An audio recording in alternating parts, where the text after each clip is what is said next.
call into order the Tuesday, September 3rd, 2013 meeting of the Township of South Orange Village Board of Adjustment.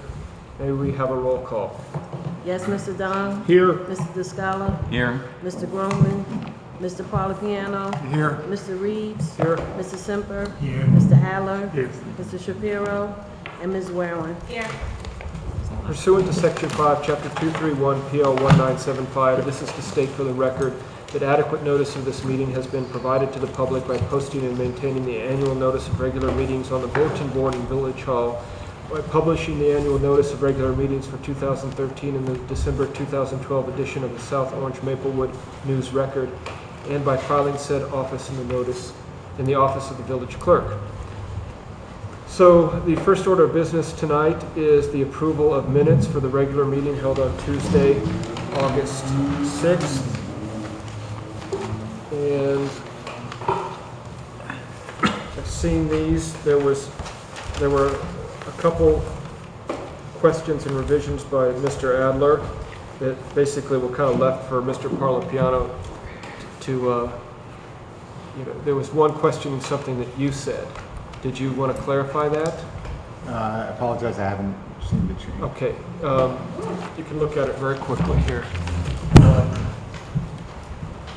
This is from Mr. Adler in pink there. There was one, just a grammatical error I made on the last page. I'll show that to you, Jed. It makes no difference whatsoever to the board. But I think It's not. It may not be the most. I don't think it completely misses the point I was making. I think it's fair, so I'm fine with that. So you're okay with the way it's? I'm okay. Okay. And recall that this is a summary. It's not a verbatim transcript. That's right. Okay. I didn't have any other problems. I'll show you, Jetta, that the one. Can I see that, Mr. Parlapiano? There was one grammatical error in there that I noticed. And that was on, or was it, I will show you that too. It was like changing an A to an N or something like that. It's trivial. But other than that, I really didn't find I didn't find any substantive errors whatsoever in the minutes. It looked like it conveyed the substance of what was said. Does anybody else have any questions? I would put in the revision suggested by Mr. Adler. I agree with that. Any other comments? So may we have a motion? Move that the minutes as amended be accepted. I'll second. Okay, Mr. Don. Abstain.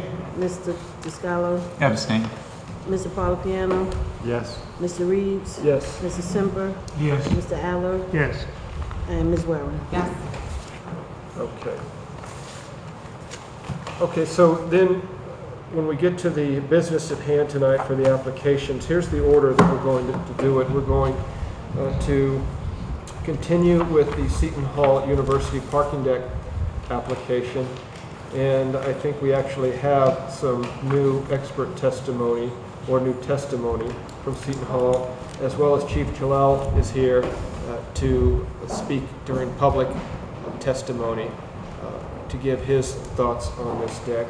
Then we move on to, and then I assume we'll quickly discuss and decide upon the case. Then we move on to 7 Fairview, which is up, and I'd like to move expeditiously through that. And then if we get through that, we have, again, Seton Hall University, which is their appeal, and then possibly moving into their variance application for the property at 519 South Orange Avenue. We've already alerted Dr. Singla, the dentist, that there was no way that he would be heard this evening, so he will be carried to next month. So that's what we have on the docket for this evening. Okay, so let's go ahead and start, reopen the case with Seton Hall University. Again, we were at the part last time where we only had 5 members. We now have 7. 7 members. Mr. Descala is right there. Jeez. I'm hiding.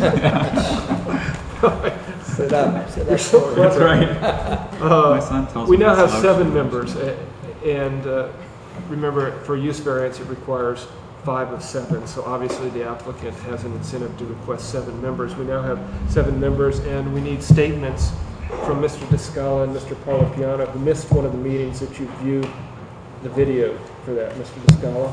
I affirm that I did in fact review all 4.5 hours of the previous meeting's video and signed the document saying the same and submitted it to our you. secretary. Thank you. Me too. I was absent on the 6th. Okay. And I watched the, I've been here for all the hearings. Okay, Yes. so it was Mr. Don. Yes. Okay. So they've updated themselves on the meeting they missed. Right. Okay. So go ahead. Okay, thank you very much, Mr. Chairman.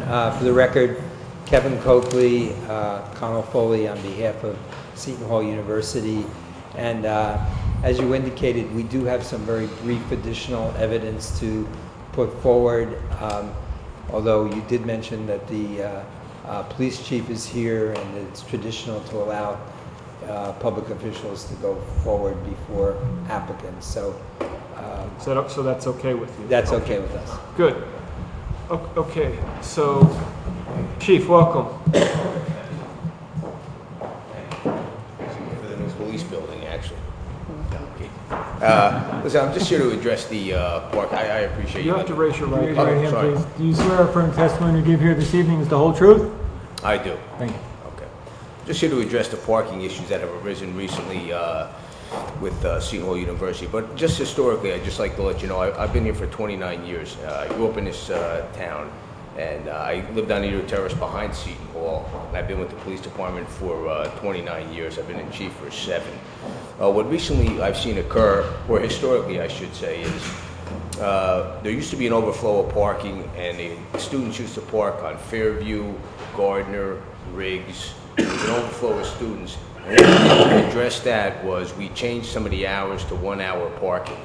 Now, anyone that went to college knows that 1 hour probably gave you a difficult time to park your car, go up onto campus, attend your class, and come back, and very few people had one class. So it made it difficult for you to park in that area. So it more or less addressed, excuse me, some of the concerns and alleviated the parking in that area. What happened now, I think, recently was there's a lot more students that are attending there, and over the last week, there's been an overflow of parking, and the parking has been in the Tuxedo Park area. Just today, there was probably about 250 cars, if you can imagine that, in Tuxedo Park area. The parking is, you're allowed to park legally on that street there, different hours, 4-hour parking, 2-hour parking.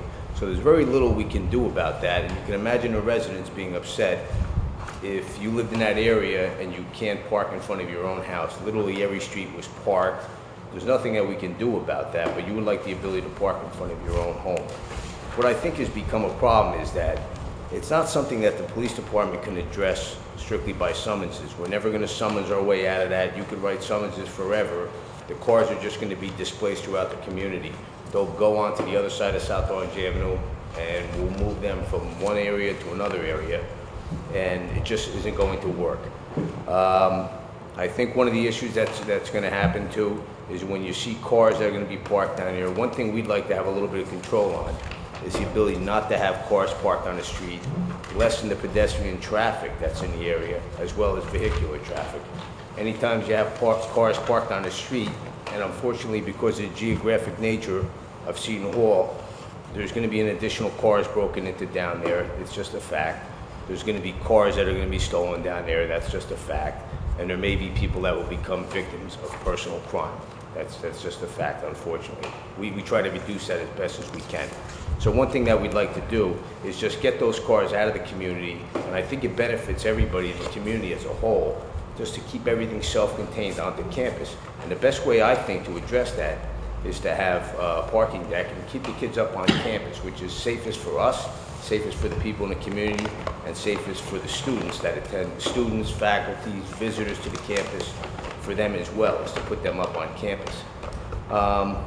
That's really just that's my personal opinion, but I know also that's the opinion of the residents that are in the community there. The Tuxedo Park area, which I think absorbs the most impact from this is very close with the South Orange Police. We have a very tight neighborhood watch with them. I've probably spoke to maybe 10 or 15 of them in the last probably 3 days. They've come to me looking for advice. It's a good thing I'm not elected, because they've come to me and said, you know, what are you going to do about this? I said, there's not that much I can do right now for you, but what I can do is come here and just express my opinion as an employee of the village to the planning board and reach out to them, just express my opinion to it. So that's the reason I felt compelled to come here today and just express my opinion to you. And I appreciate everything that you do, because you're volunteers here. You take time out of your day to do it. So that's really what I wanted to say. Thanks. Do we have any questions? If you have any questions, I can take them. Just one. Is this something you've seen before at the beginning of school? Because I can certainly imagine that, you know, the beginning of school has a different characteristic as Right. kids are signing up for classes, doing whatever, you know, getting into their routines. Right. But the parking load is different at the beginning than it is for most of the year. No, and all the time that I've been here, I've never seen that many people here. And I don't think you're going to see that many kids hopefully fail out of there. It's a tough institution. I don't think you're going to see that happen. That's the most number of people I've ever seen. Largest number. Thank you. Thank you very much Okay. for coming out. Okay, thanks. Mr. Allen, did you have any questions? Okay, thank you very much. Okay, good. Thank you, Chairman. Okay, I have, I'm going to recall Mr. Lothian. If you recall, Mr. Lothian is the traffic engineer who was responsible for the initial traffic counts that were done. He went out and over the first 3 days of school, he did more traffic counts, and he'd like to share that information with you. Okay, so this is new testimony. This is for the first 3 days of school this academic year. Yes. Last week, Monday, Tuesday, and Wednesday in particular. Okay. That was- All right, Mr. Lothian, since it's so long ago, maybe sort of- You're still sworn, Mr. Lothian, you understand you're under oath? I do.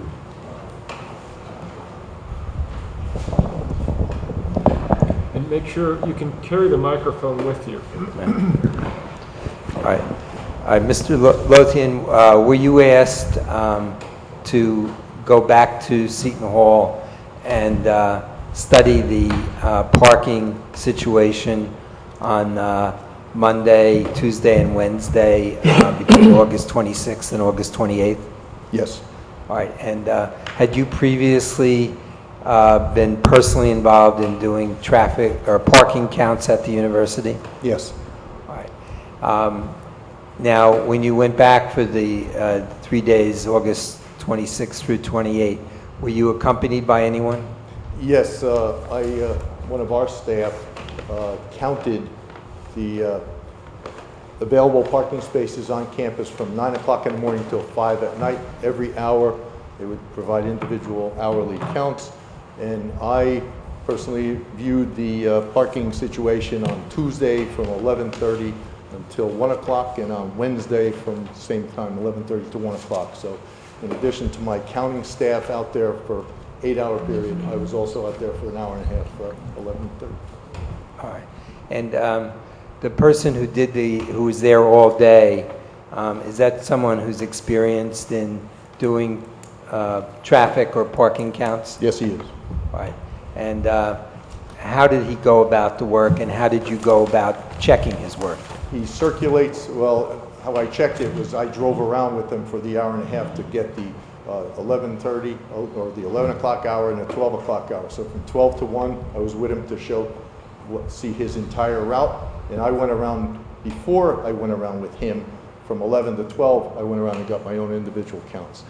The way we did All right, it, let me just ask you one more question. All right, do you believe, as an engineer, that the methods that you carried out this parking count was appropriate and in accordance with normal traffic engineering practice? yes, it was. All right. And the methodology that we used, we started with Lot D. We drove into Lot D starting at Where 8 is o'clock Lot in the D? morning. Where is Lot D? is up closest to South Orange Avenue. If you're driving into the campus, Lot D is on the left-hand side as you drive into the campus. So we started at the beginning of each hour for the day. So 9 o'clock, 10 o'clock, 11 o'clock. The counter would go around through Lot D, go up and down every aisle of Lot D, count the number of available parking spaces, put it in a list. You drive across Seton Drive, go into Lot E, went around every parking space, went under the building, came around the back of the building, came out to Seton Drive again. Went down Seton Drive, past the faculty lot, then went into Lot A, which is a long lot across the front of several buildings, went up and down every aisle of Lot A, went into the buildings, under the buildings, came back out, then continued on, went around Lot F, which is around the gym building and the facilities building with the pool, etc. And when he finished Lot F, then he went into the garage. He went up every aisle of the garage and counted every available space. You drive up the aisles, went to the top of the building, and went down the downside of the circulating ramps. When he went out, then he went to the other lots, the faculty lot. He even took counts at the facilities lot and then went out onto Ward and took counts at the Ward lot, which is some handicap spaces and some reserved parking spaces and faculty spaces. All right. Before I mark the exhibit, I'd like to hand up to the board a copy of what he's going to be testifying about. I have more copies if you need them. So you want? Yeah, they're all the Well, same. there's three Well, copies of... excuse me. Those are all the same. So if you would just pass them around. Thank you. Okay, that's the first one. That's for Monday. Just wait till they're done, until they get them, please.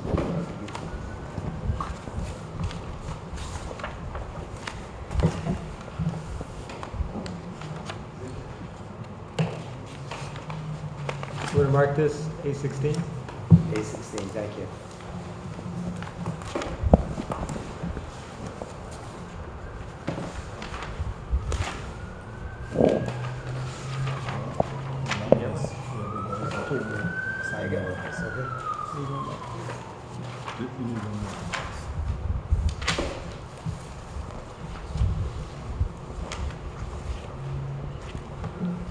All right, Mr. Lothian,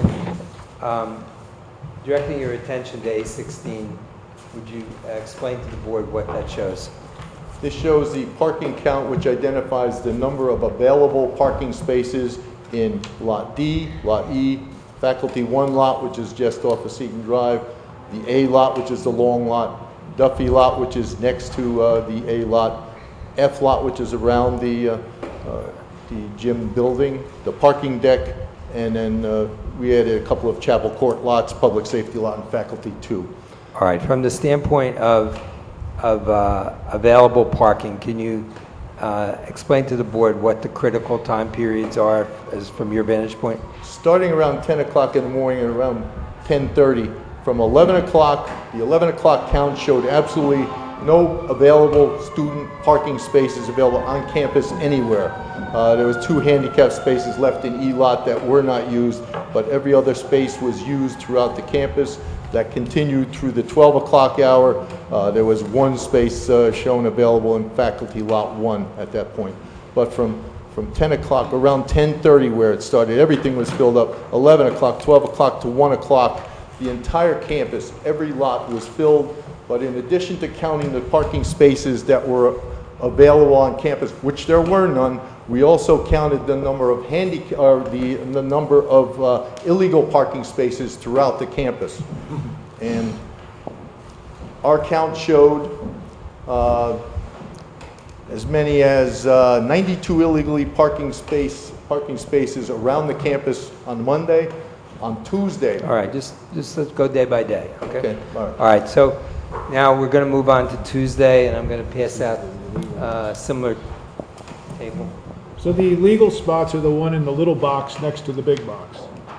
That's correct. And we only started doing that after 12 o'clock on Monday, but you'll see on the Tuesday sheet that's being handed out now, It was started right from the beginning wherever there was illegal parking spaces. And just to clarify, classes were in session at this time? Classes were in session. Move-in days were the week before. This is Monday started full class sessions. When you say illegal spaces, you mean just cars parked illegally? Cars parked illegally Not in in unstriped spaces.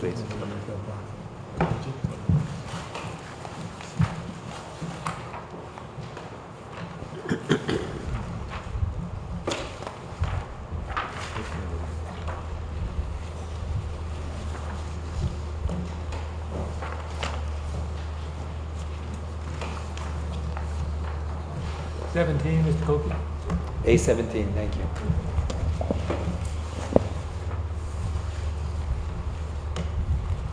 All right, Mr. Lothian, directing your attention to A17, would you again point out to the board what the critical time periods as far as parking availability is concerned? Okay. A17 is dated Tuesday, August 27th of this year. On this chart, it shows that starting around 10 o'clock, the faculty, A lot, Duffy, F lot, in the parking deck, there was no available parking spaces. There was 15 spaces open in D lot, which is probably the furthest away from some of the campus activity areas. 11 o'clock, there was no spaces available. 12 o'clock, there was no spaces available.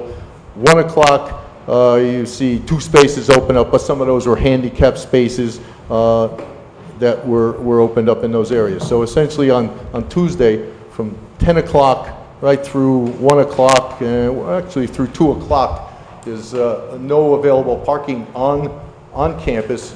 In addition to that, on Tuesday we noticed 156 illegally parked cars on campus for that Tuesday day. We're showing that was around from the 1 o'clock, starting at the 1 o'clock hour, and from 11 o'clock on, it was 146, 149, 156. So there was a continuous number of illegally parked cars in, right around 150 spaces that are not striped. Can I ask a question? Yes. In the garage, in the deck, how do they park illegally in the deck? Just out of curiosity. They park on every end unit on the outside of the wall. So they're blocking the actual free circulation patterns around. There's striped areas around some of the stairways. They're striped out crosshatched. They're parked in those crosshatched areas.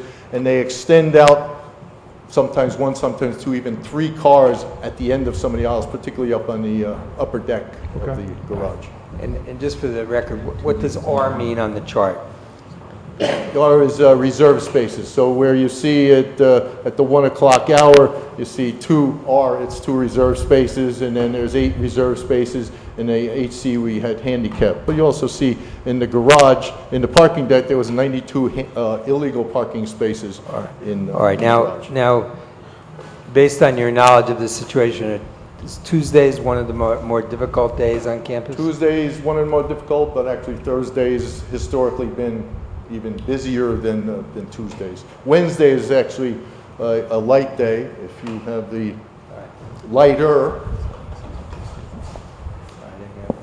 Yes, the sun and the south. It's also the day before. It's also the day before the holiday for them.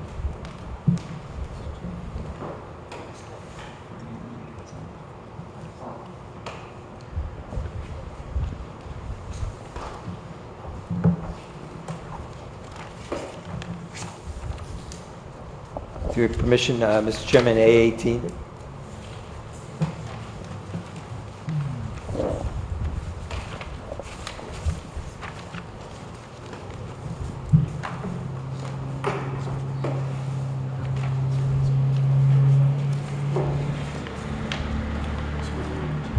And if you'll notice on A18, which is for Wednesday, August 28th, at 11 o'clock in the morning, we showed only handicap spaces in Lot D. There was 2 of those.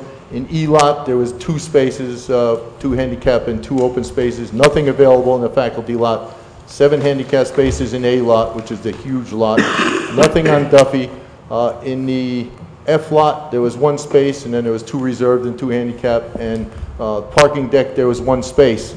But at the same time as you had those several handicap spaces and 1 or 2 extra spaces that might be available, there's also 70 some odd spaces of illegally parked cars. So if the illegally parked cars filled up those spaces, it would be more than over the available capacity of parking on the entire campus. Now, did you make any observations about conduct of drivers in terms of driving around, looking for spaces, idling, waiting, that sort of thing? Yes, that's one of the things that didn't make it to the chart, but what we observed, and particularly during the 11 to 12 and the 1 o'clock hour when the parking lots were totally at capacity, the number of cars that were venturing through each lot. Through Lot A, there could have been 25 cars running through Lot A. There could be 5 or 6 cars riding through Lot D, and same thing on E. There might have been 50 cars riding through the garage trying to find a space. They go all the way up to the top. They can't find a space. They're coming right back out and going onto the roadway.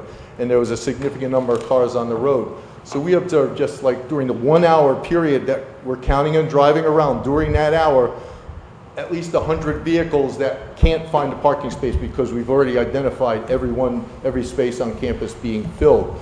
Now, if that occurs through a several-hour period, like on Tuesday when there was no parking availability from 10 o'clock to 1 o'clock, these people are coming on campus. You'll see them coming through the traffic light into the campus. They have absolutely no place to go. They're driving through the campus, driving through the lots. So there's approximately, could be 250 cars doing that over the morning's period, that if there was parking on campus, they would park on campus. And they wouldn't have to be driving off campus, be late for their classes. It upsets a lot of students if they can't find parking spaces. They know they're late for a class. They're going to park somewhere. If they can't find a spot in the garage or park illegally, they may go park on the streets in the residential areas, which, again, this university doesn't want that to happen either. Okay. All right.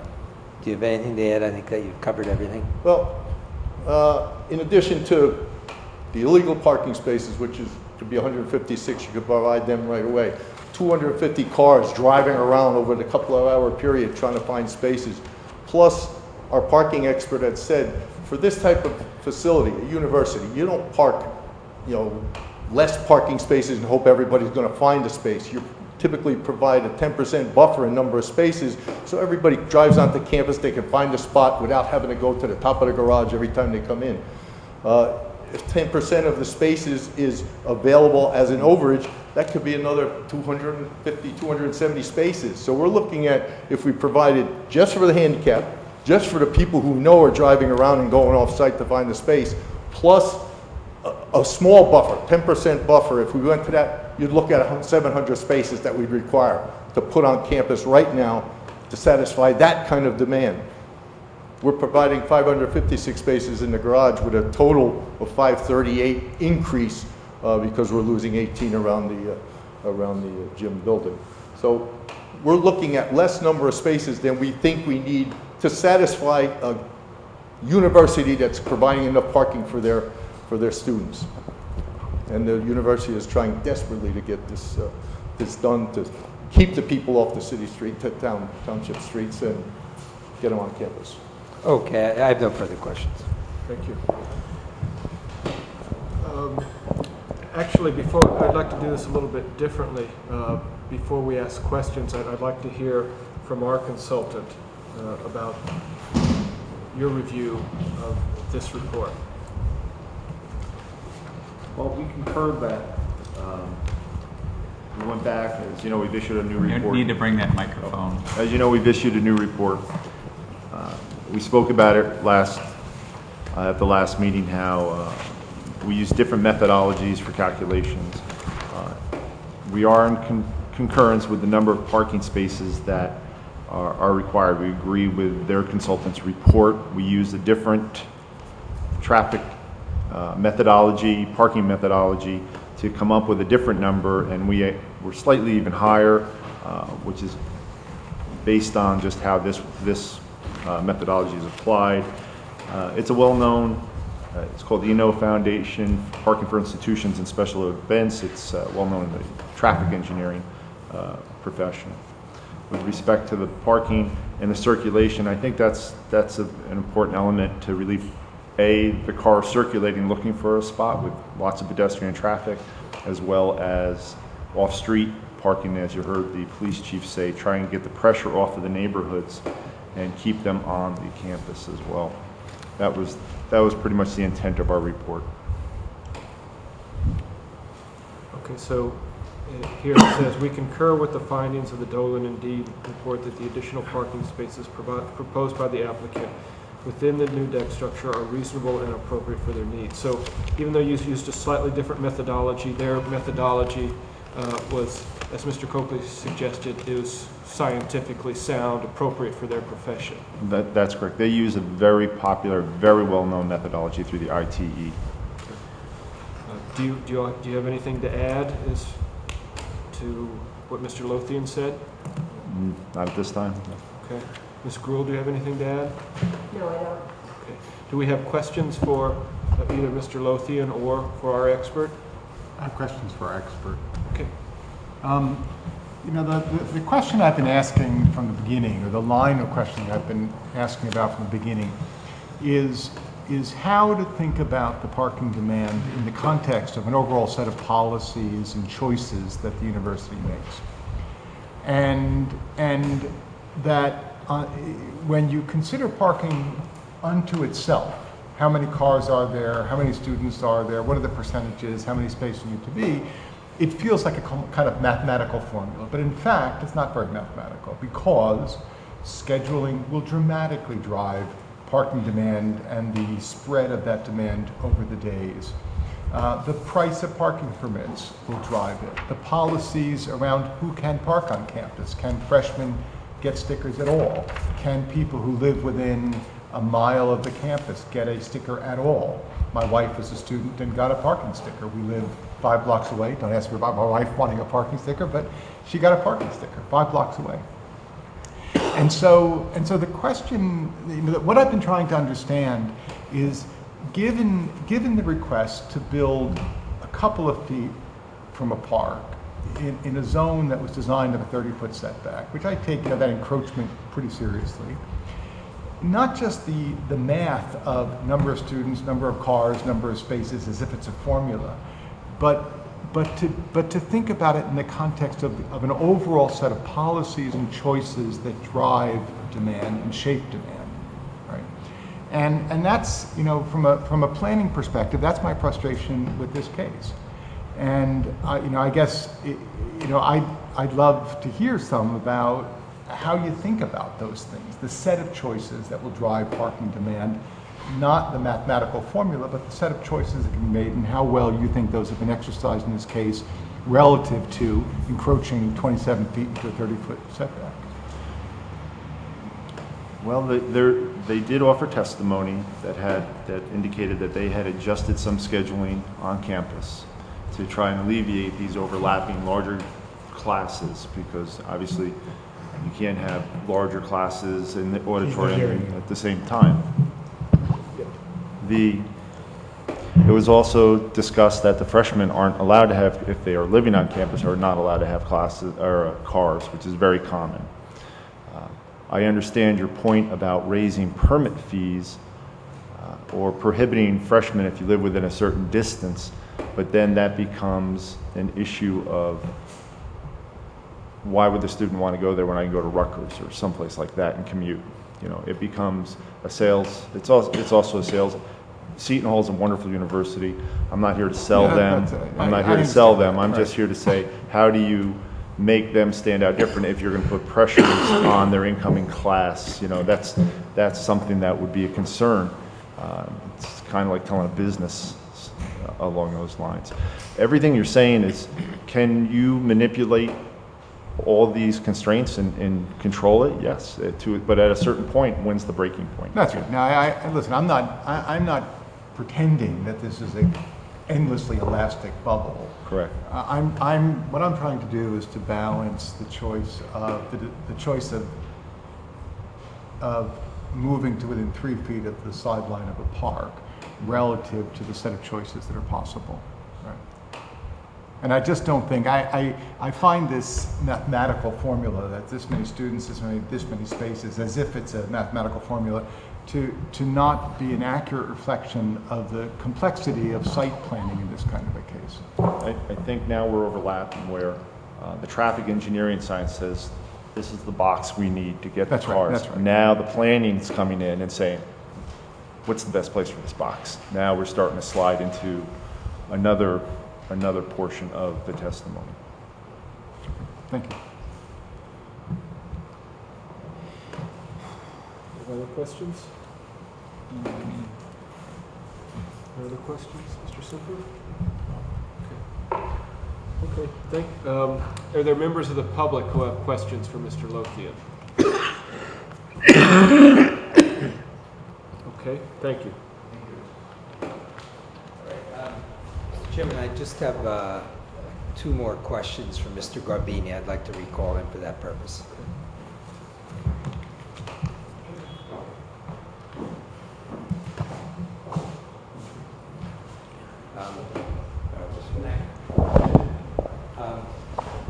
Mr. Garbini, at my request, did you seek out the county executive to ask his position as to whether this garage interferes with the county park ownership? Yes, clearly, because that was one of the concerns that was articulated by the board. And in fact, well, the plans had been submitted to the county.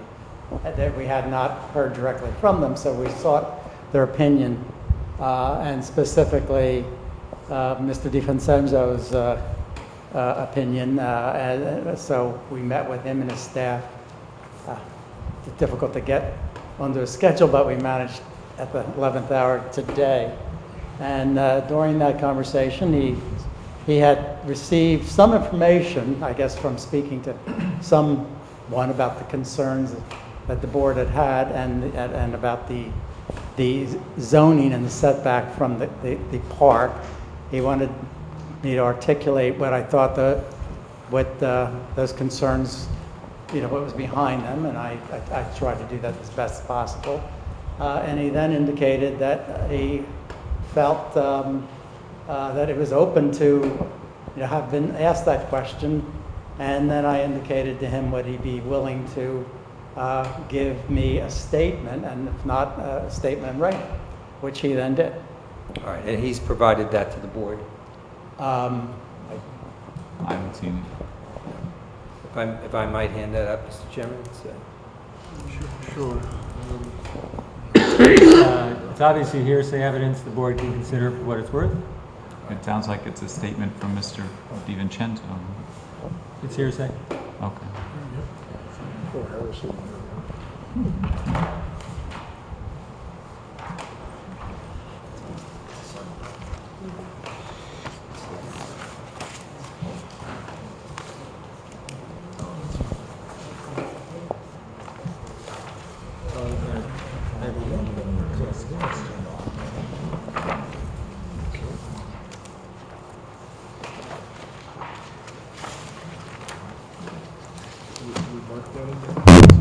So, Mr. Chairman, and I noticed that the letter has one inaccuracy right off the bat, for which we apologize. Yeah. Oh, yes. David? Yeah, that's good. Throw it out. Throw it out. That's right. Okay. Mr. Chairman, might I just mark it for identification, as this letter would be A19, so we have a record of it? Would be a...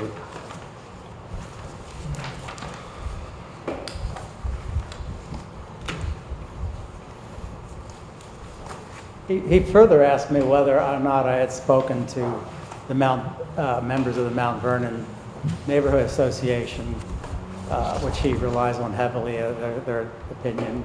And I indicated to him that Mr. Houston Stevens had appeared here in August. And He had said that he was the Ivy Hill Neighborhood Association president? It's actually the Mount Vernon Neighborhood Okay. Association is the name of the, my understanding. Okay. He doesn't have a business card, but that's too bad. Yeah. But they run the activities in the park, the recreational and Little League, etc. So I indicate that he had appeared here in August, and he Mr. DiVincenzo thought that was great. All right, and just one other question for Mr. Garbini. Does Seton Hall keep a running total of parking permits issued year over year? Yes, we do. All right, and did you check the number of parking permits issued through last week, this year versus last year? Yes. As of Friday, there were 4,500 roughly decals sold versus the 3,700 the year before. So there's an additional 800 decals sold this year.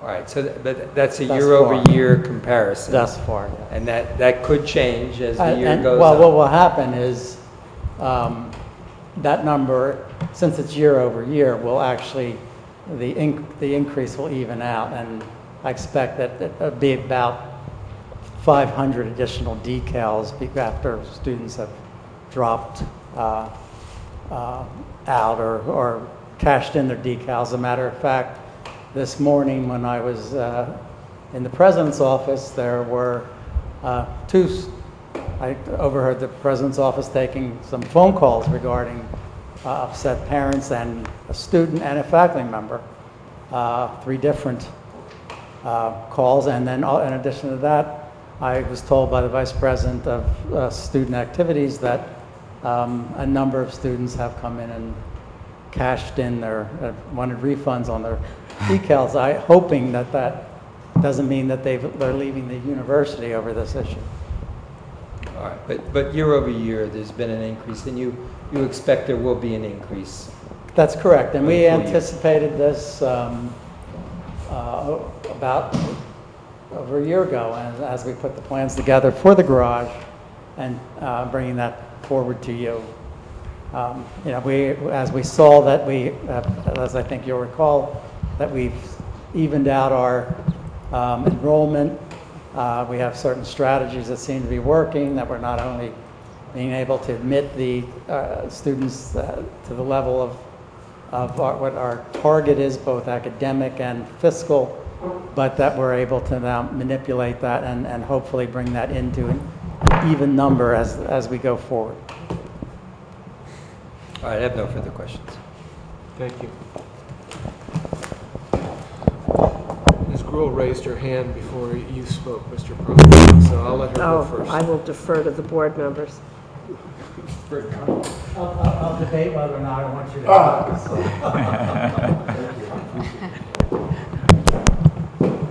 to. Okay, so you can go first, Mr. Parlapiano. Thank you. think, is there questions?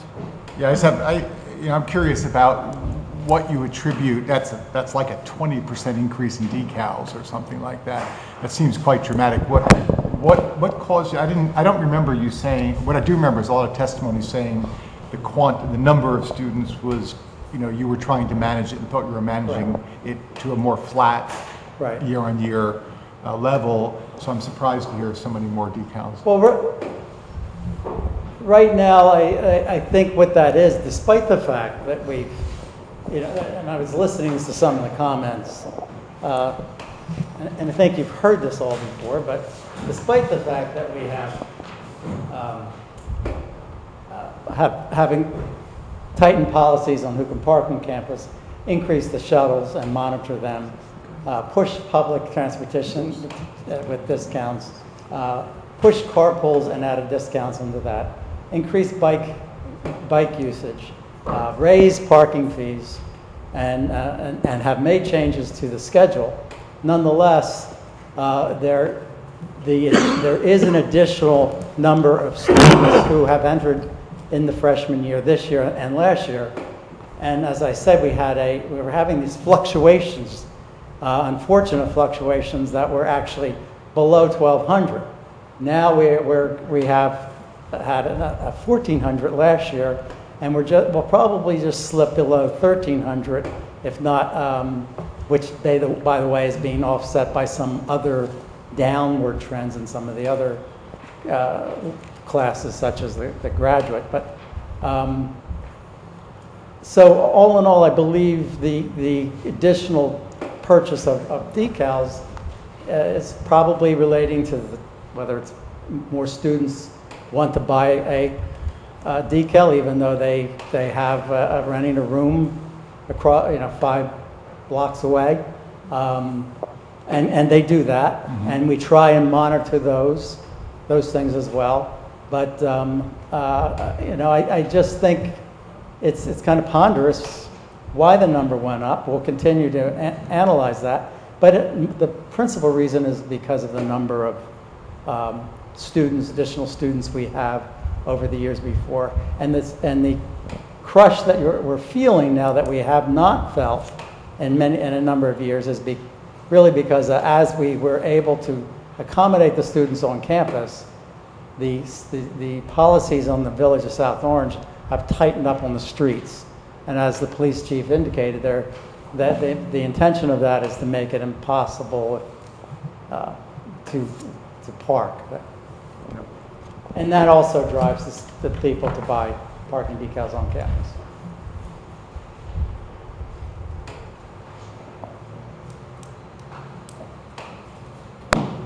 Mr. Adler? Mr. Garbini, do the decals, are there different kinds of decals? Yes. What kinds are there? There's the residential decal, actually, on my cheat sheet because of the prices. With the residential decal, which we increased that by $75 to a total $350. But I mean, do they look different when somebody's looking at them? Yes, they look different, right. Because a residential decal, a commuter decal would not be able to be seen at a certain hour at night. And they might get a warning initially and then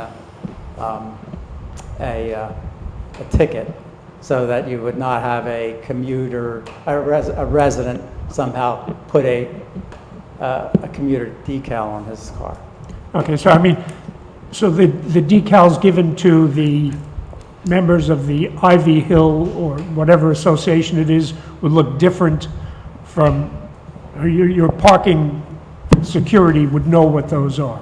Oh, when the county has, whether it's Mount Vernon or the Ivy Hill Park Association, or whether or not as Mr. DiVincenzo makes reference, he has had events in the field too, where they access the campus. During those periods, we don't issue decals to those folks. There's just basically security will question the individuals as they're driving on the campus. When they indicate that they're going to that event, they're given a temporary piece of paper that's good for that evening. Okay, so the members of that association don't get a decal? No, They just- no. Okay. Even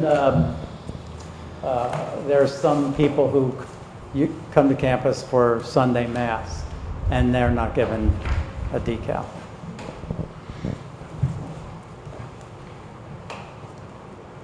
Ms. Gruhl? My question was answered in the course of the responses. Thank you, Mr. Chairman. I just have a question related to testimony that you gave a couple months ago, actually.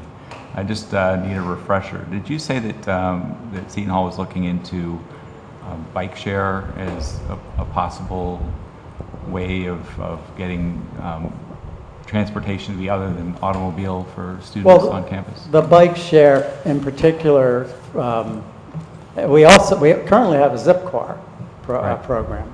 But in addition to that, we were looking at it, trying to establish a the bike share from the station, at the train station, and as well as on campus.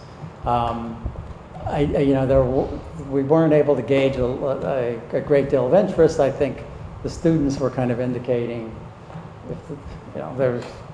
maybe we made it a little too easy with the shuttle. Okay. So yes, we did look at that, and we'll continue to look at that. But right now, we didn't implement that. Right. The reason I ask is the reason I missed last meeting is something I'm doing right now is touring a lot of colleges Okay. with my son, and I see bike shares fairly common in private schools and in quasi-urban environments. And Right. those tend to be sponsored by other entities, not the school itself, not the town, but private sponsors. I think New Balance was a sponsor at one place. Obviously at New York, it's Citibank and Well, that kind of thing. it was not for fiscal reasons that we didn't go forward with it. As you looked at or reviewed the tapes, you would have also heard me say that we were charging a $1 fee, I think, for the use of the shuttle. And then because we want to encourage the students to utilize the shuttle, this in particular for this fall, we eliminated that fee in this beginning this September, or actually last week. Okay.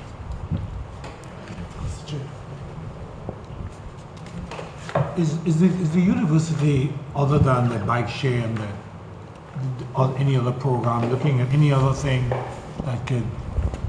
that's creative, that could, like, Other than the bike share shuttles, public transportation discounts, carpooling, raising our fees and changing our schedules, we also have been looking at off-site parking. We have contracted, and just today, the Maplewood Pool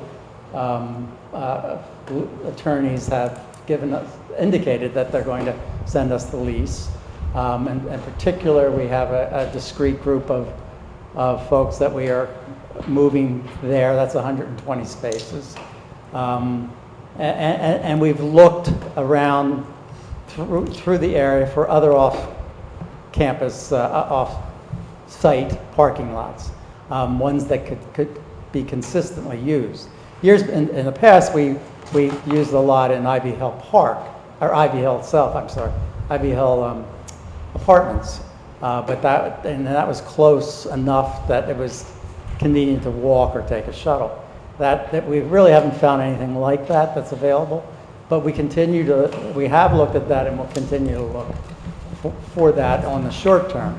On the long term, it's very expensive to maintain these off-site parking sites, and there's shuttles, there's security, there's increased liability on insurance, etc. So it's not the desirable way to go.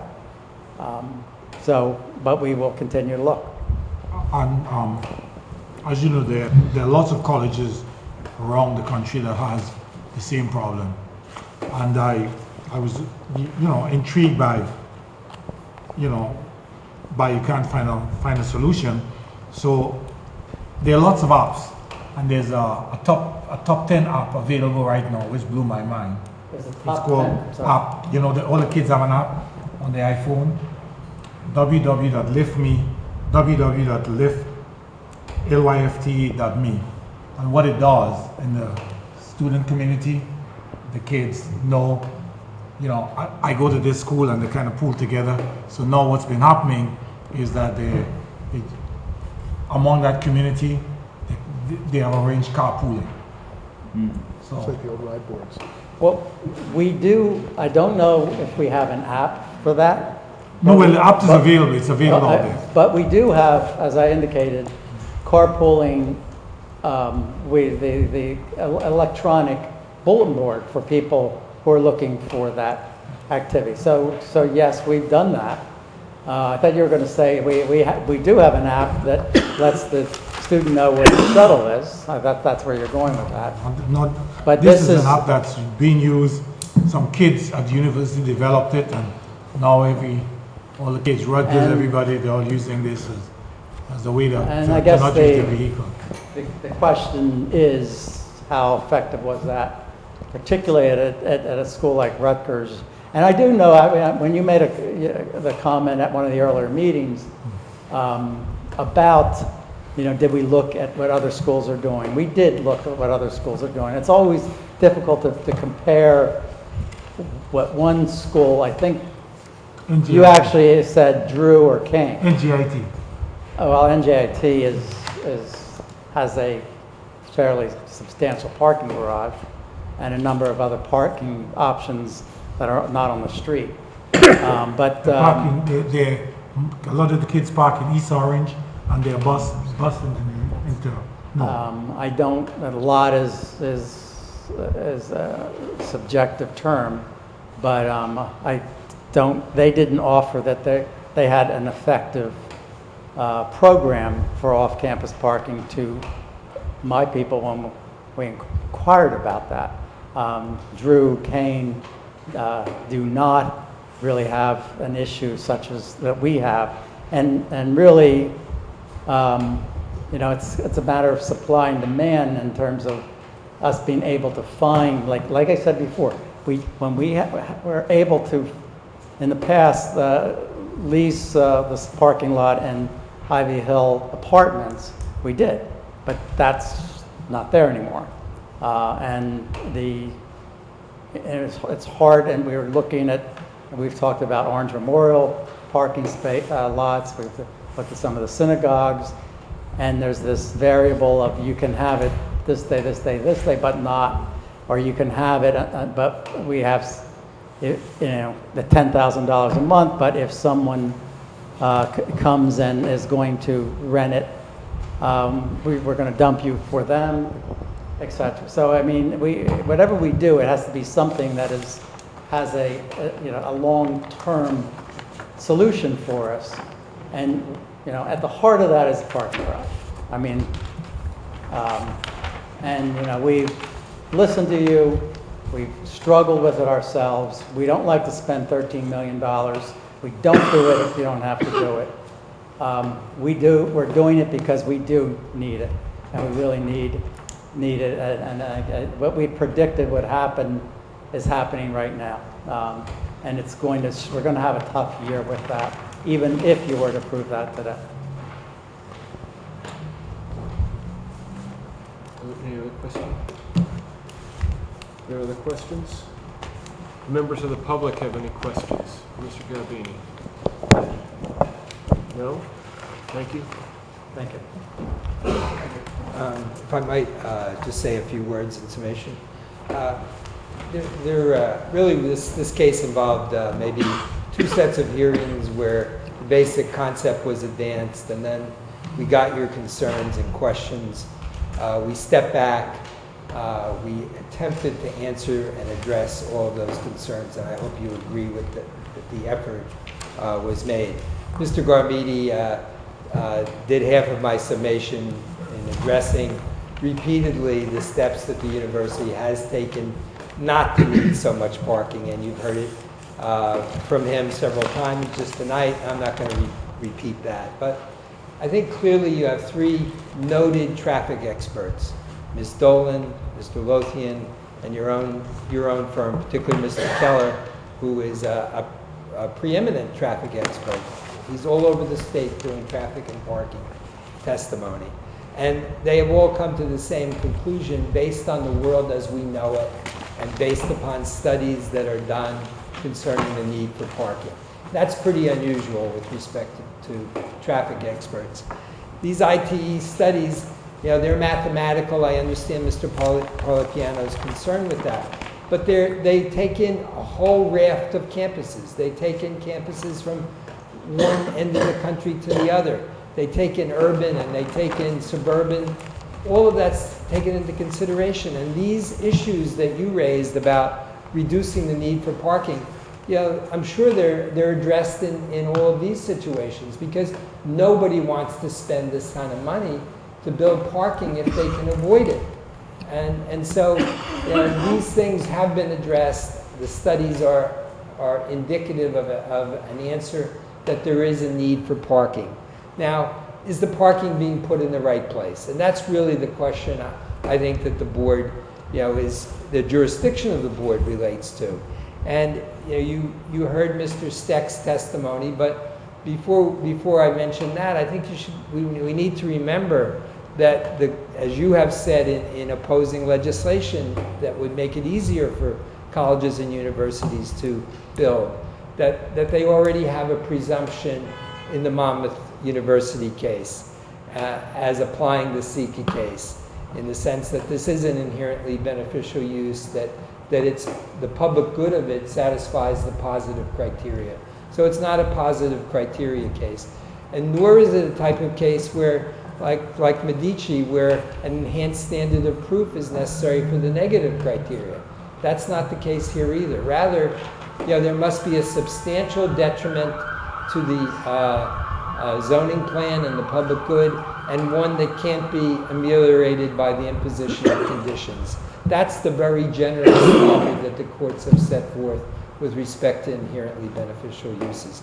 And I think, Mr. Don at the second hearing suggested, where's the buffering? And the university responded to that. If it was a condition at the end, it would have been a justifiable condition. But certainly the university has presented that plan, and I think has a great benefit. Now, Mr. Steck, he really honed in on the issues. I think, first of all, he said, look, this is the best location for this garage. The planning board agreed with that when they passed the master plan, that this was the best location. And it is the best location. It maintains the circulation patterns. It's the farthest away from residents. It has the least impacts on the community. And so I think that's probably the most important aspect of this entire case. Secondly, he pointed out that there is a risk to the community if the university does not have enough parking. And that risk has really come to fruition this past week, where people are parking in neighborhoods that they're not desired. And so Seton Hall wants to avert that risk to the community. And I think that it can be averted and should be averted in this case. The garage could be built on other locations in the campus. If it were set back further, it could be 75 feet high. But we all know that this is the best location for this garage. It's not putting it out in the Galleon lawn that would obstruct the great views on South Orange Avenue. It's not putting it on different locations where it would be right on closer to residential properties. It's 200 feet away from the closest residential property. The board's chief jurisdiction relates to the height of this deck. That this deck is 51 feet. It adjoins another part of the deck that's 63 feet. It is difficult for me to think that there's good reason to say that there's a substantial detriment to give that height variance. And that has to be the test. There has to be a substantial detriment to that height variance. So we believe that the board certainly should grant that variance. With respect to the side yard variance, which is seemingly has been the concern of some board members, we have the county executive's letter. We have the testimony from Mr. Stevens, Mr. Stevens, and we have the situation where, the light, the air, the open space of a side yard is present based upon the adjacency to the county park. So it is not a detriment to the public good in this particular case to give that variance. Mr. Steck also testified that, that both the C1 and C2 criteria are independently met. C1 by virtue of the fact that the built-up nature of the campus, and C2 by virtue of the location. The location is a superior location, and so there is certainly grounds for the positive criteria under C2, even though that's really not the only test here. The test of public good and inherently beneficial use is certainly the controlling test. To close, the university wants to protect itself. It wants to protect the neighborhood. It wants to protect its relationship to the neighborhood. We can all speculate on what might be if we had different circumstances in society. But given the circumstances that exist in this particular case for this particular school, there's no doubt that more parking is needed, and there's no doubt that this is the place to put the parking. So we ask you to grant the variances approve the site plan subject to the comments of your professionals. Thank you very much. Thank you. Okay, before we deliberate, do any members of the public have any statements for or against this application?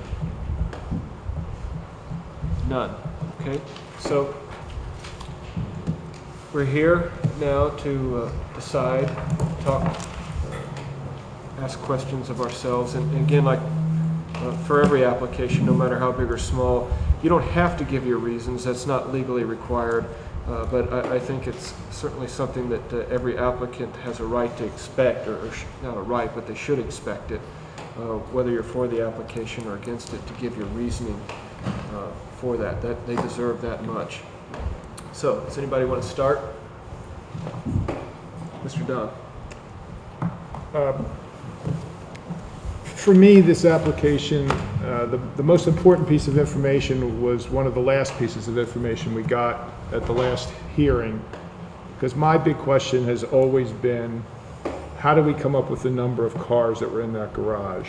And as someone who does this for a living, building projects, the ITE standards and also the confirmation from the ENO standards, for me, gave me the information that we were in the right ballpark as far as the number of cars. Clearly, there's a need for cars, and I think the worst thing that this board could do for the residents of South Orange is to undersize this garage. And while I'm supportive of all these ways to reduce the demand for parking on the garage, the fact of the matter is Seton Hall has a large commuter and automotive need on campus, and I think that not meeting that need, and even to a certain degree exceeding that need, is going to cause problems for the residents of South Orange, as we've witnessed this week, with parking that ends up in places where we really don't want parking. I think we want the parking for Seton Hall as much as possible to be on the Seton Hall campus. It reduces people walking across South Orange Avenue. It reduces parking in other places, at other streets where it's going to be an issue, as was brought up by the police chief tonight. Having said that, the location is obviously the right place. I mean, it has the least impact on anything to do with South Orange. The circulation to and from the parking garage is internal to the Seton Hall campus. The infrastructure for the existing garage provides the circulation for this new garage. So in many ways, it's the obvious solution. It's the obvious location. So the downside is really the setback and the height. And if this was backing up to a residential property and there was somebody's backyard, I would probably be voting the other way. But the fact of the matter is it's backing up to a park. It's backing up to a park which has a relationship with Seton Hall, and to a certain degree is looked over by Seton Hall and the county. And from all the testimony we've heard, that the people and the users of that park are in support of this addition. So I think that the negative impact of that height and that setback are minimized. One thing I would like to see is the potential, and I think it was mentioned at the last hearing, the possibility of the landscaping up against the wall. Maybe the Seton Hall will have discussions with the county about putting that landscaping a little further away from the building, as opposed to being in that 5-foot strip. But it wouldn't be something that I would make a condition of the approval, other than that maybe they could have a discussion. So measuring the positive and negative, to me, I think in many ways, I have a fear that if we don't approve this, that we're going to be doing a great disservice to the town, to the people who live in the town. So I would support the application. Thank you. That's one statement. Okay. Mr. Yeah. Viscardi? There's been a tremendous amount of testimony and expert witnesses representing various professions related to this particular application. I'm going to start off by saying that I would agree with Mr. Don, and that this application merits support. I will be voting in favor of this application. I'm going to go down the list of whys. In terms of the negative, I think that the proximity to the park, the property line, the setbacks, the height of the building, because of the fact that the president of the Ivy Hill Neighborhood Association came out, they have, it sounds like 50% responsibility for the upkeep of that park. They recognized Seton Hall as a good neighbor. The fact that they came out has a big impact. The fact that there are no residences within 200 feet of this particular structure has an impact, or I should say, a positive influence on my decision. I think, and in fact, those two elements take away, in large part, the negative. You add to that, I went out to the site today, observed that that the park is actually a gorgeous park, and that in large part it's gorgeous because Seton Hall has a role in upkeep of that park. Seton Hall's name is in that park on a softball field that they continually use. Clearly, there's a benefit to the people of Newark, the people of that neighborhood, having Seton Hall as a partner. The fact that they can have their concerts and other events in that park, largely because, or at least partially because Seton Hall provides parking for those events, should not go unnoticed. Additional parking is only a good thing for those things. I went around the circumference of that park and saw that most of the streets that are adjacent to that park have permit-only parking requirements, something that wasn't testified, but nevertheless an important factor. So there was really only one street that goes adjacent to that park that you can park on. And it looks like the residents, multifamily residence dwellings that are adjacent on the other side of the park are using those spaces now. So there's very little space, even during the day. I'm sure at night that gets worse because people that are living in those multifamily residences are using it more. So those kind of things take away from what is perceived as a negative of this particular thing, and the positives are strong in that regard. Obviously, I believe that it's a beneficial use. The university benefits South Orange. I think that more students in South Orange is a good thing. More students using South Orange, utilizing the downtown of South Orange and going to the shops and restaurants, etc. within South Orange is a good thing. I think that the use of all the different things that Seton Hall has tried to do to improve transportation for their students is good. I like the idea of the park or the bike share kind of concept. Any way that we can get students into town. I think that the positive negative of more students is more cars vying for parking spaces in town to use those shops and businesses. So to the extent that Seton Hall provides a shuttle, maybe they can improve on the way that they route that shuttle. That's certainly something they can work on with the parking authority and with planners here in town. I think that the various things that they're doing are all good, and to the extent that they can reduce the number of people illegally parking or parking in spaces that are around Seton Hall that our residents would like to be able to use for their own residences is good. Just to go down the list and make sure that I haven't missed anything. The testimony that we heard from our chief of police, as well as what I guess for whatever reason counts as hearsay from the county executive, the letter that we received. I guess because we didn't get it from the county executive, in the very least. But nevertheless, I think that all goes to it. The fact that the garage is shorter, the proposed garage is shorter than the height that the existing garage is a plus. The fact that they've added landscaping is a plus. Though I have to admit, I'd prefer an ivy wall adjacent to or against the wall itself. I've seen that used in other universities successfully. Maybe in combination with what's been proposed would be a good thing, but it's not something that I would personally necessarily add as a condition.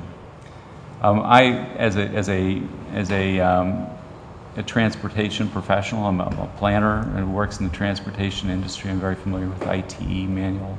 Eno Foundation, I don't get to hear much from these days, but they're a think tank. They're very respectable. Those are great sources of information for this kind of thing. I recommend we ask for that kind of data for future applications. And I think that's pretty much it.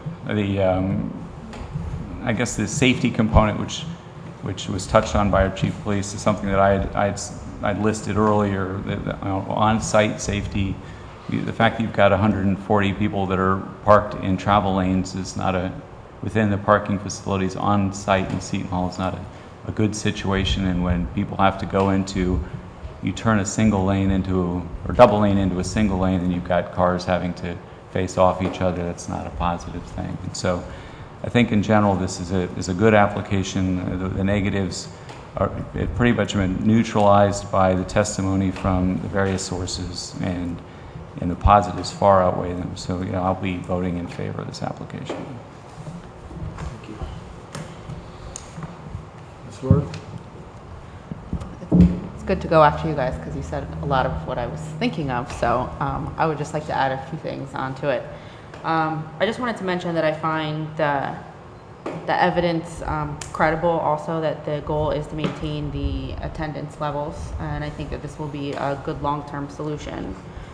One of my main concerns throughout the testimony was the safety of the students, and I'm appreciative that the university is willing to make this investment to make the community safe and this environment safe for the students.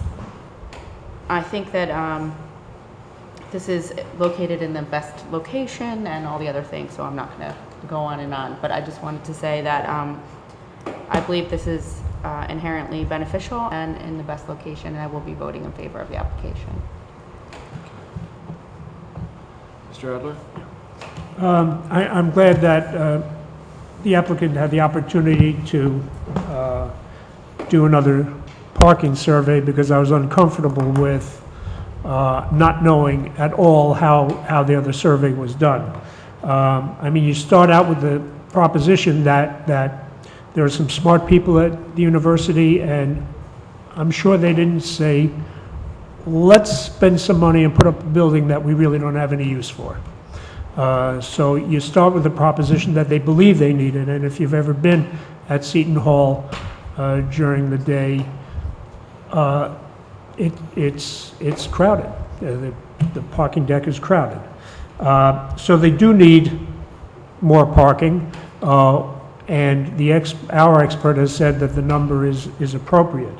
The unfortunate part about the site, and it is the best site, was approved in the zoning plan, one of two sites for it, approximately. Didn't say it had to be this tall, but it's an appropriate site.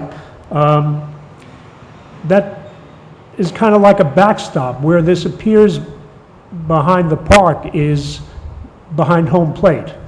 And in that respect, maybe it's not much different from the stands behind home plate in a Major League Park. It's unfortunate that it has to be so close to the property line, but it seems that it does have to be. We did ask the architect if it could be rotated, and it couldn't be. That is, the extension could be rotated from the existing deck, and it couldn't be. As has been said, it's good to have parking on campus. It's getting darker now, and you get concerned about the students having to maybe go to their cars after a class, not even a late class, but a medium late class when it's dark. So that's a good thing. The county executive, well, I'm not one to accept hearsay, but he does say that he did review the plans, because that was my concern when I heard there was a letter. We don't know what it is that the county executive heard to make him give his opinion, but he says that he reviewed the plan, so I'm comfortable with that. all things considered, I would approve the application. That's my view. Mr. Parmigiano. You know, I think I summarized some of what a lot of what I'm thinking about in this case in my question to professionals earlier. I have no doubt that there is a significant need for parking on the campus. The question is how much relative to infringing on the setback. That's the question for me. I take the fact that there's a zoning law in this town seriously, and there is zoning in this site that says 30-foot setback. It doesn't say 30-foot setback near houses, but 0 by the park. It says 30-foot setback. And the reality is that effectively what we're doing in this case is saying the park provides the setback. We're saying that the public space of the park takes the place of that open space that would normally buffer these buildings and lessen the impact. Because there's open spaces, public space there. Effectively, the public park becomes the 30-foot buffer. And you know, I'm not saying that can't work. I'm saying that's what we're doing, right? And that's serious. And I don't, I think there's a need to demonstrate a compelling reason for those extra spaces. And we had some discussion in the early meetings about how many spaces would be lost if the building was downsized to preserve the 30 feet. And the fact is, it's possible. Now, I've made my point about the mathematics of parking calculations, but I'm going to make them again in the summation, which is there are a lot of things that drive load.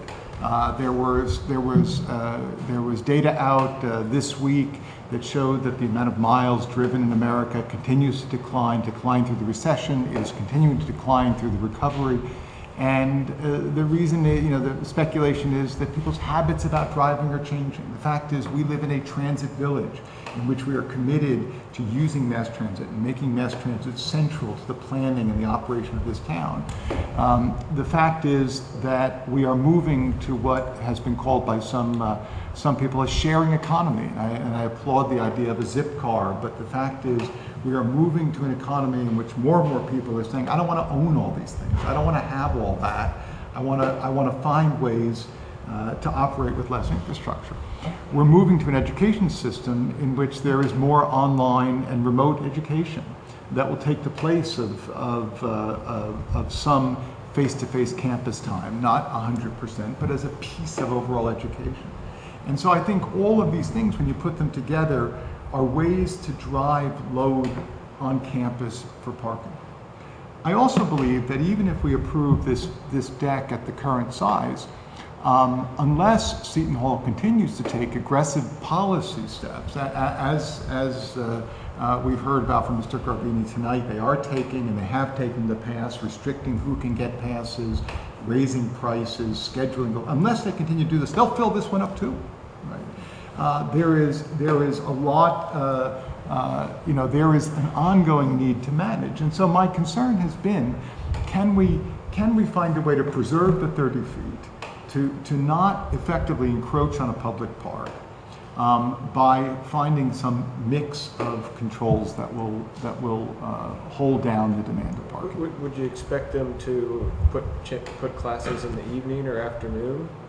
What I'm saying, I think, Mr. Garbini's testified already that they've made schedule adjustments to try to lessen load between 11 and 2. I think the additional parking study we got today, which I think is quite good to have, continues to show, that kind of midweek 11 to 2 slot as really critical, and that makes sense. I just think there are a number of levers, and my only point is, if the university didn't pay attention to policy choices and to scheduling and to incentives and to the shuttle, making the shuttle free, they could fill this one up and be back in front of us within a few years and saying, look, we're out of it again. And at that point, I wouldn't want to hear more testimony about mathematics. I'd want to be talking about site planning, policy, and the overall way to manage parking load. Now, having said that, I think there were 2 pieces of testimony that I agree are really important. I think the testimony from the president of the Neighborhood Association mattered hugely, because that is the issue, right? We're encroaching on a park here. I think the relationship between the university and the park association, which only came out in the second and third hearing, mattered hugely. I also think that the police chief's testimony matters enormously. I think the public safety points that he made about keeping students on campus as a safety issue, so we don't have students wandering the neighborhood, after evening classes or after doing something in the evening on campus, and being exposed to danger. I think that's a very serious point, as well as obviously the load on the neighborhood. But I just don't want, I get the points that have been made, but I think this is a big deal. Encroaching on a park is a big deal. And I don't think it's something it's not something that I would vote for lightly.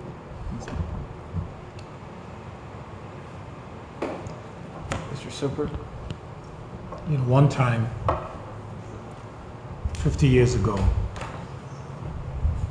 Martin Luther King, in one of his speeches, he said, when there was the big garbage strike, what if I do not support the garbage workers? What am I going to do? Sit in my office and just be a minister? And he went on to talk about a number of things. And I'm asking myself the same question. What if I do not support this application? Am I just going to say, well, Seton Hall is building this big structure, so I'm going to get to the point and say, I'm going to support this application because I think Mr. Stevens and the police chief, they were correct. But I still believe that there are many things that could be done, like my friend to my right. I think that there's an impact that Seton Hall can bring. And as I pointed out tonight, if you have some time, just go look at that application that was developed by kids with the same problem. And I say kids, I hate to say that, but students on a campus. And they have this fantastic model now that's running all over America. I think if you use your card, they pay you $20. So they all get together and say, hey man, I could make $20. So, they get 5 kids, students again. So I think that Seton Hall has to do much more. I still believe that, and I know this as a fact because the church that I go to, NJIT, has spoken to us to use our parking. So I'm going to approve this, but I think that Seton Hall could do a little more because we have X amount of spaces. There's going to be more cars than spaces. And I live in the neighborhood that they're spoken about, and I know what's happening with respect to cars. So I'm going to support this because if I don't, I know what the repercussion is, how it's going to impact my neighborhood. Okay, thank you. So you can see the way it's going. So my vote in any case won't be dispositive, but I did want to make some comments because I said we do need to articulate our reasoning, and I wanted to touch upon for the board and also for Seton Hall because they'll be back before us for some other things about some of the history, at least decade that I've been on the board. As for this case itself, others on the board have articulated the positive and negatives very well. I'm going to summarize them. Yes, this is inherently beneficial, but I hate the play of that trump card. It's a fat trump card played too often. I think it was a judicially determined right, which is always suspect, and I think the legislature followed on its heels and has said since then that educational institutions are inherently beneficial. I understand that, but let's see it for what it is. Seton Hall has been here for longer than we have. It's a respected, venerable institution. Although it's a private institution, it educates a lot of students who remain in New Jersey and go on to do great things for New Jersey. So as inherently beneficial things go, I would say it's pretty high up there. I could think of a public school might be higher, a hospital possibly if we didn't have a hospital around, but it's, this is up there in those rankings.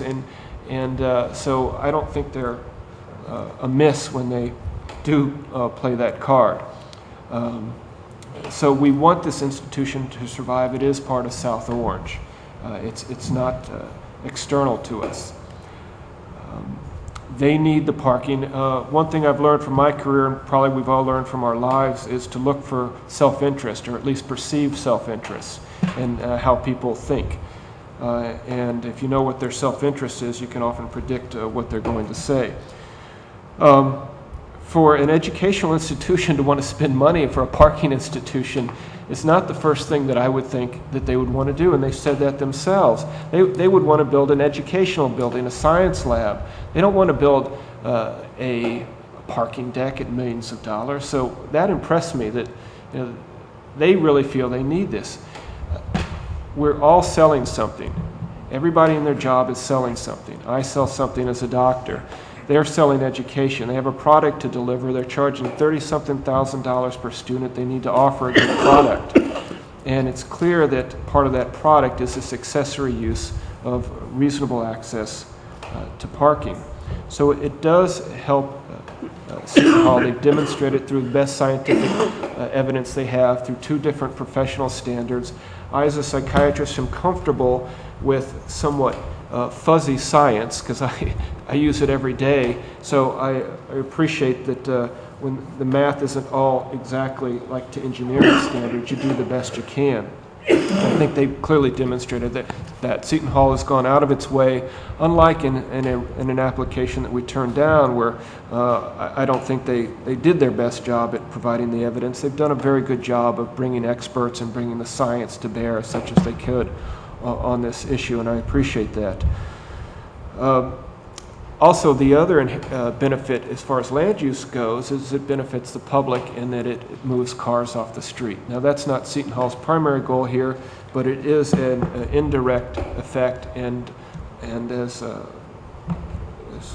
we've said, as well as the chief of police have said, that is a problem in the community. This will pull some cars off the streets. As far as negative criteria go, I agree with Mr. Parlapiano. We're using the park as a buffer, and I'm glad he articulated it as such, and that's not something to consider lightly.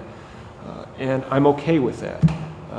That is why we have variances. Under different circumstances, you can offer exceptions, and I'm okay with taking that essentially from the park, also because we didn't have anybody from Newark or from the Park Association speak against it. To the contrary, we had somebody speak for it. For that matter, nobody in the public or townspeople spoke against this application. And to add some history to that, recall when they wanted to put the office building in the single residence, we had a slew of people come down and object to that, and we agreed with them that in this particular case was inappropriate. Nobody spoke against this. How many residents live within 200 feet? Well, that's part of the issue. Okay, but that's why you're not getting anybody's Well, feedback. right, because there's no residents directly affected. It's a bit of a circular argument, but go ahead. Well, this application has been ongoing for quite a long time. We've had several public meetings about it, and it's always been advertised as being on our agenda. So That's right. People know about it. That's right. Yeah. That's right. The people, the folks, nobody from Newark came to object. Nobody from the Park Association came to object. So there were no objectors. This is in its ideal spot as far, if you're going to have this parking deck, it's ideally located. We've gone over that. It was approved in a university master plan, so that should be mentioned, that was presented to our planning board. Also, to add some history, since we've told Seton Hall that we're suspect of them encroaching upon private residences, we've told them that, and they are largely landlocked, as it were, they're sort of forced to go for these sorts of things to a certain extent, for encroachment on setbacks and to go up, for that matter. And that's something that, we play a role in that too. So I recognize in this balancing, I'm okay with them encroaching on the setback and going up. I've been more concerned about destroying the residential character of neighborhoods. And like we said, this actually helps the residential character of the neighborhoods. I should mention, as far as the design waiver goes, this is a minor issue. No one spoke about of the angle of the parking spaces. I've parked in the parking deck many times. The angle that they're proposing is the same as in the current deck, and I think the angle is fine. Never had any problem with it.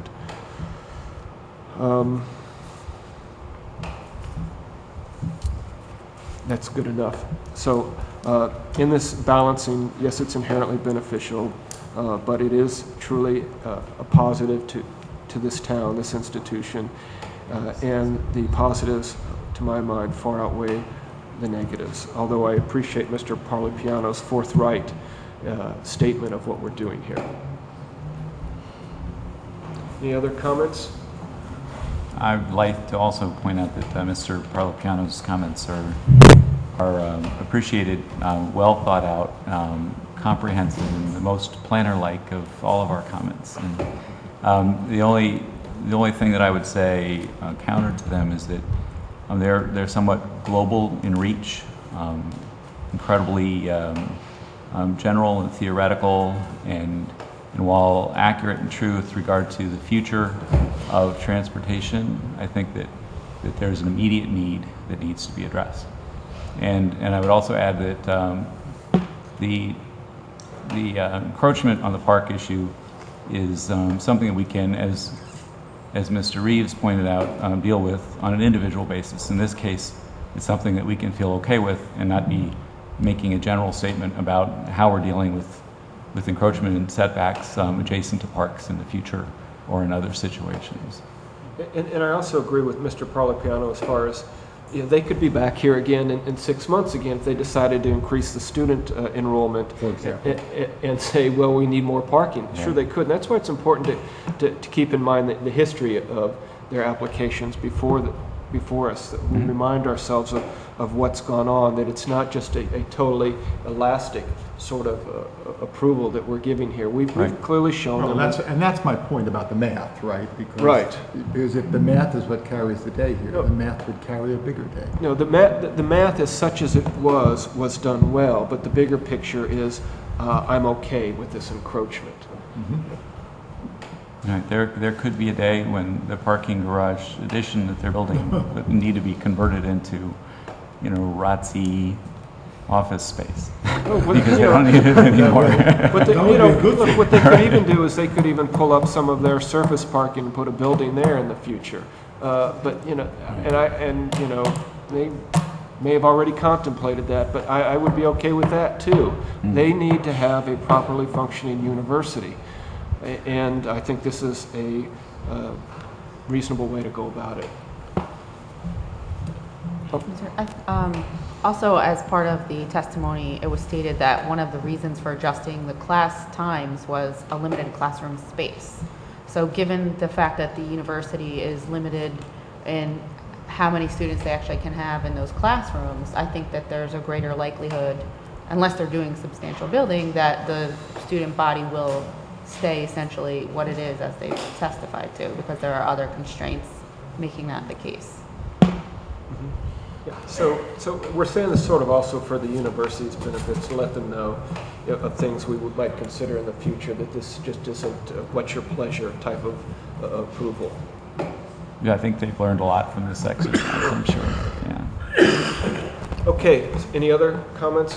Does anybody have any conditions with regard to a motion if one is made? There were some conditions, Mr. Chairman. At one point, there was a mention by the board engineer about filters on the roof deck. Okay, you need to speak into that. That's right, yeah.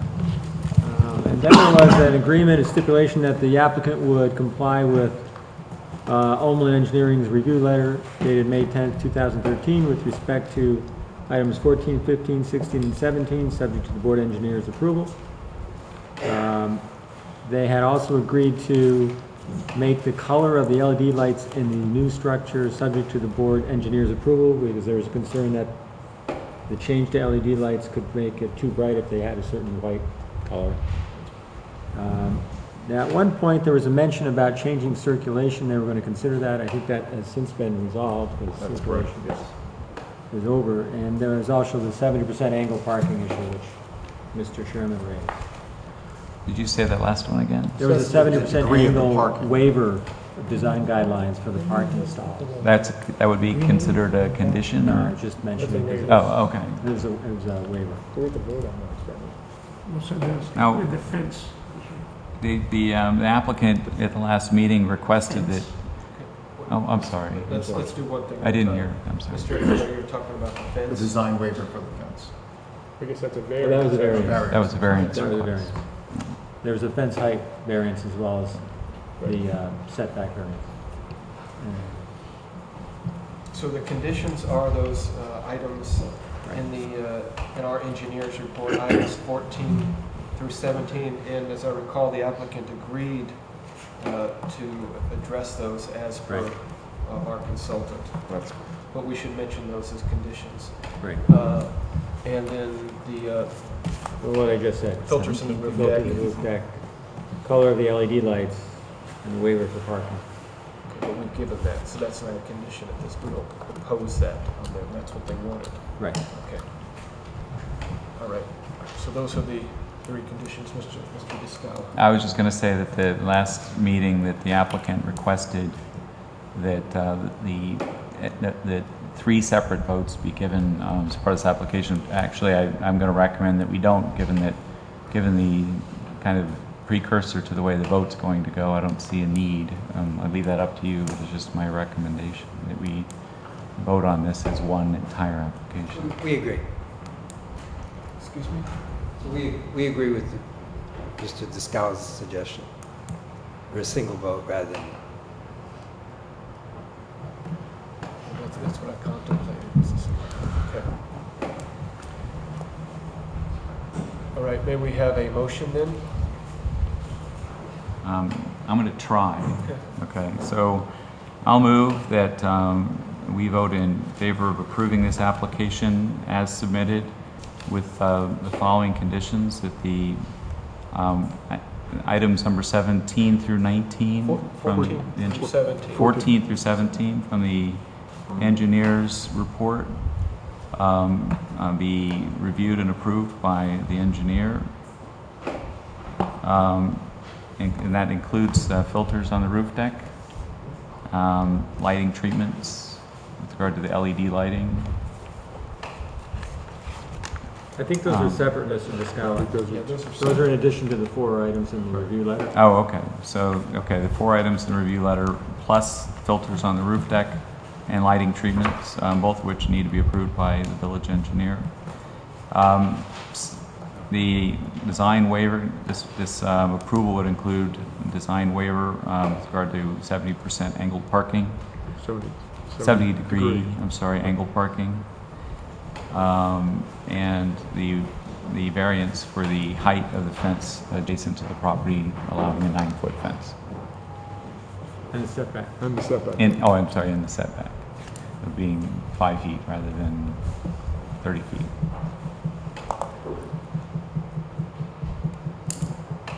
I'd second.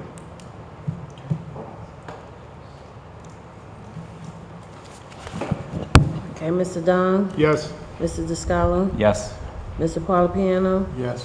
Mr. Reeves, Yes. Mr. Semper, Yes. Mr. Alla. Yes. Thank you. Good luck. Did you say Ms. Swearing? Okay, at this point, I'd like to take a brief break. I'm sorry, just a minute. I don't know if Ms. Swearing wasn't asked. Does she need to be? Yes, she's the 1, 2, 3, 4, 5, 6, 7. She's the seventh vote. She wasn't asked. She for a didn't, vote. wasn't asked? No. Yes, of course she should be asked, yes. Okay, Ms. Waring, Yes. Thank you. I'm sorry, I just missed that. Yes, so it's unanimous, thank you.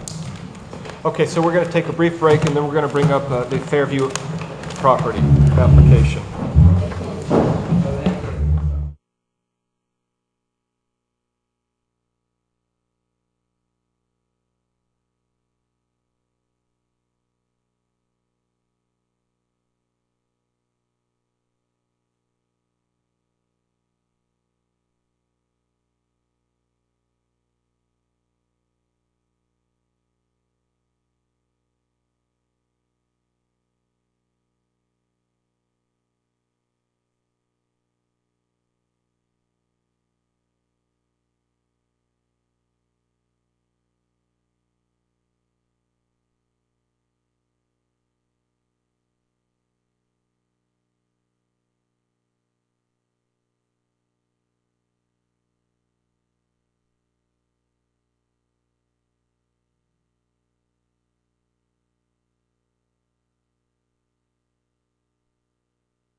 Sorry. Okay, we would, Okay, we're back in session now. we would like to carry the Seton Hall University case regarding 519 South Orange Avenue to the next meeting in October. Okay, that's fine. And we're wondering, is there enough, are there other matters besides the case that was carried from this evening? There, There's one other, isn't there? there is the revote on 301. on 301. And Ruchi Realty? Ruchi. Realty? No, that's, you mean the dentist office? That's the one that was carried over. Right. But that was after this application. That's true. And there's something else, right, Jeff? No, I think they're next. So the revote should only take a few minutes. So then it really should only take a few minutes because there's not going to be new testimony. There's going to be another vote. So you would essentially almost be the first application for that. Okay. Fine. Is that correct? Yes. Okay. All right, thank you. Okay. The first, October 1st, First, is it the first? Okay. it's the first Tuesday in October. Well,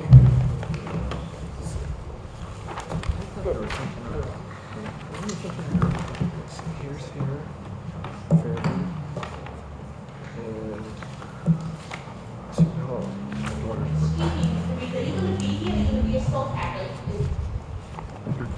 Good question. The question Well, was. wait a second. There's no completeness hearing, is there, scheduled yet? Is there? No. So, no, there's nothing on Irvington. Maybe I'm thinking of planning board. Is there an application in the planning board in Irvington?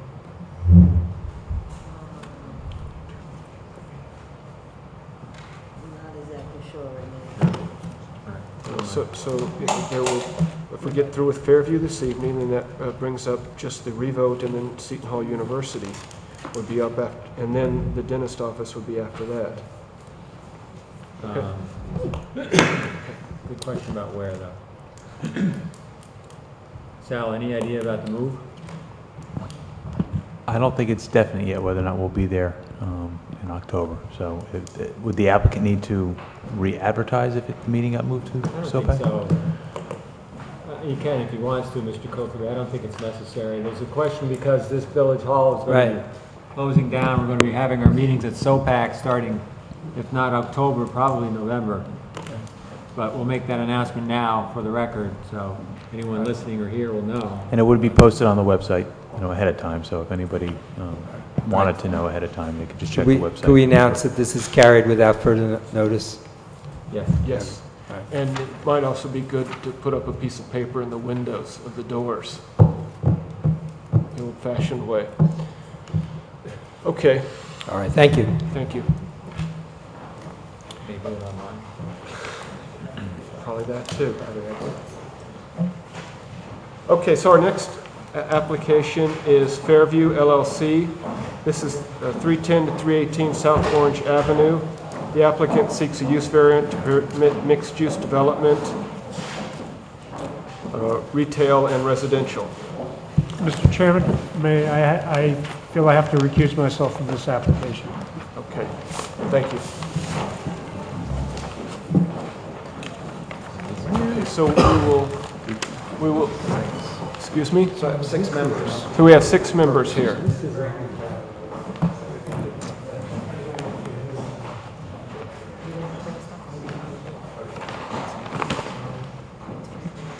Okay, are we ready to proceed?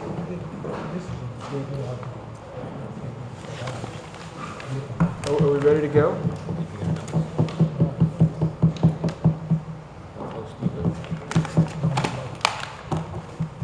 Why don't we check we have a question about whether or not the board member was within 200 feet. We want to clarify that. Can you check, Jetta? Do you have the certified list, Mr. Simon? I do.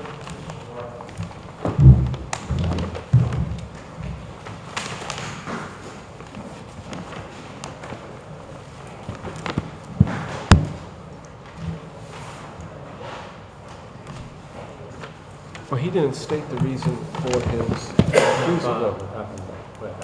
Oh, okay, I'm sorry. Thank you.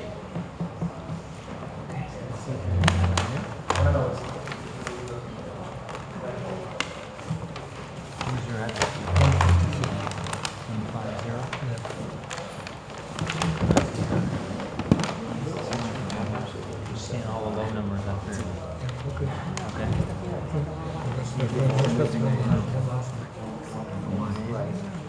Well, you can share mine.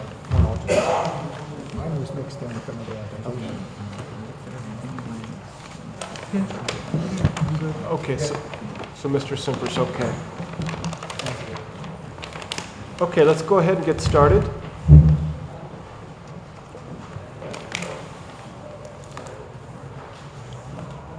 Mr. Chairman, ladies and gentlemen of the board, good evening. My name is Rob Simon. I'm an attorney with Herald Law. I'm here on behalf of the applicant 7 Fairview LLC. As Mr. Reeves stated, we're here for an application regarding certain property located commonly known as 310-318 South Orange Avenue, Block 2104, Lot 14, RC-1 zone. The property presently contains office space on the ground floor and apartments, 7 apartments on the second floor. What we're looking for tonight is an application for an approval for 2 things. One is for use variance relief under 40:55D-70D1 in connection with the applicant's intent to convert the first floor office space to retail space. And the second, and retail uses are not permitted currently in the RC1 zone. The second part of the application is a request for a parking variance to allow less than the requisite number of off-street parking spaces. Right now, there's 14 spaces required for the 7 dwelling units pursuant to the ordinance, and 10 spaces required for a little bit north of 3,000 gross square feet for the first floor use, or 1 per 300. So 24 spaces are required for this existing building, and 9 spaces are proposed in connection with this application. And of course, we additionally request such further relief, variances, waivers, or exceptions as required and may be necessary through the testimony presented. As this board is aware, this application is not your typical application, and that is being presented as a bifurcated application.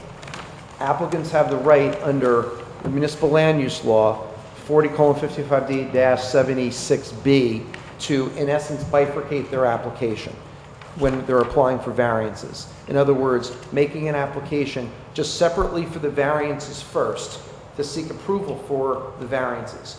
If the board is inclined to grant the variance relief, that's not the end of the story by any means. 2 things happen.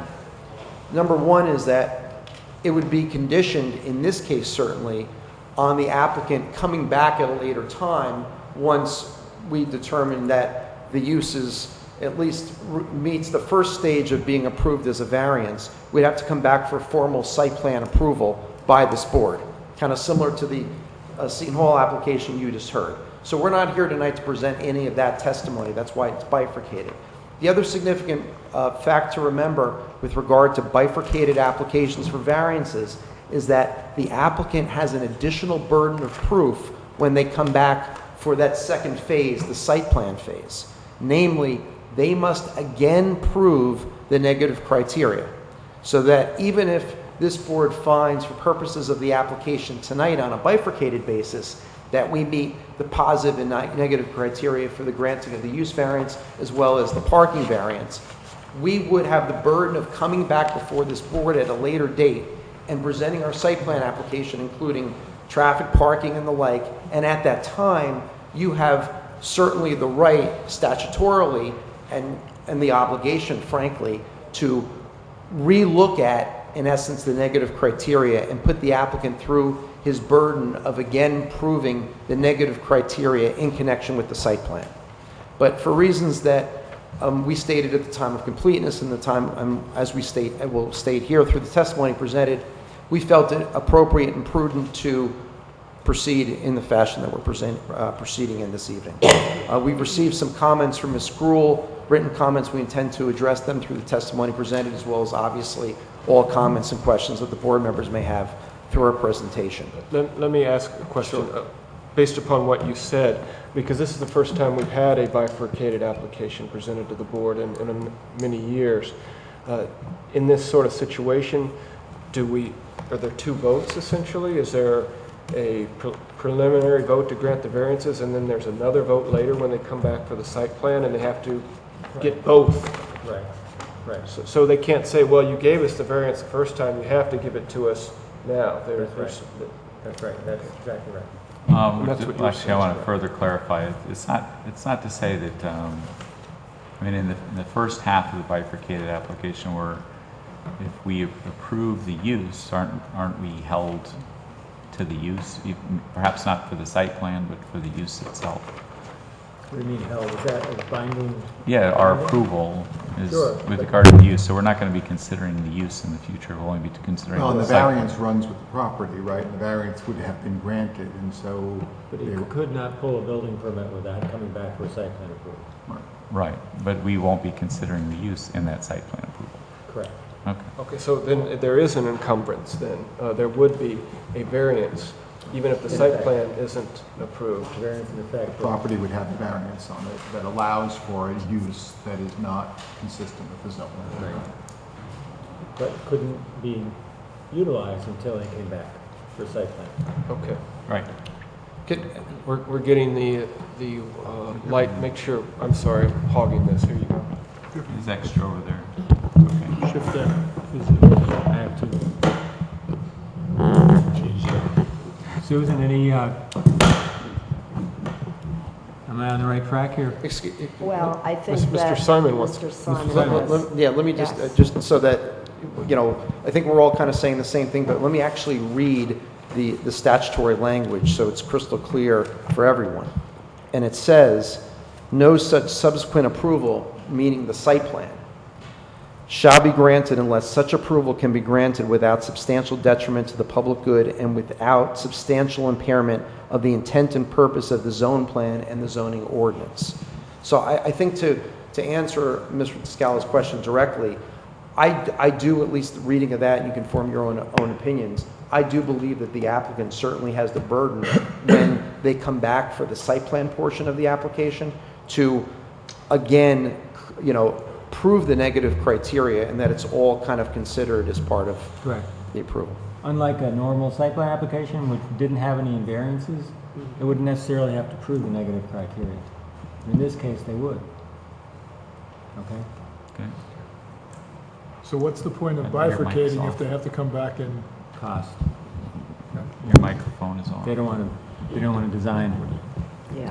There you go. They don't want to spend the money for either. Okay. Thank you.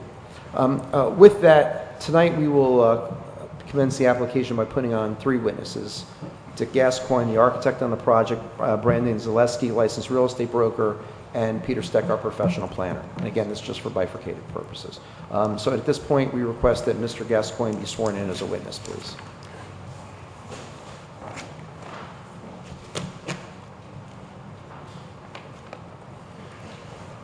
Please raise your right hand. Do you swear or affirm the testimony that you give to this board this evening is the whole truth? Yes, I do. Please state your name and address for the record. Richard Gascoigne, Gascoyne, 546 Ridgewood Road, Maplewood, New Jersey. Thank you. Mr. Gascoigne, if you can just provide for the benefit of the board your occupation, affiliation, and areas of expertise, please. Yes, my education was University of Detroit. Year graduated 1960 with a degree of Bachelor of Architectural Engineering. 1960 to 65, I apprenticed in various architectural offices in Essex and Union County. 1965, I took the exam for licensure as an architect in the state of New Jersey. I was granted it, and in 1966, I opened my office here in South Orange, and I'm in continuous private practice for architecture since '66. I have gotten additional licenses in Delaware, Pennsylvania, West Virginia, and Florida. I'm a member of the National Council of Architectural Registration Boards.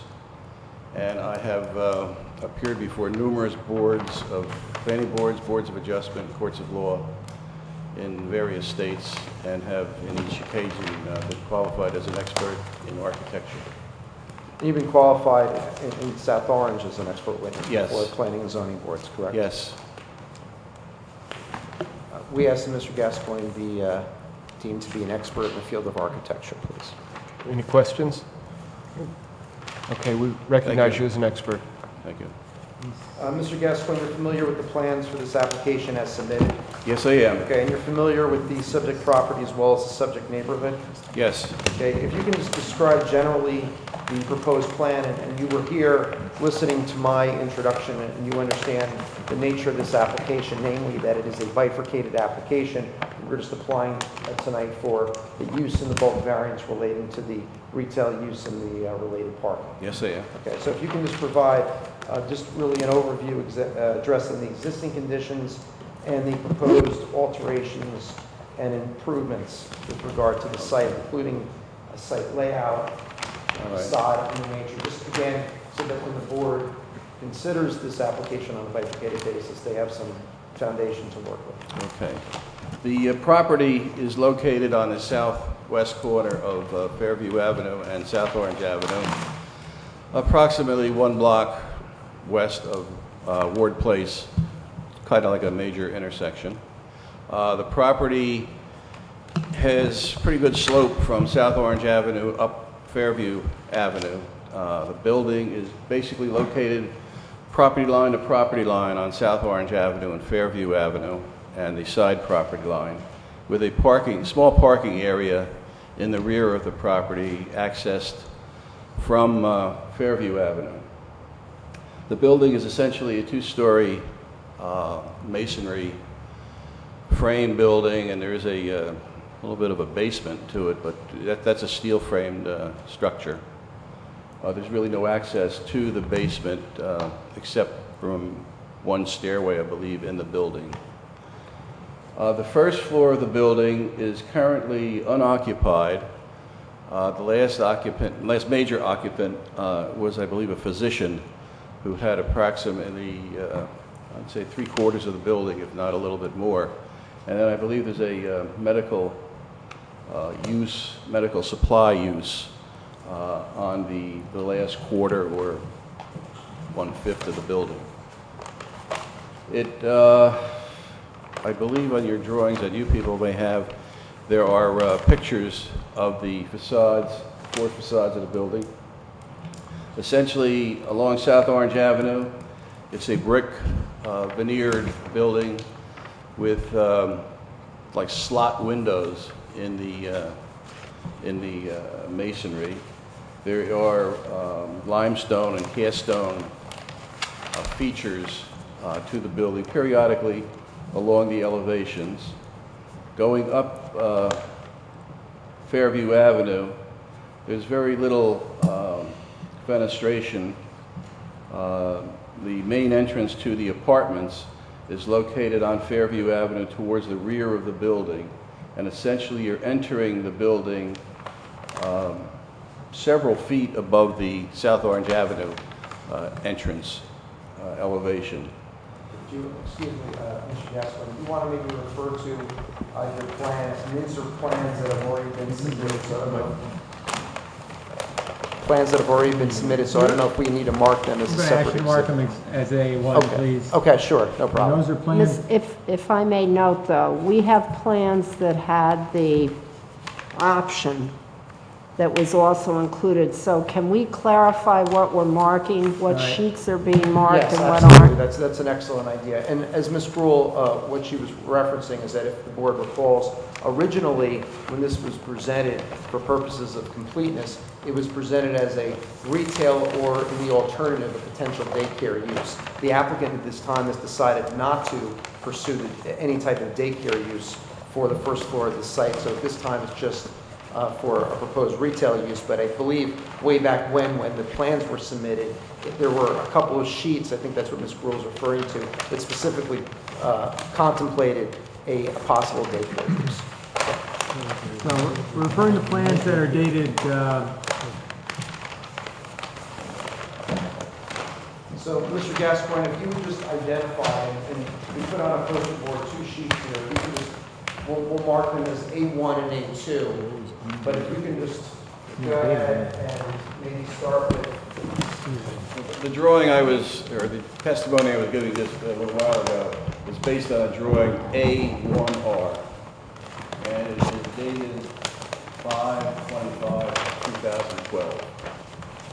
So the plan, drawing number A-1R, dated May 25th, 2012, we're going to mark as A1.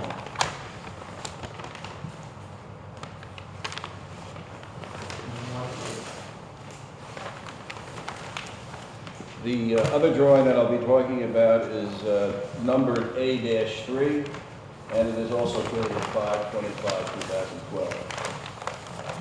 We will mark A-3 as A2 for identification purposes. You don't have another exhibit you want to put in the middle? We can do A1.5. Who's on first? Yeah. All right.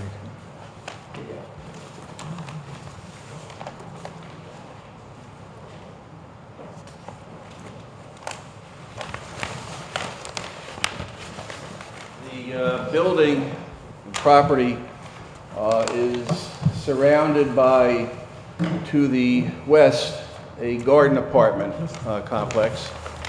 And going to the next street, I believe it's Riggs, there's a, looks like a one-family or possibly a two-family house. Mr. Gasco, when you say going to Riggs, if you can just, in referring to A1, just provide for the benefit of the board, just a perspective of where You should Riggs is. take the microphone with him.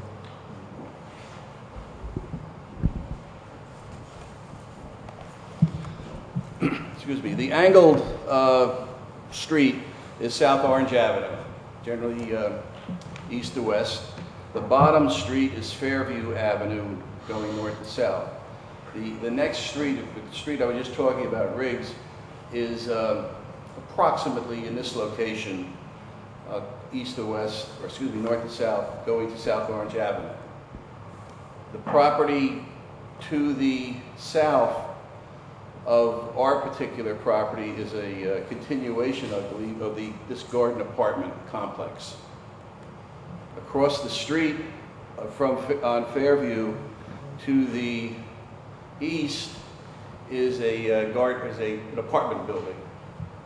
And across the street on South Orange Avenue, pretty much directly across the street, is a mixed-use structure, retail and apartments.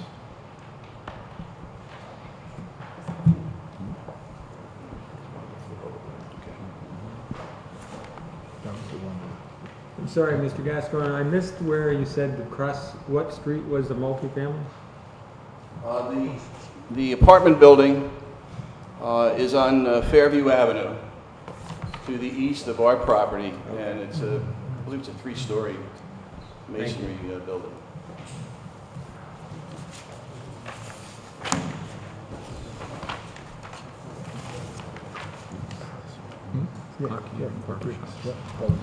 The drawing I'm referring to now is drawing A3. It shows the breakup of the existing ground floor of South Orange Avenue. South Orange Avenue being at the bottom of the sheet. Essentially, it shows 5 trapezoidal shapes,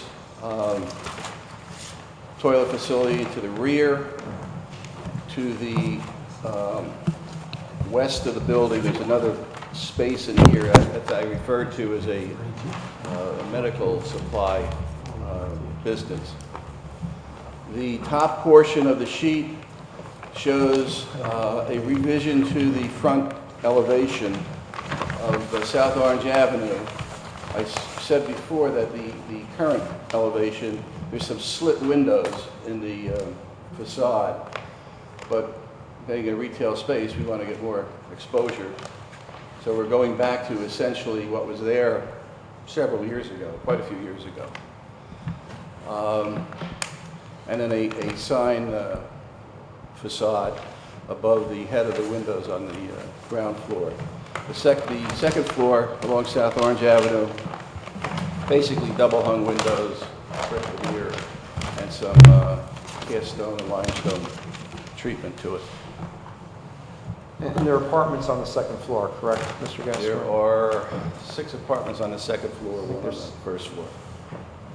And there's a difference in elevation between the proposed retail space and an apartment in the back here due to the grade of the property. Small studio apartment. And with regard to what we've marked as the A2 for identification, we're showing 5 retail storefronts. That's not necessarily how the number of stores are going to break down or necessarily the size of the stores. This is just for purposes of just demonstrating to the board just one scenario of a possibility, just so they understand a little bit of the proposed use as a retail use. Yes, there could be 1 tenant in there could be 5 tenants, there could be 3 tenants. It's just a thought of how it might be marketed. And with regard to your comment a moment ago about the way it used to be, if you can just provide, for the benefit of the board, some background as to your conclusions on that. Yes, I was born and raised in Newark and lived in Vailsburg on a street called Montrose Street for, I guess, till I was about 10 years old, 12 years old. That Montrose Street is part of Newark and part of South Orange. It's in the Tuxedo Park section.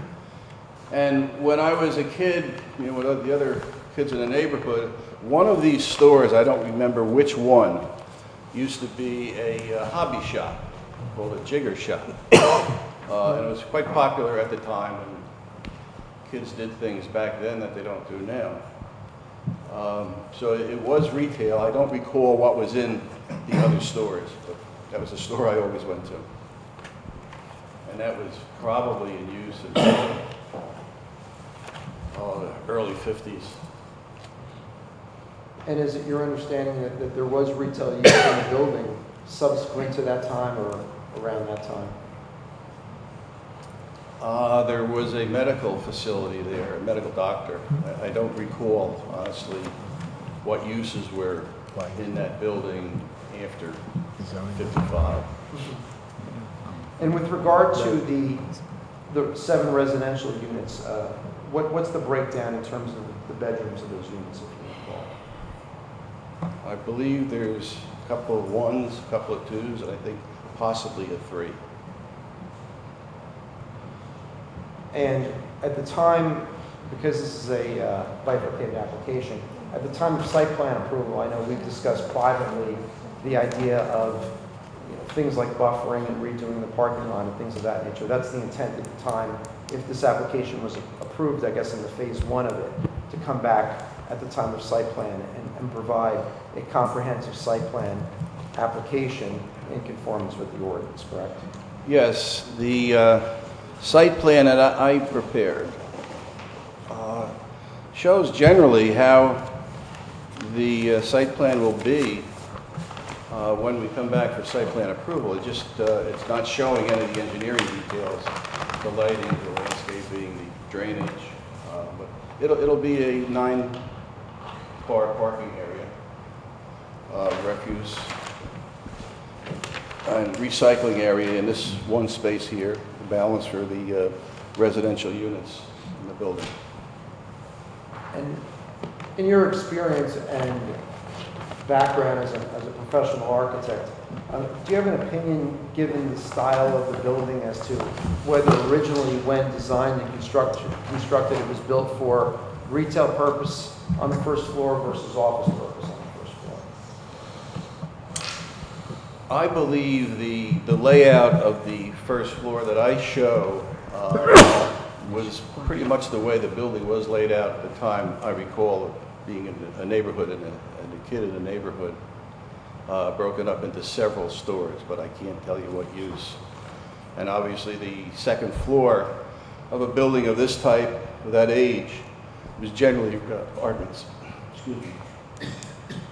So that as designed originally, it appears to you, and plus from your memory as being a resident of the area, that it was built originally for retail use, and then at some point it was converted over to office use. Yes.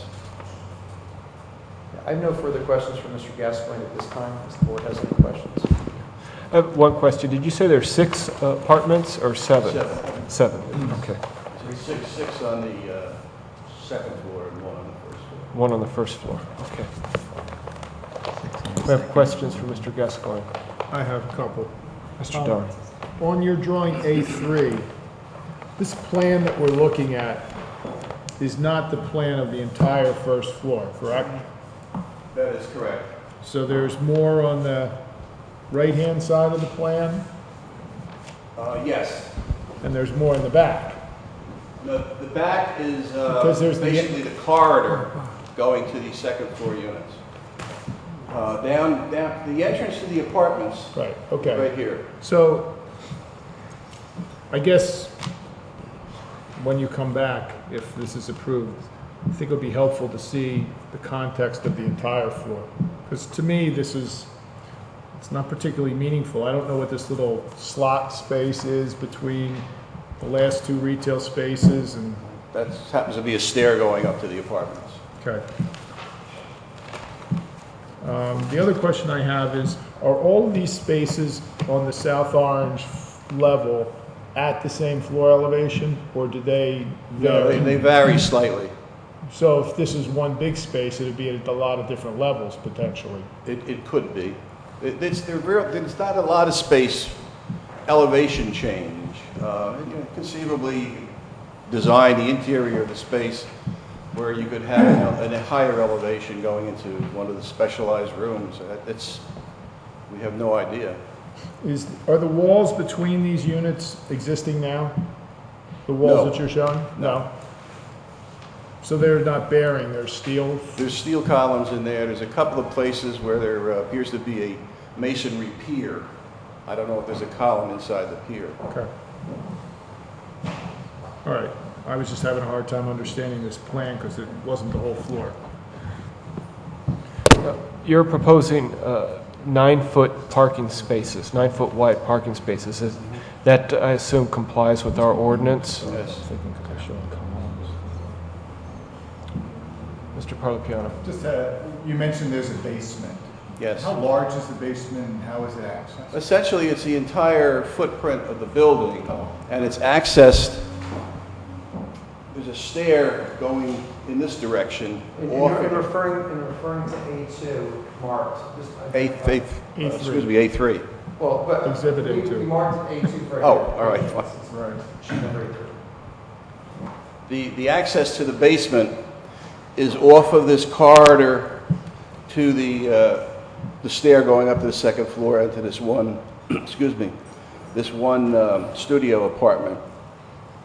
And there's an access to the basement from the exterior of the building or near the parking area. There's a big areaway in the back. Yeah, I saw that. Is that similar to a service corridor? Pardon me? Would that be something that'd be similar to a service corridor that's often in the back of a strip mall? No, I would think it'd be Retail. getting stuff out of the basement. So the only purpose of that is to get to the basement? Yeah, Okay. there's nothing in the basement. And what's the height of the basement? Very low. 7 feet maybe. Okay.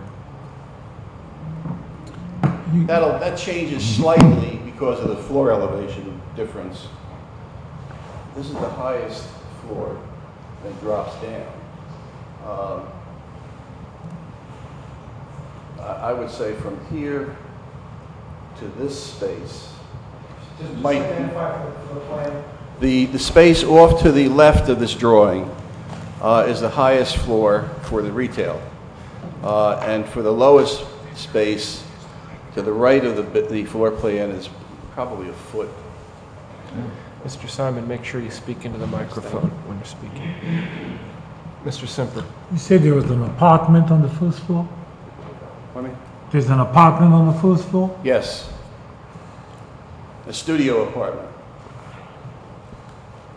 And it's accessed from the parking lot side, I think, right? No, it's accessed off of this hallway. Okay. Well, that's off the That's the parking parking lot side. No. Well- Yeah, but you can't get to this hallway from the parking lot because of that areaway. Can only get in off the Fairview. You can only get into this building from Fairview Avenue. That's right. as well. Ms. Gruhl.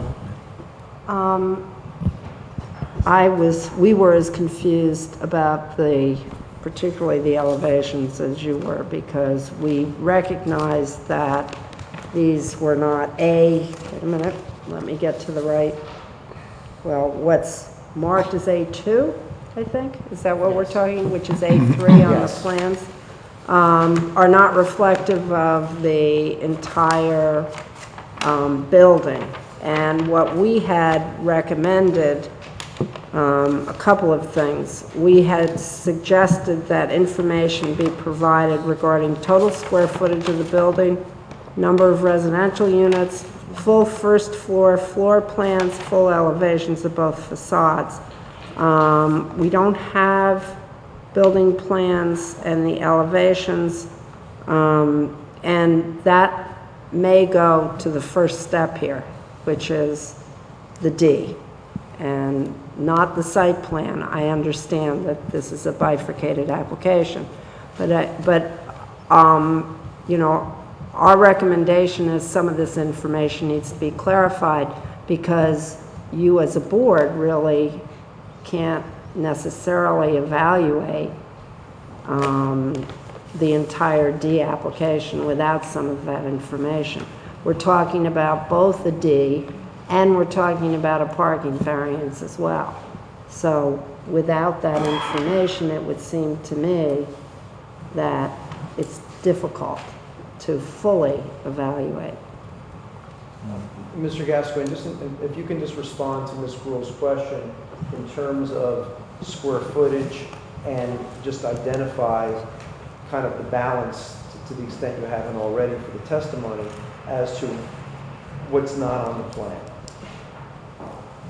It's going to be a little bit difficult, I agree. If we look at the site plan,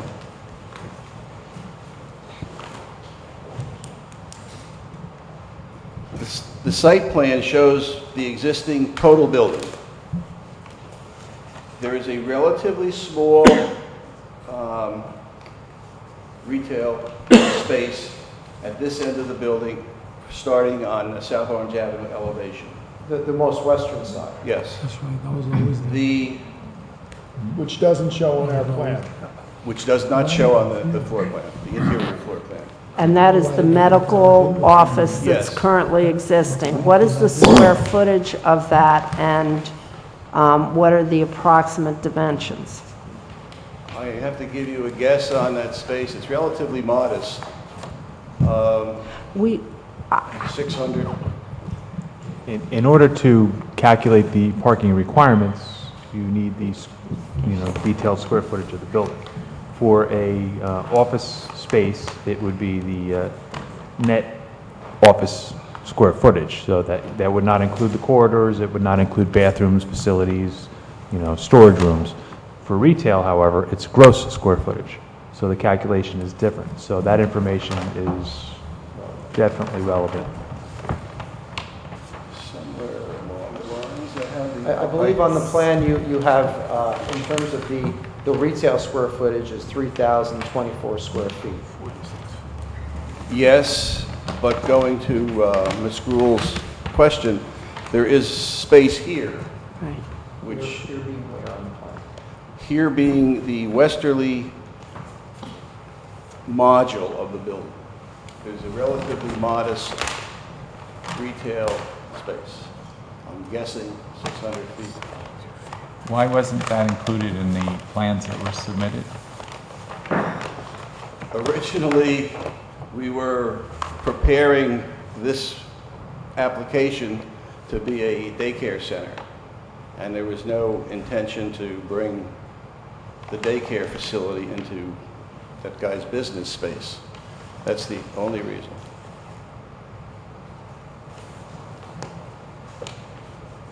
And it was the same concept also, that when it proposed to go to retail, that they were just going to modify the empty space that was in the building now and keep the current retail use. Is that still the case? Pardon me? Is that still the case? You're not You don't want us to consider that section of the building that is currently rented to,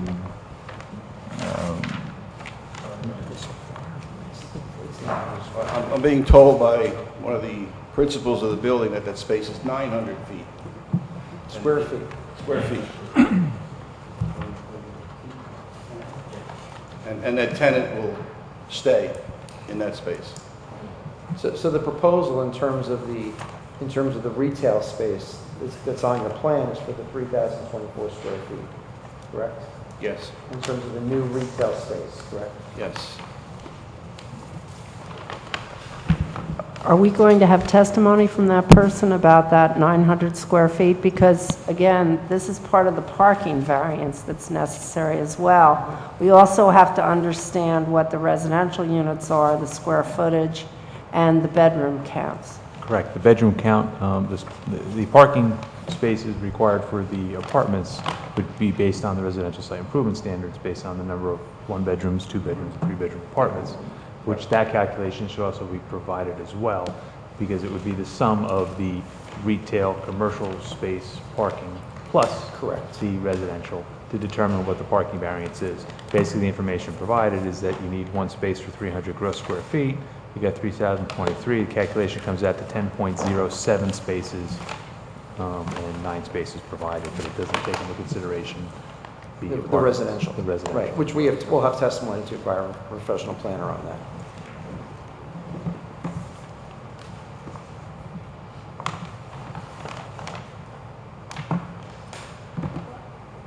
I'm still confused, so I'll just ask one more question. What is the current use of the 900 square feet? Of the what? What is the current use of the occupied space, the 900 square feet? That space is occupied. And used as what? I believe it's a medical facility. You know, he sells medical stuff. So it's a retail store. Yes. That sells something. I don't really care what they sell, right? It's a retail store. Yes. That's there already. Yes. Okay. No. It shouldn't be. If it's a retail store that's currently existing, the applicant's not seeking a use variance to use that as a retail store? I believe that's either grandfathered as pre-existing, but currently this application as presented is not seeking that approval as retail. You sure you want to do that?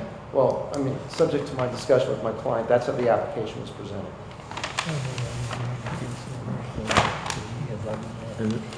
That is my understanding that the application is requesting the variance to allow retail or office space on the ground floor. It's to convert it to retail space on the ground floor. But that would be the entire ground floor. I mean, the variance is for the entire ground floor of the building, not just for That's the correct. additional That's space. correct. So you would be seeking a variance for that as well.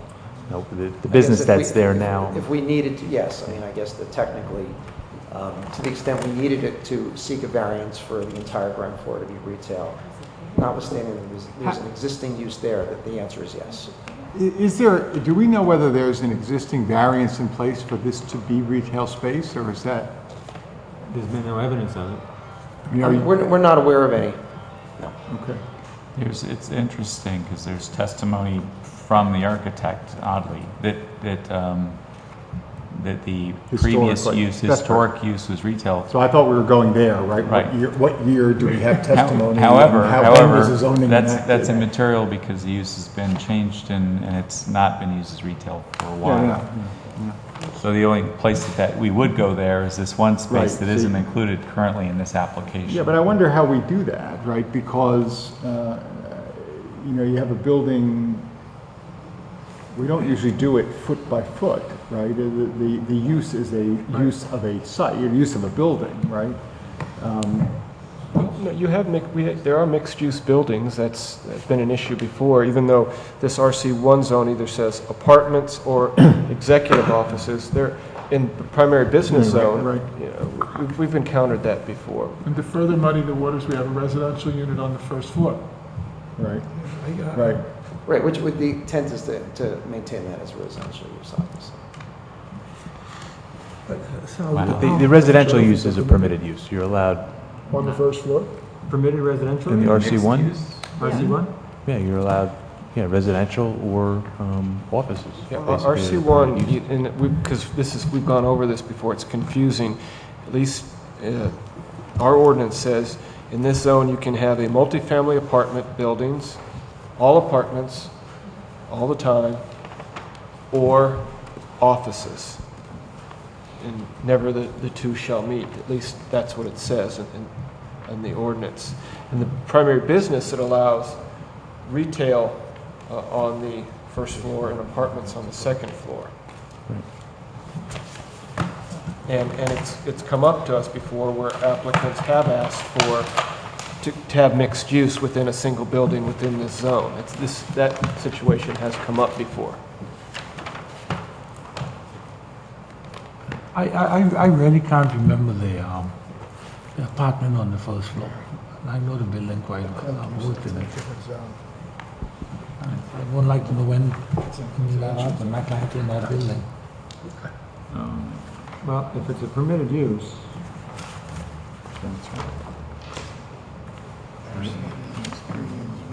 permitted use in the first floor, right, Sal? I'm sorry? Multifamily apartments, permitted use in the first floor. In the RC1, multifamilies are. So they would they would need a variance then for the apartment on the first floor. But apparently there is a retail use in the first floor for which there is no prior variance and no application as a prior non-conforming. Yeah, I don't know that the ordinance actually limits a mixed use of multifamily buildings and office buildings. I mean, when you read it, it lists them as permitted uses, but doesn't necessarily say you can have one but not the other. It doesn't say that in this perhaps obsolete zoning book I have, but I don't think it's changed. No, it doesn't say you can't have the two in the same, but I assume that they're excluded because they are included in the definition in the primary business zone that you can have that mixed use. Well, no, in the primary business zone, it's different. It specifically states you can have retail businesses and you can have apartments, multifamily units above the first floor of retail, or above the first floor of commercial. So it specifically states that in the B1 zone, but in this zone, it basically, it simply says, in the RC1 zone, multifamily apartments including housing for senior citizens, townhouses, professional office buildings, public schools, executive offices. So it doesn't specifically say you can't have one on one floor and the other one on the other floor, or you can't have a mix of the two. These are permitted uses in the zone. Well, no, but that's the wrong reason. And think of it in a simple way. In the primary residential area, single-family attached dwellings, it doesn't say you can't have a retail establishment, but it's assumed you can't have a retail establishment because it's not included. So here, using that same sort of thinking, if it isn't listed as permitted, it's not permitted. But it is listed as permitted. You're permitted to have offices and you're permitted to have... But not in the same building. It doesn't... Why not? Because it doesn't say so. It doesn't say so in the B1 either. It doesn't say that you can have an office, or you can't have two different type of retail. I mean, I don't quite understand your... That is my understanding of what this is that it can be one sort of building or the other sort of building, but they're not supposed to be a mixture of residential and offices in the same building in this zone, as opposed to, for example, the primary business where it says you can put apartments on the second floor, you can put professional offices on the second floor, and it lists Because in the primary business, the key of the primary business was to have retail on the first floor. That's the key intent, Right. and that's why it's defined that way. Right. But I don't think that's the intent. Susan, correct me if I'm wrong, but I don't believe there's any restriction. I'm going to do what attorneys do. It's unclear, and it's not artfully worded, I think. I don't know. You're the zoning officer. Can you speak into the mic, please? You're the zoning officer. I know this has been brought up in terms of clarification, and actually, there is some clarification coming on that point. But I know what you're saying, though, at the same time. The two uses are both principal permitted uses. It's, There's no restriction, though, that says they can't be in the same building. but it's not specifically permitted as well. And that's what the chairman's saying. If it's not specifically permitted, it's prohibited. But the uses are specifically permitted. It just doesn't say they can't be in the same building. Right. Right, no, right, it doesn't say Right. that. But we've, So just like it says they can't be in the same building, it doesn't say they can be in the same building. So, Well, it's just my overall look, and when I read this, it's all about permitted uses. It doesn't, Yeah. it's not about, it doesn't state exclusions. It's the understanding, my understanding in reading this whole thing is, this is what is permitted, and if it's not permitted, then it's excluded. right. It's worth noting, I think, that the zoning enforcement officer, when something doesn't require a variance, looks at it that they're permitted without consideration of them being held separate. So I think it's something we have to take into consideration. You know, and I think I actually went to the Board of Trustees with this in our annual letter, I believe, several years ago, asking for clarification on this matter. So I recognize it's been an uncertainty. So it's an uncertainty. I guess we need to move on and continue with the testimony, because I don't have the answer. I don't think we have the answer. It's an uncertainty. And that's our job, is to make an interpretation of that. That, and the applicant's seeking a variance, so. Well, yeah, let me just ask a question. If this board's position is that the current use is not permitted as a mixed use, which we don't agree with, I mean, certainly, I'll ask Mr. Gascoigne, you're not aware of other than that one, I guess it's the studio apartment on the first floor, you're not aware of the first floor of this building ever been devoted to a residential use? Not to my knowledge. So certainly, we'd have to go back and we'd have to look at records back in the 1930s in terms of grandfathering and this and that, but the reality is that at some point, certainly, we presume we'd be able to show that the mixed use was permitted either by grandfather, pre-existing non-conforming use, or otherwise. But if this board is requiring the applicant to present proofs as to the existing, whatever it was, the office use that pre-existed, we certainly want to know that as part of this application. We might want to do that, but I'd prefer, I think we before we should hear decide more on that, about I what's want to going hear more about this, because we could get bogged down. You're not the first applicant we can get bogged down in the history, and sometimes it's useful, other times it just goes nowhere because there's no written evidence. Let's move on, let's keep this in mind. If this is something that it would be important to us as we near the end of testimony, then we can ask for it if we need it. Okay. So let's keep moving. We just want to provide the board, what they need, certainly. Okay. but you are asking for the entire site, correct? Well, the application pertains to the entire site. So the entire building is being considered for retail use? Well- As well, I set aside the residential, but the first floor is Anything proposed. that is not currently residential, which includes, I guess, the first floor, that the little studio unit, Set aside that. is proposed to whether the medical use is existing, continuing, et cetera, to be retail use. Okay, so that is part of this application, and therefore... But let's be is- clear, that's not a medical use, it's a retail use that sells medical. Right. Could be selling anything, it's just retail. It's retail. Right. Okay. Medical So the first equipment floor or has whatever it is. first floor has a retail site in it, and it has an apartment in it. That's right, and then a bunch of vacant space. I hate to say this, but I think that we need to have plans that reflect the entire property, so that our decisions can be well informed. Okay, that's, Well, let's keep Let's moving keep on, going, and we because- can say that at the end. Fine. Yeah, we're not doing site plan approval, right? Right, So- we're not doing site plan approval. We can ask, we can talk about this. Let's let them get through. Sure. Go ahead. any other questions for Mr. Gascoigne? What's the size of the apartment on the first floor?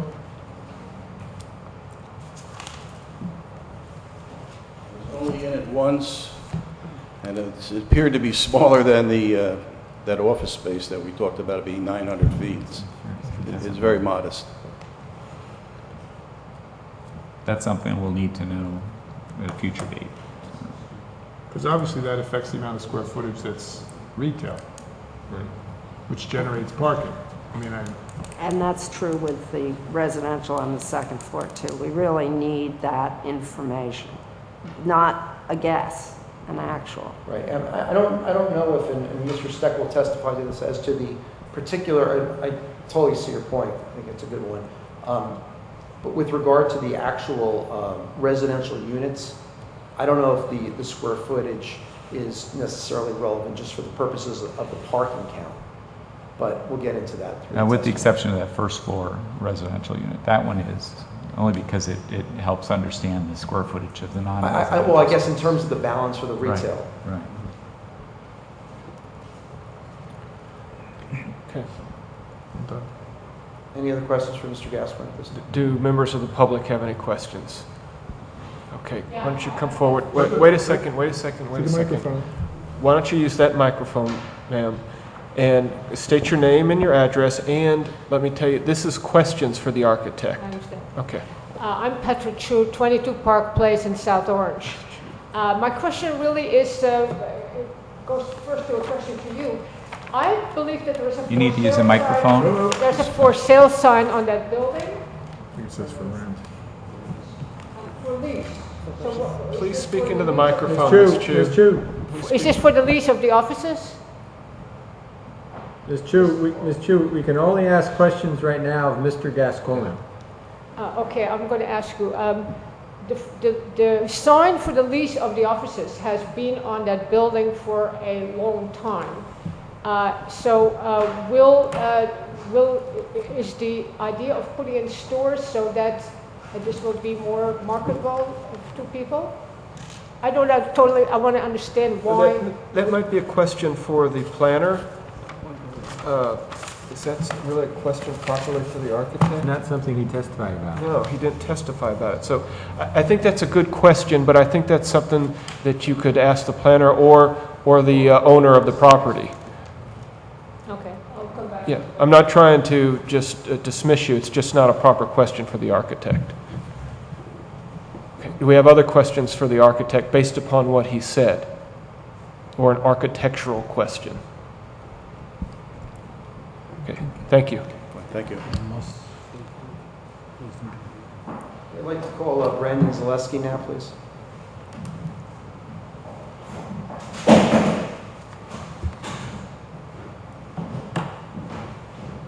His name is on the building.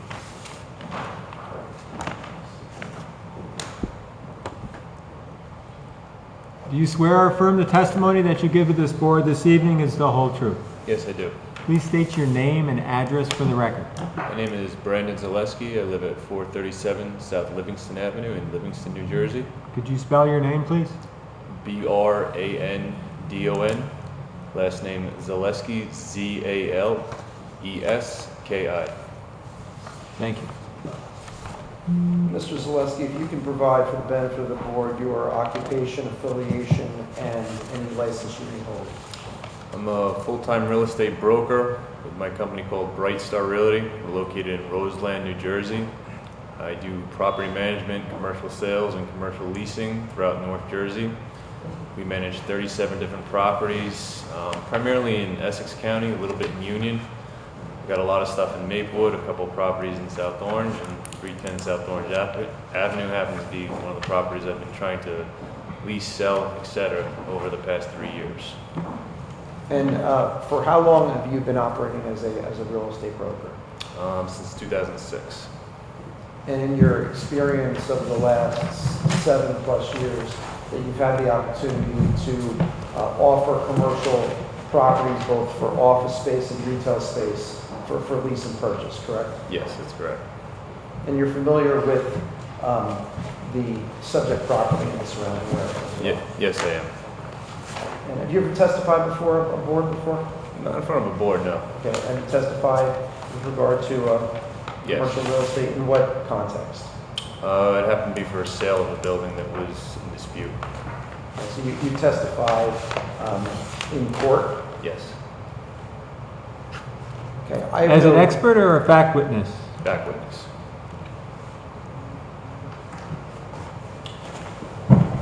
You offering him? We're going to offer him as an expert, just limited to his experience, based on his experience as a commercial real estate broker in Essex County, particularly South Orange Avenue area.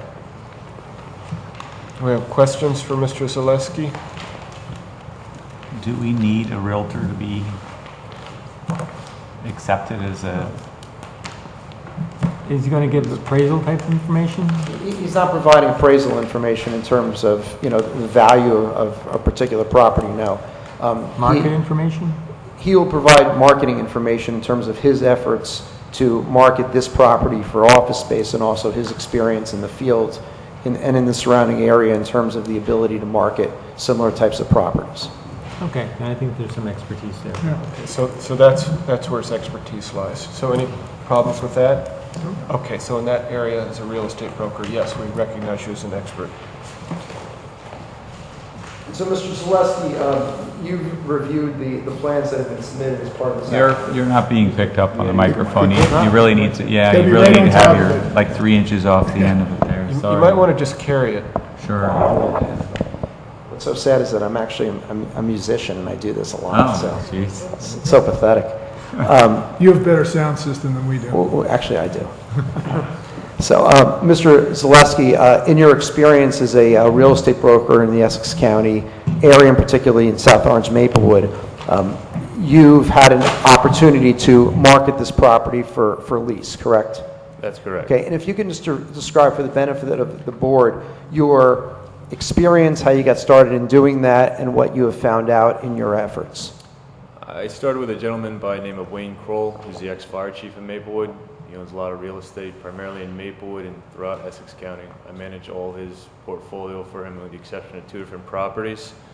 He has a number of office buildings in Springfield, Maplewood, and West Orange, all which have medical and professional space.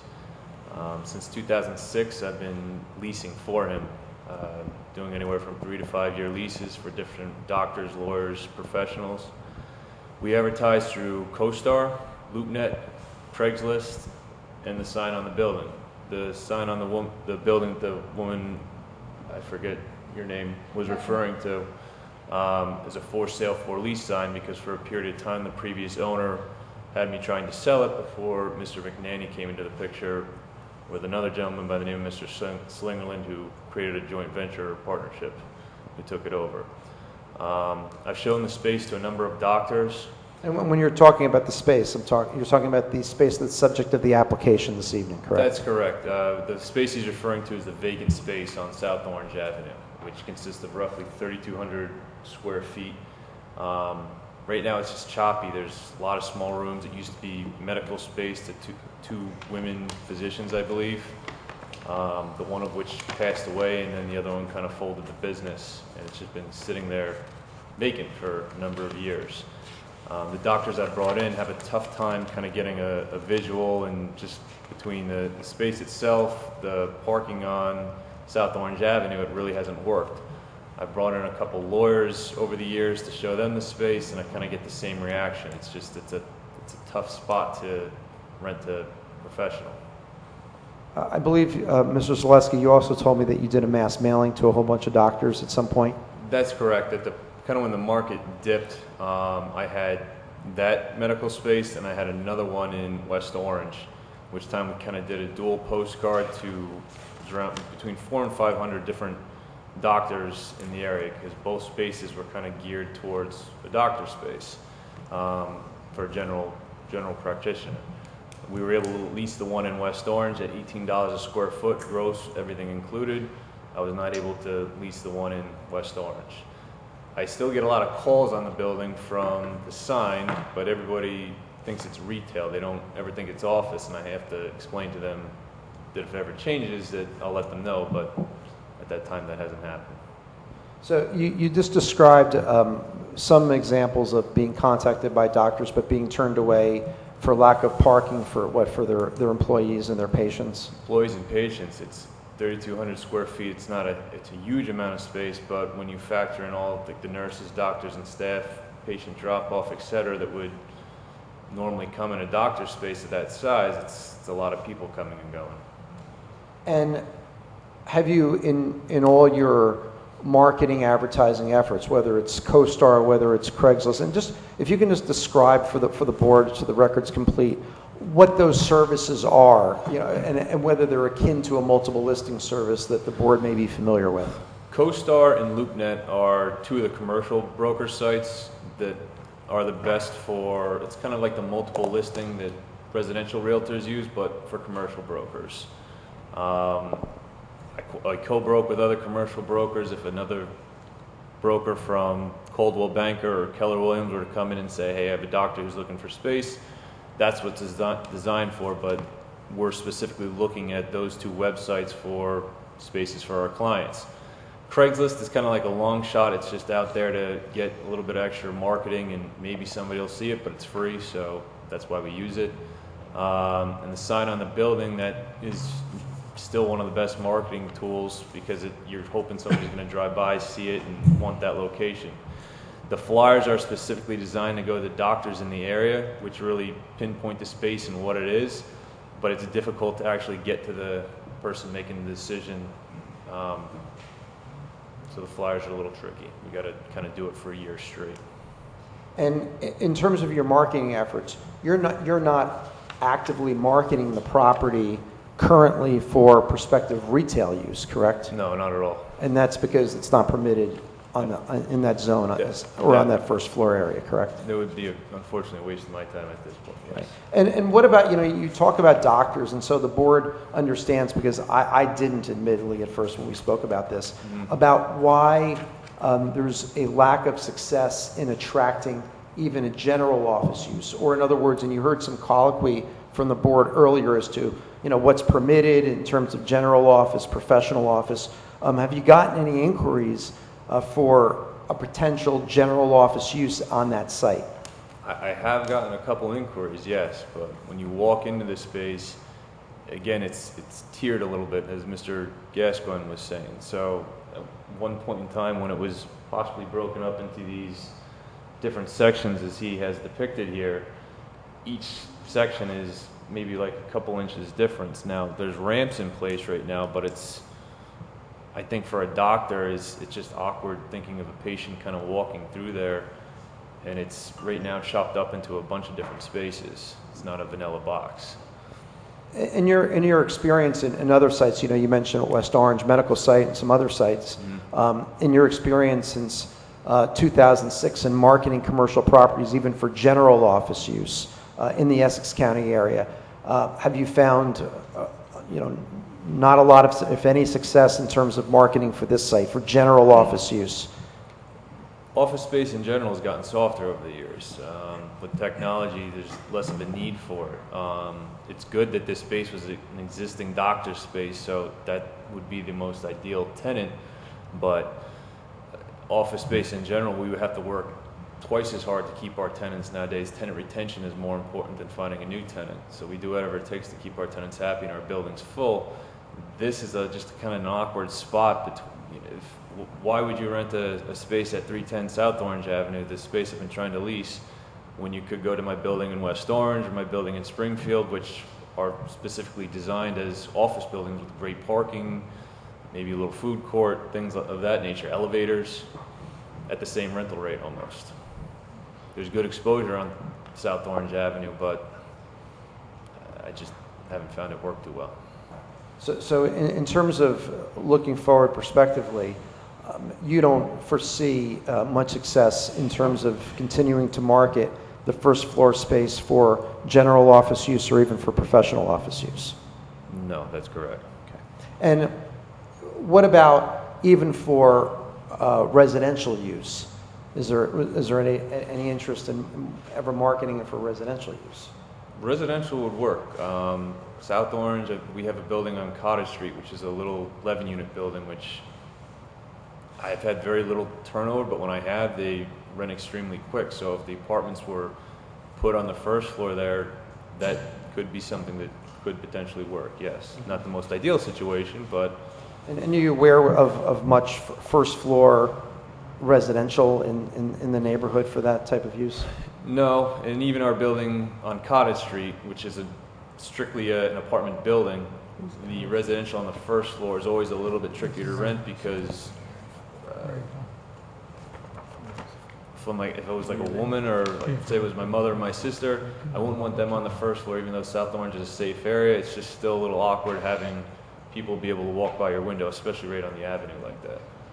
So in summary, based on your experience, you've seen really little, if any, demand at all for office space, whether it's general office or professional office, and much demand. And have you seen demand for potential retail use? That's correct. The majority of the calls that I get nowadays are from the sign on the building, which still says for sale and for lease, as she had described. But they're looking for retail, whether it be a yogurt shop, a small coffee place, things of that nature, hair salon, even though there's one across the street. That's what they're looking to put there. And you mentioned across the street. If you can just describe, and I know Mr. Gascoigne touched upon it, the retail use that's across the street. The retail use across the street, they're not identical buildings, but similar setups. That's where the Cluck U Chicken is, I believe a hair salon, there's a pizza place, a liquor store, and then they have apartments above. I think the guys who own the pizza shop, if I'm not mistaken, are the ones who own the building. I've talked to them a little bit, and they haven't had any problems. And I don't even think they have parking, if any, in the back of their building. I think they have a little bit, but not too much. We're aware. They've been here. Oh, They've been okay. here. Yeah. A good thing or a bad thing? They've been here. I'll leave it at that. I have no further questions for Mr. Zaleski at this point, if the board has any questions. I'm sure we have some questions. I have some of my own. I could start if you want. Go ahead. Okay. Three things that you had talked about. We were given this photograph, which I guess is an aerial. I mean, there are residential buildings right around you that have units on the first floor, but they're very different kind of buildings. In other words, they have their guard departments or apartment buildings that are set back a good way off the street. Do you really think you could? I mean, even if you could get permission to it, you could rent residential units right on South Orange Avenue on the ground floor? It would be difficult, again, because you don't have any, like, buffer. Right. There's no grass, there's no So nice little bushes you could plant out Do there. you think that would be like an ideal use for that space? No, not at all. Okay. The second thing is, They want to retain it, though. one of the things that I think doctors are going to have an issue with, and you could speak to this, if you have 3,500 square feet of space, say you got lucky and you had a 3,500 square foot doctor that would want to move in, how many parking spaces would he be looking for? Doctors are picky because they usually want one reserved for themselves, one for the other person in their suite with them. Then you have at least one receptionist, probably two. I mean, so that's 4 spaces right there for just a small doctor's office, let alone all their patients and drop-offs and things like that.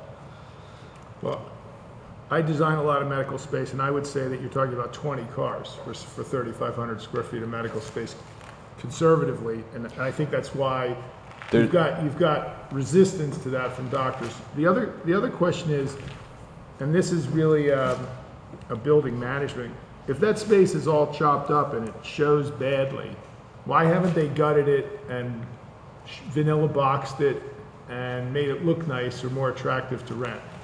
I think because they were hoping this goes through, and why spend the money to do that yet when you could save some walls? I'm sorry. Over the past 3 years, I had the same question. Have you ever marketed it as remodel to suit tenant kind of thing? The first year and a half, it was a different owner. And then 2 other owners, which the ones that I have more of the relationship with, came into the picture. And that's why I even spent the money to do the mailing, because with the other owner, it was a little bit more challenging. I quite frankly still thought it was going to be a little bit of a waste of money, but to give it a shot and see what happened, I was piggybacking on the other building I was trying to lease as well. So your your testimony is that most of the inquiries you've gotten about this building have been using it as retail space. That's correct, yeah. Because quite honestly, it is very similar to the building that's across the street. Yes. Unfortunately, they're in two different zones, Unfortunately, yes. neither of which permit retail. That's right. I was going to say, I'm not sure that matters. Right? Okay.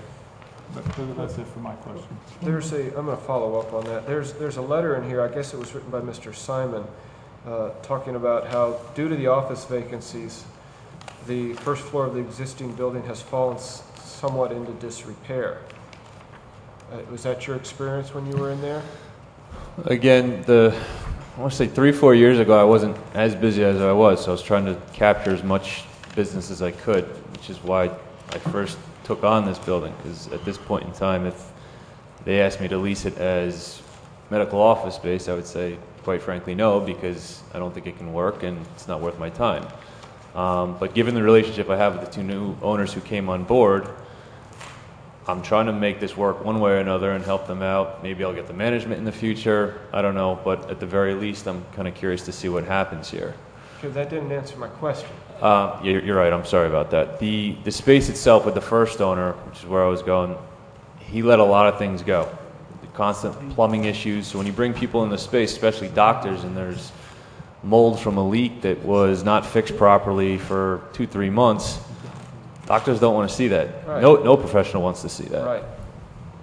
So that itself doesn't sound like a good marketing tool. So, I see a certain backwards logic here of saying, well, it's fallen into disrepair and therefore we can't rent it. Well, you may not be able to rent it because it's fallen into disrepair. That's one concern I have. Are you aware of what's on the other side of South Orange Avenue as you go up towards Seton Hall and towards Center Street, the kinds of uses that are up there? As far as like mixed-use professional, You or tell me. Are you aware of what's over there? I know there's a lot of mixed-use buildings there, and then there's some buildings that do have professional office spaces on like the second floor with retail on the bottom. There's no there's that building directly across the street that has retail that we've discussed. But as you go up towards Seton Hall, you have situations that used to be single-family residences that have been granted variances over the year, where you have things like professional offices, dentist office. In fact, my dentist is there, medical offices. I think you've got a Seton Hall seminary-type situation up there. You actually also have, next month we have Seton Hall, are you aware, has purchased one of those buildings there, and they want to convert it to administrative offices. Are you aware of that? I wasn't aware of Okay, that. are I you mean, I'm aware- aware of some of the places you spoke about, but not. You aware, right across the street, also on the corner of Grove and South Orange Avenue, we've been hearing an application of a single-family residence that wants to move administrative offices into that building. I don't expect you to be aware. It's kind of a set-up question. No. My point is that there has been a demand for administrative spaces, professional spaces, on the other side of South Orange Avenue. Okay. So that's something that I'm taking into consideration with this application. It's not that it's non-existent, and I'm concerned that the condition of this building as it was presented is going to guarantee, if not intentionally, unintentionally, is going to guarantee it won't be rented. All right. If I could add to Rusty's statement, for approximately 20 years, 2 doctors occupied that building. Very, very, very successful practice. I know it, I was the computer consultant, and something happened, and they happened to leave South Orange. And thereafter, the building was purchased, as I said, by Said, and things have gone wrong with that corner. You're smiling because you probably know. I know of Said. That's. Yeah. So I want to get back to Rusty's point that Dr. Roseman, the dentist up the street, that area, singular, there were 2 doctors, Dr. Eatman and Dr. Blackman, that occupied there, and then the retail store was the candy store before. Over 20 years, very, very successful. Across the street was the chiropractor. I think the retail stuff, and I'm not an expert, I see some difficulty because the office was one big office, 2 doctors. Mm-hmm. And the front, the patients would come there, the doctors, and they lived in South Orange, so there was no need to drive. And in fact, Sai's house, that was the doctor's house, and they would walk to the office most times. The back, patients would park, so 2 doctors, that entire downstairs. I think, though, you have an issue with that building. While it might be a nice idea for it to be medical office space, I think the lack of parking. Well, as I said, the front of South Orange Avenue, and as you come right on Fairview, they'll always occupy that area. Right, but then you're appropriating parking that's not on your site for parking on your site. Well, yeah, but I'm telling you how it worked. No, I'm not saying that Yeah. it didn't, I'm just saying that I think it's a hard site for medical office space. Have you approached, Mr. Zaleski, have you approached Seton Hall? They were interested in buying right before I came on board to try and sell the building. They were actually under contract to buy the building, from what I understand before that. I don't know why the deal fell apart. I just remember hearing that.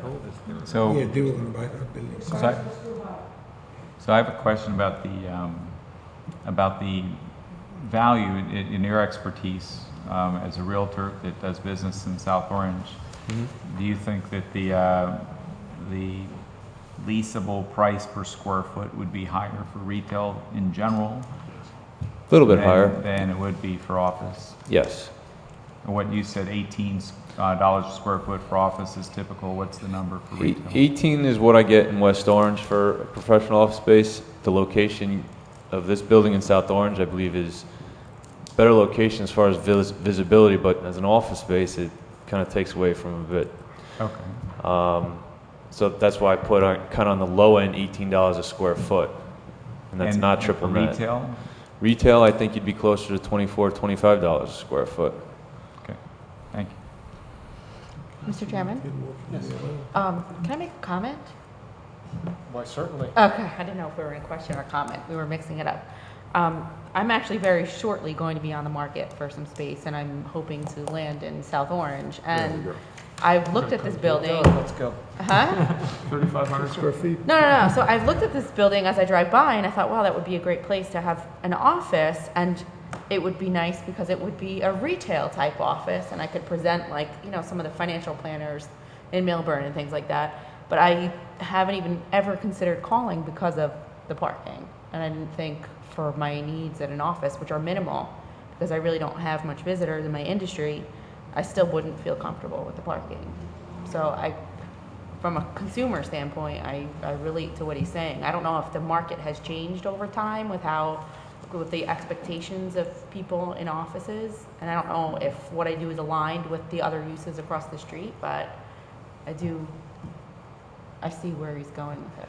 Well, then I guess we'll probably hear from the planner about how parking situation is going to be different for retail versus office versus professional. I assume that's The going to be parking calculation is different for retail. Right. There's a much more intense. Are they in the ballpark here with their, what they're saying they need, what 3,000 feet, 300 square feet, each parking space, they need 10 spaces for retail? Is that in the ballpark? It's in the ballpark, but for office space, it's net as opposed to gross, in which case waiting areas, bathroom facilities, things like that are deducted from the square footage that you do the calculation. So for an office, the parking requirement is less than the parking requirement for retail. Right. So in this case, I mean, I understand. Plus it's still residential, right? I'm sorry? Plus the residential. Residential on top of that is, it gets added Right, into so it. it's But if you're 24. comparing, you're looking at the space comparing, you're allowed to have office space there now. They want a variance for the retail space. And the concern is, well, there's not enough parking for the office space. Well, technically, you need more parking for the retail space. Well, that was my Right. thinking. Right. Okay, well, we'll hear that from the planner, I assume. That was my thinking, is that retail's going to take more parking space. Requires more At parking least space. technically. It lends itself to a back office kind of use, like what you were suggesting, administrative offices, not to a storefront kind of office, which is what you were talking about. Oh, okay. Okay. Can I ask a couple questions from Mr. Zaleski based on the question? Sure. That's okay. Just a couple, Mr. Zaleski. You heard Mr. Reeves mention a couple applications and proposed uses, Seton Hall and the like, with regard to administrative office. You're based on the location and the architecture, et cetera, of the building. Do you have any thoughts as to whether anyone would be interested in using this building for administrative office use? Or has anyone approached you, given apparently the activity in the area regarding applications for potential administrative office use, approached you to use the space for administrative offices? No, they have not.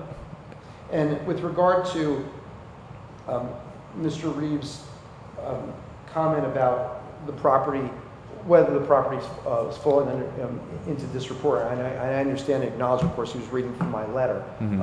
Just so that the board is clear on that, when you show the property to someone, whether it's a retail user or actually just an office user or a professional office user, first off, is there anything about the building in terms of its condition in and of itself that has turned people off, as opposed to the fact that if this property was improved with retail use, there'd be new storefronts, new awnings, landscaping, lighting, things like that to make it much more attractive? I mean, I usually pitch the line, we'll build to suit, because even for a doctor space, even though it was existing doctor spaces and there's little offices set up, I kind of give them the sky's the limit. You know, with anything within reason, we could make a possibility if you're interested in coming. But I just think the whole building in general is just kind of dark looking, because right now people know there's definitely apartments above, but these bricked up kind of storefront windows which only have a little bit of light coming through, which is what's currently there. I think it's unattractive looking as it currently sits. And you mentioned about a contract or a potential deal with Seton Hall. How many years ago was that? Do you recall? So it had to be 3.5, 4 years ago, to my knowledge, because I came on board about 3 years ago with Saeed when he owned the property, and I know that was like the last pending potential offer, I think, on the property. At the time, he had asked me to try and sell it for him, and that was the last, I guess, written offer that he had in place, which evidently fell through. And since that time, have you or anyone, I guess, on the owner's side, to your knowledge, been approached by Seton Hall or somebody affiliated with Seton Hall to see about purchasing or leasing the building for any use? No, Seton Hall Prep, I used to know Monsignor, I still know Monsignor Kelly. They used to lease our business, their business offices were in our office building in West Orange. So I tried to go kind of a roundabout way through the people I knew with that place to see if they knew anybody that would be interested in purchasing again from the university. And at the time they just said no. That was kind of when the economy was at its worst in 2010, I think. I have no further questions at this point. Any more questions for Mr. Zaleski? Members of the public have any questions for Mr. Zaleski? Okay, Ms. Chu, I want to remind you, please speak into the microphone. Yeah, that's a good idea. And ask questions based upon his testimony, please. Okay, fine. First of all, I heard you say again that the building was both for sale and for lease. For a long time, yes, I had it for sale and for lease. So what is it now? Just for lease. So it is owned by somebody, I guess, and it is for lease. That's Okay, correct. I just wanted to clarify. At least to the best of my knowledge, it is, yes. Ah, okay. The second of all, you said it's an awkward location because I think you need to say it's not really in South Orange in the village, but it's kind of between, a little outside the village. And that kind of brings me to the question, do you think that this is a right location for any kind of retail store other than food? I mean, if you look at the other side of the street, of course, it's all food and all fast food. And Do you think the same will happen with this building? I could see a similar thing happening with this building, yes. Unfortunately, yes. Well, that's the answer you weren't looking for, I guess. No, huh? I wasn't looking Okay. for that because I'm just being honest. it brings a lot of dirt and grease and rats and. Okay, that can be part of your I know, but, closing testimony. I just wanted to get your answer. Okay. Of what you thought it would be. Thank you. Any other questions from the public? Okay. Oh. I'm not an architect. Please speak. Architect. I'm a naval architect. You, and your name, sir, is? Fendel Chu. I live 22 Park Place, right where the building is. I live in South Orange for 72, come down here. That same house, I live there. And in South Orange, there is only one robbery, somebody died, is in that area. So you want to put another retail in there small, far from there. Okay, do you have a question, Mr. Okay, the question is, if you have retails, how you solve the parking problem? Because I have enough. I think that, like, if you look at the parking across the street, they park on the street, they stop, they get what they want for the short period of time, and they're in and out usually in 10, 15 minutes. So there's a lot of cars, yes, stopping and going, but they're not there permanently stopped. I don't really have the answer to a parking solution. I'm just telling you what I think would happen. I think that parking is a problem because. Okay, Mr. Chu, you can, Mr. Chu, you'll be able to give your opinion. No more. No, I'm not discouraged. It's just a sort of parliamentary procedure. You'll give your opinion at the end, and you're welcome to. Okay. Mr. Zaleski, just a follow-up question from the one that was just asked of you regarding the proposed uses. You said you could foresee a type of food use not dissimilar to what's across the street, but the proposed retail use would not just encompass food necessarily, but it would be all different types of retail use. No, you could have like a small fitness. You could have a small fitness center there. That might be a good use. I mean, you could have a beauty shop or any type of retail use that would cater sales and services to the public, correct? Definitely, yes. And with regard to the contract that you're talking about in contacting Seton Hall, was it Seton Hall Prep, Seton Hall University? My relationship was with Seton Hall Prep, who I knew they had contacts with Seton Hall University. So that's kind of how I went. What I was kind of hoping was going to be through the back door to them, and because I know the guy, Monsignor Kelly, is a very well-respected individual in Seton Hall, the whole aura of it. So that's who I went to. And the contract that you're referring to that fell through from a number of years ago, that was with Seton Hall University, correct? To the best of my knowledge, yes. Nothing further, thank you. All right. Thank you. Thanks. Okay, I'd like to call Peter Steck, a professional planner at this point. Thank you. Thank you.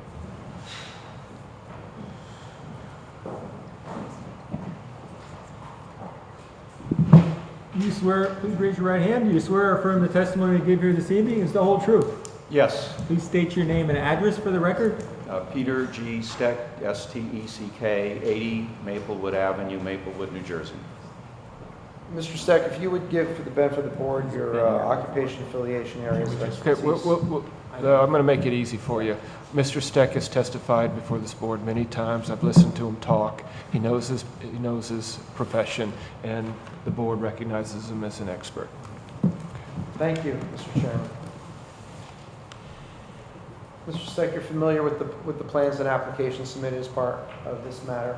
Yes. And you're familiar with the subject property in the surrounding neighborhood? Yes. So if you can start by going over with the board this application and its appropriateness from a planning perspective. Yes, I have a handout that might be helpful. Mark it A3.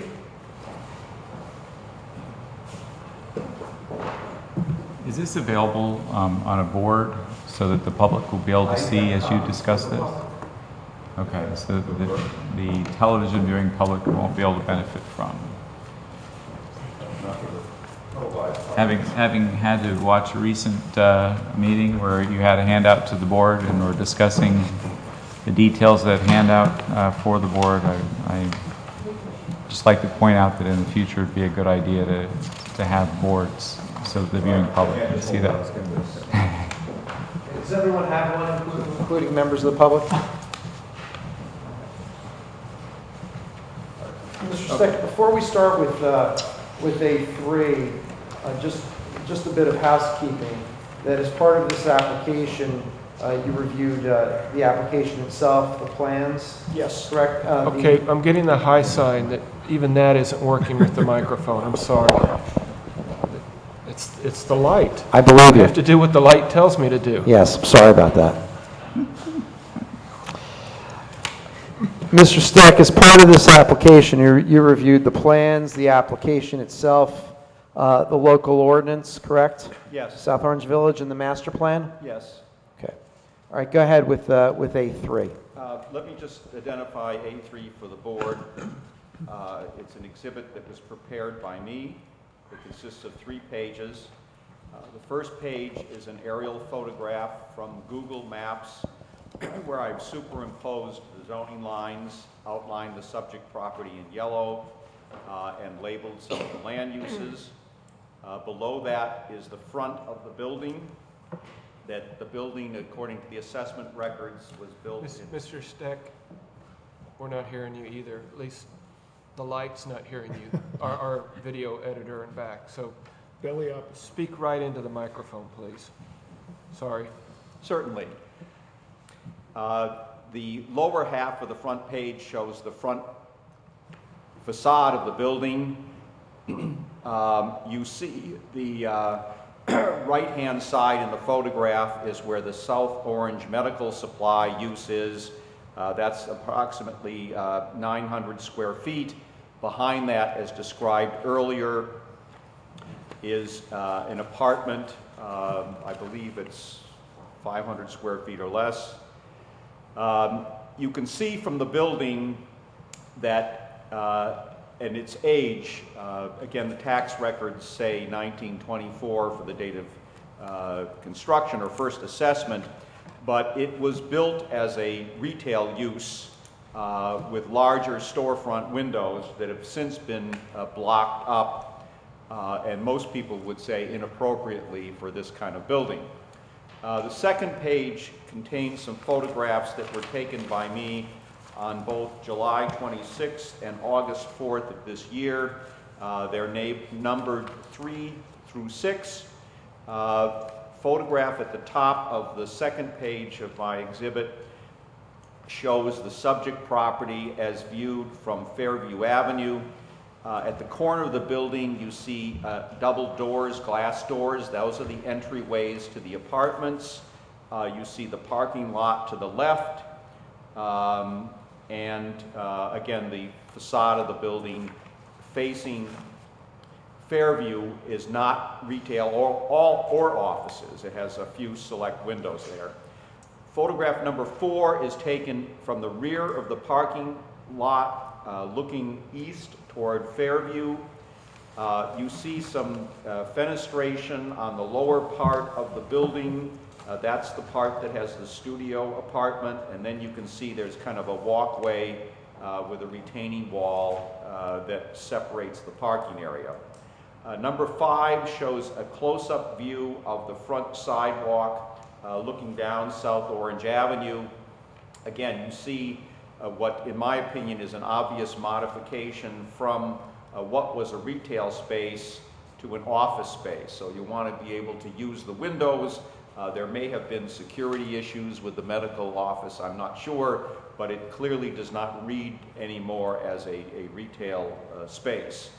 As an office, it doesn't read anymore as a retail building. That obviously the enclosures were intended to accommodate office use where you're not worried about what someone sees walking across the sidewalk.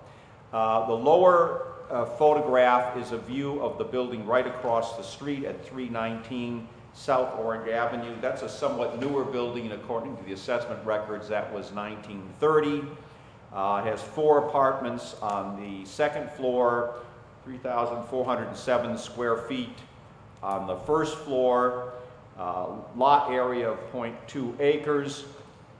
There is really no formal parking at all. You can go between the 2 buildings, that and the wood frame house to the left in the photograph. You can go to the rear and there's a gravel surface and maybe parking for 4 cars, but clearly not, I would suggest, approved parking. The third page is a simply rendition of the survey where I've highlighted the building in a darker color. Again, in this case, the top of that diagram, the upper left corner is where the studio apartment is. The rest of the square footage, the 2,921 square feet gross floor area does not include the 600 approximately square feet for the South Orange medical use. Finally, below that is a portion of the zoning map where I show the subject property by an arrow. Mr. Steck, one quick question. The 2921 doesn't include the South Orange medical retail use or the studio apartment? That is correct. Okay. And just to clarify the square footage, I think there was testimony that it was 900 square feet, and you just stated 600? I'm going to, let me just look at my notes as I was listening to the testimony. And the 900 was just the retail, and the apartment was 500 more. Yes, the medical supply retail use is approximately 900 square feet. Get closer to the mic, please. The medical supply business, South Orange Medical Supply, is approximately 900 square feet. The apartment, I believe, is 500 square feet or less. It is the one studio apartment. In terms of the mixture, there are 6 apartments on the second floor. There are 3 two-bedroom apartments, 3 one-bedroom apartments. No, excuse me. I'm going to back that up. Let me try that again. There are 3 two-bedroom apartments on the second floor. There are 3 one-bedroom apartments on the second floor. The first floor in the back is a studio apartment. Just to lay some foundation for my conclusions, this is an irregular shaped corner lot. Again, it was developed in 1924. I'm guessing that predates any zoning. The state enabling legislation was 1928. So there may have been some regulation in South Orange, but it was not authorized by state law at the time. This, in my opinion, was clearly designed as a mixed-use building. The upstairs were always residential uses. They're broken up that way. The downstairs was designed for retail use, as you can see, which was traditional in the area. The only tenant remaining is the South Orange Medical Supply. That's the only commercial tenant. The applicant is bifurcating the application, and what that means to me is that we don't have all the details in hand, if we get approval for the use, and it turns out that once we go through the engineering that we can't, let's say, get all the parking spaces that we think we can, the 9 spaces, we have to reapproach the negative criteria. So we're not guaranteed the full use variance unless we can provide the facts that back up to it. So we're first asking for permission to have this category of use, and we are hoping that when we come back with site plan approval, we can verify the facts that we think we can at the moment. But the board has, in a sense, another grab at the use variance, because if we can't demonstrate that we have the right amount of parking and other details, the answer is we still have to talk about the use variance in terms of the negative criteria. So we're halfway there, but the idea is if you told us that we could never use this first floor for other than office use, that says something to the applicant economically. The surrounding area is fully developed. As you know, South Orange Avenue is a county road. There are some strict parking regulations. There is no stopping or standing on our side of South Orange Avenue from 7 a.m. to 9 a.m. There is parking on South Orange Avenue. After that time, during the daytime, as you know, there's no overnight parking on the street. Fairview Avenue has 1 hour parking from 8 to 6 p.m., except for Saturdays, Sundays, and holidays. Across the street, they're a little more liberal. I believe there is some parking in the morning. And again, it's logical that it has to do with, I think the traffic is mostly eastbound in South Orange Avenue. So apparently the county has posted stricter regulations on our side of the street.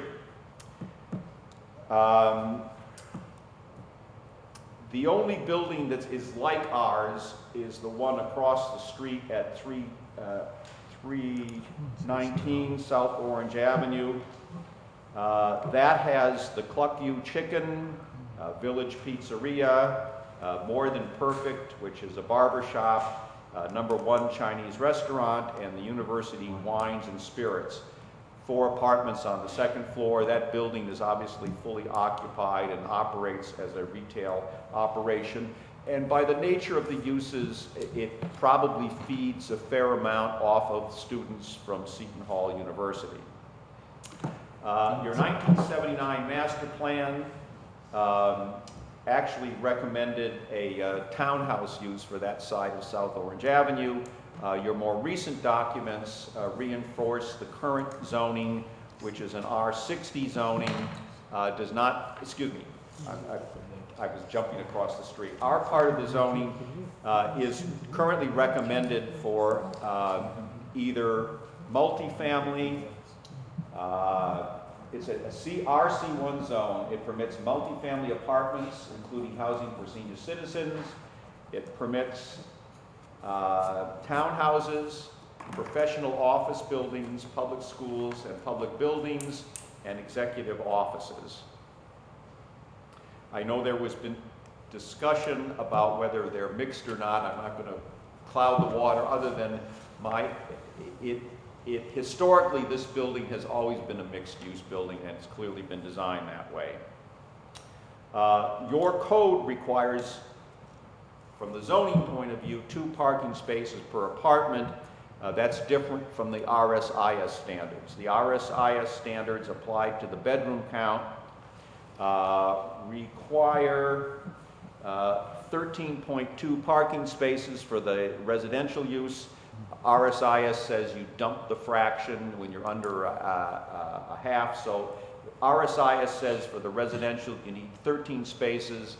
It presumes that a half a space per unit is for guest parking rather than the occupants. So technically that means about 9.5 spaces would be needed for the occupants. Something like 3 spaces or 3.5 spaces would be needed for guest parking.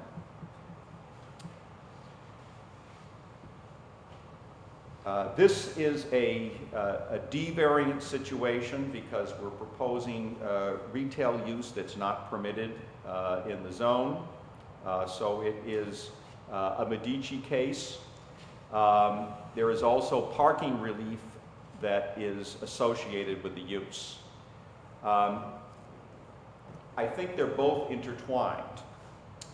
One of the aspects, while your ordinance says that office uses require a little less parking than retail, generically, most municipalities say offices is 1 space for 250 square feet, retail is 1 per 200. That's a pretty standard. So what it generally means is that the parking supply for retail in general, one could say it requires a little more parking than offices.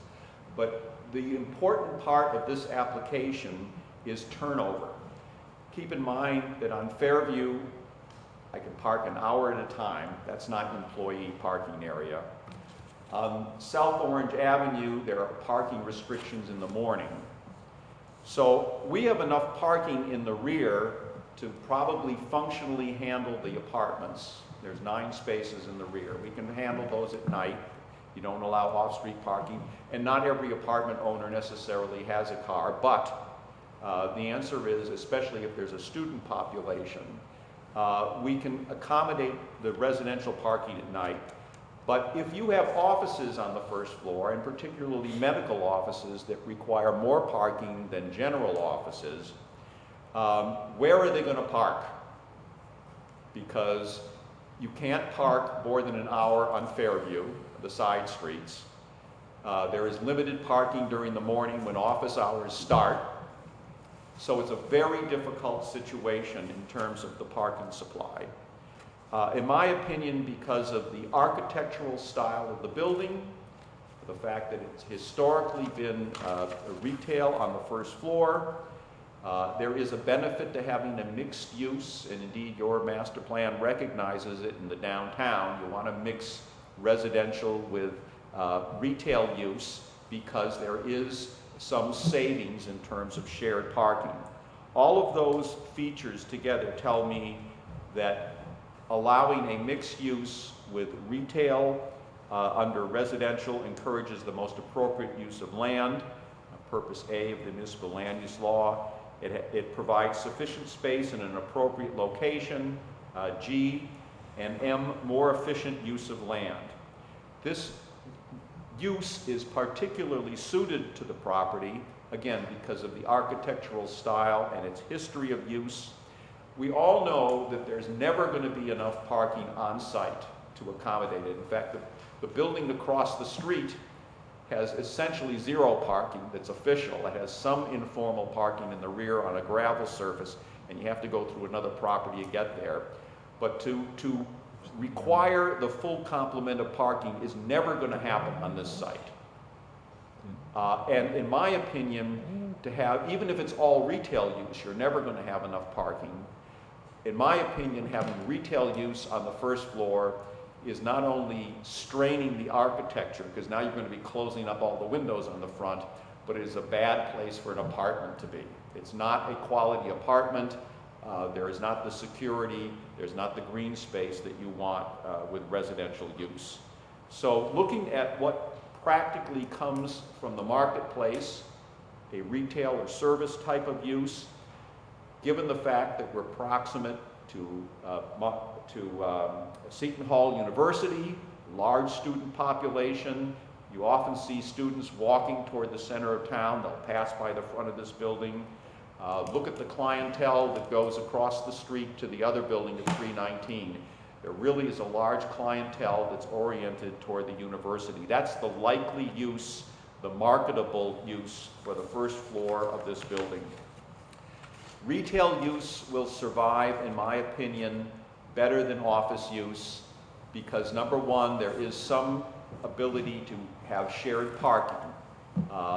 The apartment dwellers may, if they're not students, either they don't have, if they're students, they may not have cars, or if they're other people, their cars may not be there in the daytime.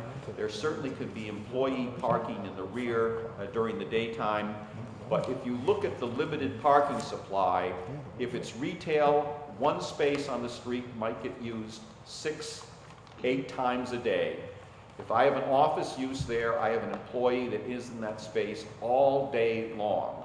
That's an inefficient use of that short resource of parking. So in my opinion, this building is peculiarly suited to a mixed use, and that means retail use on the first floor. I think the fact that it is a mixed use, retail under residential, is the classic use that has come back into vogue, and in fact your master plan encourages that in the center of South Orange. I think it has the least negative impact on the area given the shortage and the regulation of on and off-site parking. So I believe that there are at least three purposes of the municipal land use law that are advanced. I believe that the use is particularly suited to the subject property.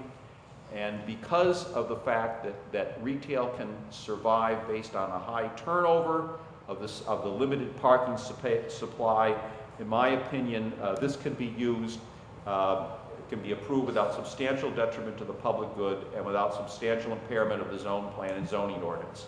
Finally, there is an aesthetic benefit.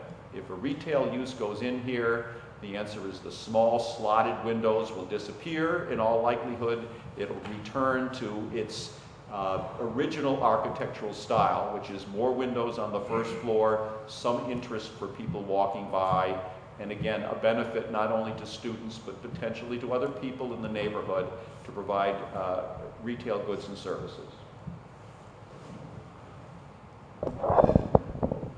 Mr. Steck, just a couple of quick follow-ups. You talked about the positive criteria and negative criteria and the special reasons variance under the Medici standard. If you can just opine as to whether there was a hardship given the existing conditions of the site. Clearly, and this relates to primarily the parking supply, we have existing conditions that are not going to change. We have the surrounding properties already developed. We have homes to the rear. We have garden apartments on the other side. It's not possible to get additional land to produce parking. So in my opinion, there is a C1 aspect to the parking variance. There is also a C2, and that we can employ shared parking principles for the limited parking supply that's there. I note parenthetically that your latest planning document, the reexamination report, says we don't want offices anymore along South Orange Avenue, despite the fact that the zoning permits it. The latest recommendation in your reexamination report is it says we want to eliminate offices as a use there. So I think that also goes to the negative criteria that would support approval of this application. Could you just tell us exactly what portion of the master, because I'm thinking that you mentioned Medici, we're talking about enhanced quality proof, you're not going to be a substantial detriment to the zone plan or ordinance. Now you're saying there's a section of the master plan that speaks to not having offices. Could you tell us? There's a recommendation for removing the R1C zone. I don't know, it hasn't been implemented obviously, right. It's the still zoning, but there seems to be a discouragement of offices. Wasn't that, and Susan, you can tell us, wasn't that recommendation about the central business district?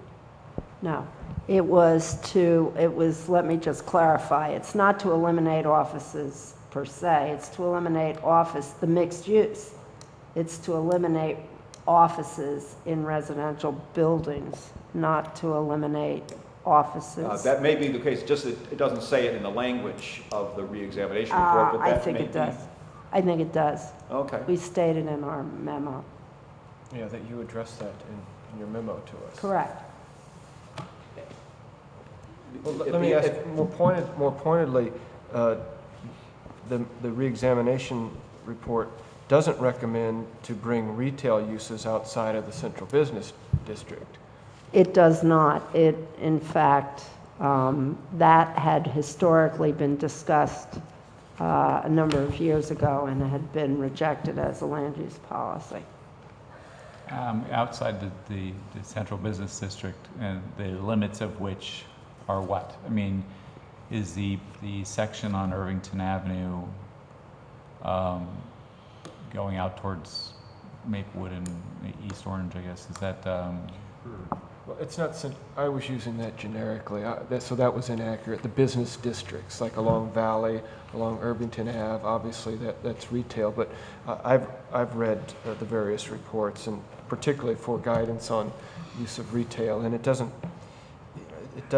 talks about maintaining the character of residential neighborhoods. It doesn't talk about bringing in retail. It doesn't say we don't want retail, I don't think, in there, but we're dealing with an existing building. Yeah. I mean, we have to figure out, we're not going to tell them to knock this building down and build apartments in this site. We have to figure out what the best... And do you really want residential use converted from the retail space. That would be probably, in my opinion, the worst alternative to do that.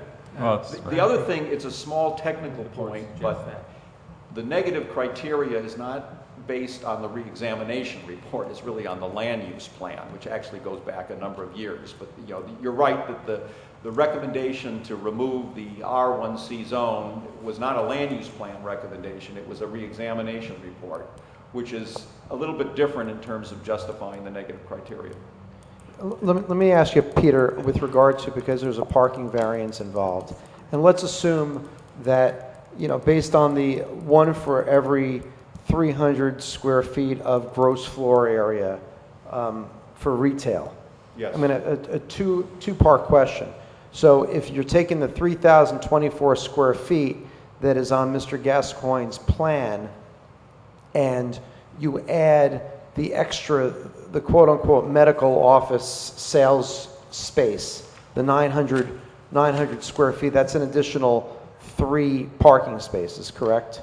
Yes. So that would bring the requirement for the proposed retail use in toto to 13 spaces, That's correct? Approximately 13 spaces. And in terms of going through your testimony in the positive and negative criteria, a similar analysis holds for the parking variance, specifically under whether it's you talked about a hardship situation because you have an existing building, you have an existing parking lot, but also in terms of the C2 or the flexible C2 under the municipal land use law, correct? In terms of the parking variance. I didn't understand your question. My question is that in terms of the parking variance in and of itself is not based on a D or special reasons criteria. No, it has it doesn't have a Medici standard. Right. Right. It can either be a C1 or a C2 justification. Right. So although you've touched upon the criteria in connection with the request for the use variance, the same analysis holds with regard to the C2 analysis for the parking, correct? Yes, there's a hardship element because this building, absent it being torn down, will never have the code required amount of on-site parking. And so the question is, how do you handle that existing situation? And again, there is an efficiency situation in terms of the turnover associated with retail use. There is the architectural benefit of returning the building back to what it really should look like. And there's the fact that there's shared parking. Retail doesn't peak at the same time as residential. And with regard to one of the questions, or maybe two of the questions from the board members in terms of the difference between retail and business, professional, and executive offices. In other words, the 1 for every 300 square feet of gross floor area versus the 1 for every 300 feet of net floor area.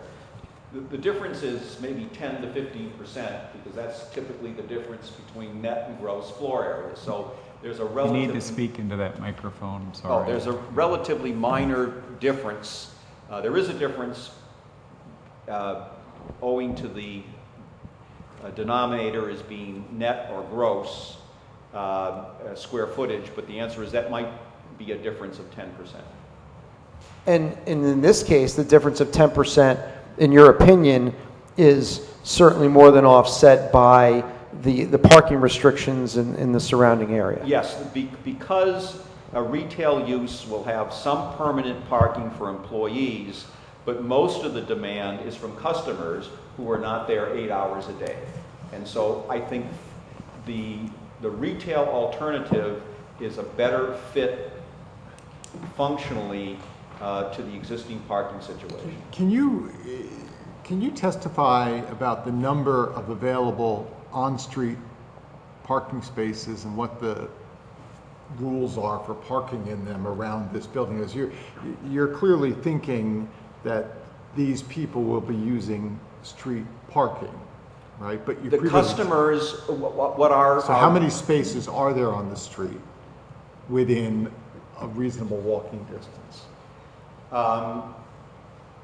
First of all, timing is an issue because on South Orange Avenue, on our side of the street, you don't allow parking between, I think it's 6 and 9. Right. So the county wants to accommodate the through traffic eastbound. And after 9, After what is? that, I don't think there's an hour limit, except South Orange prohibits overnight parking. So I don't think there's a time limit after you're beyond 9 o'clock. So during the day and into the evening, people could park in front of this building on South Orange Avenue for 2, 3, 4 hours, 5 hours, 6 hours? That's my recollection of the signage. On Fairview, once you get in from the corner, there's a 1 hour parking limit. So practically no employee would be parking there, and you don't, practically no employee is going to park on Fairview because of the 1 hour limitation. And frankly, I'm not sure you want employees parking on South Orange Avenue because you want a turnover there.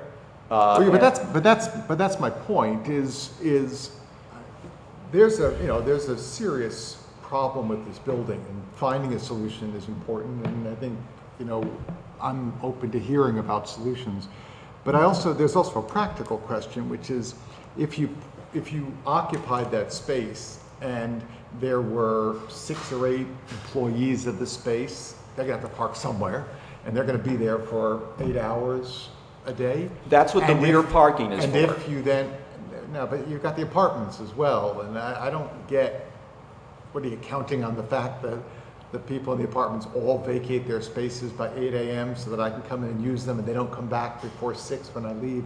I just don't think that would work, right? So I'm just thinking, I get the problem, and it's a real problem, and I want to work with you on that. But you got to lay out what you're thinking here, because if the space is going to require a number of employees plus customer spaces, does that mean we need to be thinking in terms of 15 or 20 spaces sort of in play for this building on top of the 10 in the back, which really are serving the apartments? And are there 15 spaces within a reasonable walking distance that could work? First of all, keep in mind that I can't park in front of the building before 9 o'clock. So that means that you're unlikely to attract businesses that are going to be booming at 8 o'clock in the morning. So it's not a coffee shop that serves people driving down South Orange Avenue. It would be a nice use. In fact, there probably would be some pedestrian activity because of Seton Hall University. I mean, that might be a way. One way to look at this building is that the more you attract students from Seton Hall University, the better you are. Because there's no cars. Because there's no cars. Now, Because they're all in the parking garage. Don't get me started. And I mean, that is not only in my sense, the strength of the market, but that's a real practical solution. When I was doing my research, I asked someone, what would you like to see there? And said, I wish there was a coffee shop in the area. And that is a logical solution, because I think it would cater to students. And again, everybody wins on that. The master plan wants to somehow make a connection between Seton Hall University and the downtown. Yep. This gets them halfway there. Yep. And it probably produces the least parking demand of an office use. If I have an office use there, I'm going to have employees there for a long time, and I'm not necessarily going to cater to Seton Hall University students. And where would you have and so your point is, that where would the employees, let's say you turn the entire 3,000 feet into a large coffee shop, where would the employees park? Well, there will be some savings in the rear. That when we do need, from a practical point of view, potentially 7 parking spaces for 7 apartments. But in many cases, when someone rents a building like this, they will know that through management, you can attract people that aren't necessarily big families with a lot of cars. If you attracted students, you're very likely to get less than 1 parking space per apartment. So that means that you do have some kind of a reservoir in the rear that could very well accommodate the employees. This is a difficult physical... It's a difficult problem. I'm just trying to understand, at a factual level, the envelope. So if you said to me, there are 15 spaces on South Orange Avenue within a reasonable walking distance that are available after 9 a.m., and there are 7 spaces on Fairview that are, then we'd have a sense. Well, it What's the depends how envelope? far you want to walk. Well, in front of the building, you're there the are, planner. there are How- 5 how- spaces right in front of the building. It's Right. my recollection when I was there. But the answer is, then if you walk, in front of the garden apartments, and there's not that much parking there, except maybe when Seton Hall University is booming, without a parking garage. But the further away you walk on South Orange Avenue, now, as you get up toward the campus, there's no parking That's at all. But if you go in the other direction, So on the other side of Fairview, there is no parking at all? No. there might be 1 or 2 spaces, but I know when you go in front of the university, there's no Once you parking. get to the university, there's no. I know, but I'm trying to, Once you cross, I'm sorry, I don't mean to testify, but just for purpose of edification, when you cross Fairview, going toward the university, then no more parking. that's what I thought, right. So we're only talking from Fairview toward town. To Riggs and other places, and then there is on-street parking there, and there's more liberal parking on the other side of South Orange Avenue, at least in the morning. I mean, the real, the convenient spot is to obviously pull up in front of the building, and then go about, stop in and then go about your business. There is short-term parking on Fairview, but again, there could be 20 spaces, but you may have to walk 2 blocks to get the 20 spaces. As a planner, how far do you think people actually would park? What would be usable parking? 300 feet. 300 feet, right. So let's do that math and tell me how many spaces do you get within 300 feet of the building that are really addressable parking spaces? I can't answer that without looking at a map and giving me a couple minutes to calculate. Yeah, I just think, the point you're making, I understand. I still think it's a complicated, practical problem, leaving aside the impact of retail on the community and whether we want to.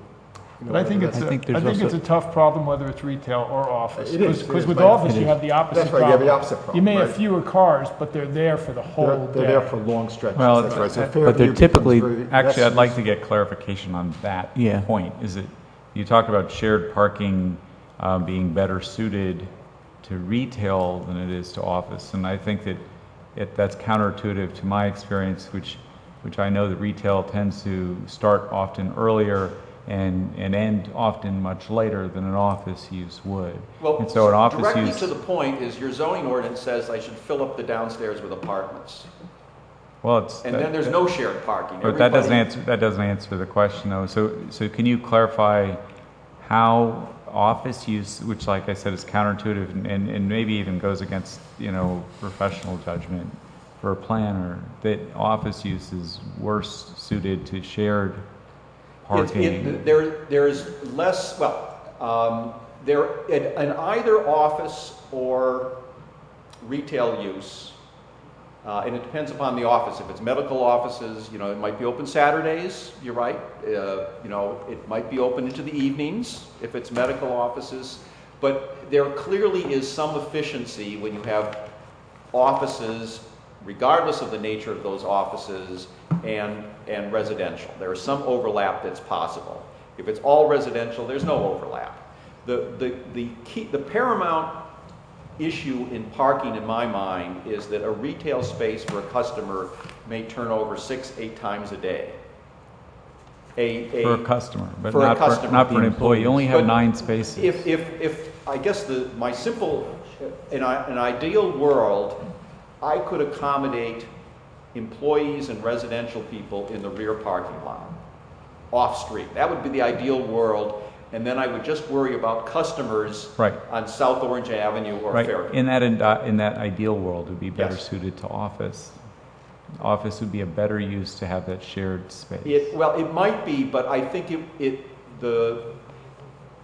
on the initial level, you could make that conclusion. But if the parking regulations only permit 1 hour parking in one location and you want a fast turnover, in my opinion, the turnover associated with retail use overrides that issue of shared parking. I see. I think there's a better, there's more efficiency with retail use than with office use. Okay, that point, you didn't make that point clear before. You made it sound like the shared use was better suited to the retail. My apologies. Okay. I'm sorry. When you did your research on South Orange Avenue and you looked at the space across the street from your property, did you pay attention to the parking and the double parking and all the stuff that goes on there? I didn't see any double parking when I was there, but I know that people pull up in front of those stores and park there. It's a major problem, especially for cars coming on South Orange Avenue or for cars coming out of Fairview Avenue. So yes, that's right. So just think about the other side now, what is going to happen, folks running into the retail store. Well, the solution shouldn't be, well, the answer is I don't think that is a prior non-conforming use that you're not going to be able to change unless you tear that building down. Yep. And the question is, should we sacrifice our building to provide parking for on the other side of South Orange Avenue? That doesn't appear fair. No, I'm not saying that, but if you had a non-retail business, you will not have, you have never had that problem on that side of the street. Well, what you're going to do is fill up the parking spaces on the street for a longer period of time. That's what you're going to do. So assuming you have fewer employees in the retail than you would have employees in an office, you're absolutely right. And I think that is statistically always the case. And also in terms of what Mr. Zaleski testified to, in terms of what he's been marketing to, that in your experience as a professional planner, Mr. Steck, that the medical office use certainly generates much more of a parking demand than the general office use. Yes, in the order of, in terms of, forget the turnover, generically, if you look at zoning ordinances and whatever, ITE, medical offices have the biggest demand for parking, then you go to general offices, and then you go to medical offices first, then probably retail, and then general offices is the order of events. But the real central point of this is the multiple turnover of parking spaces. That's, in my mind, the strongest argument to accommodate retail.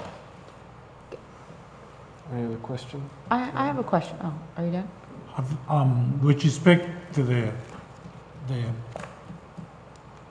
chief of police was here with respect to South Orange. Did anyone speak to the police department about the parking problems in that neighborhood? I did not. Okay. I think Not we yet. should. Okay, we should. When he came here, I just went out and checked my registration. All right, but I think that's a must.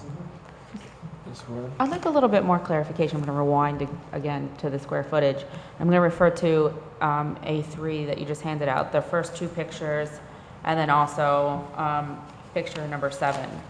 If we could, I want to understand where the studio is and where the retail that's already existing in picture number 7 is along that westerly line. And does the studio, it's my understanding it's in the rear of the building. Does it run the rear of the building, or it's just in that? It is in the, if we're on the third page of A3, right? The left top corner, let's say a third of that width would be the studio. Okay.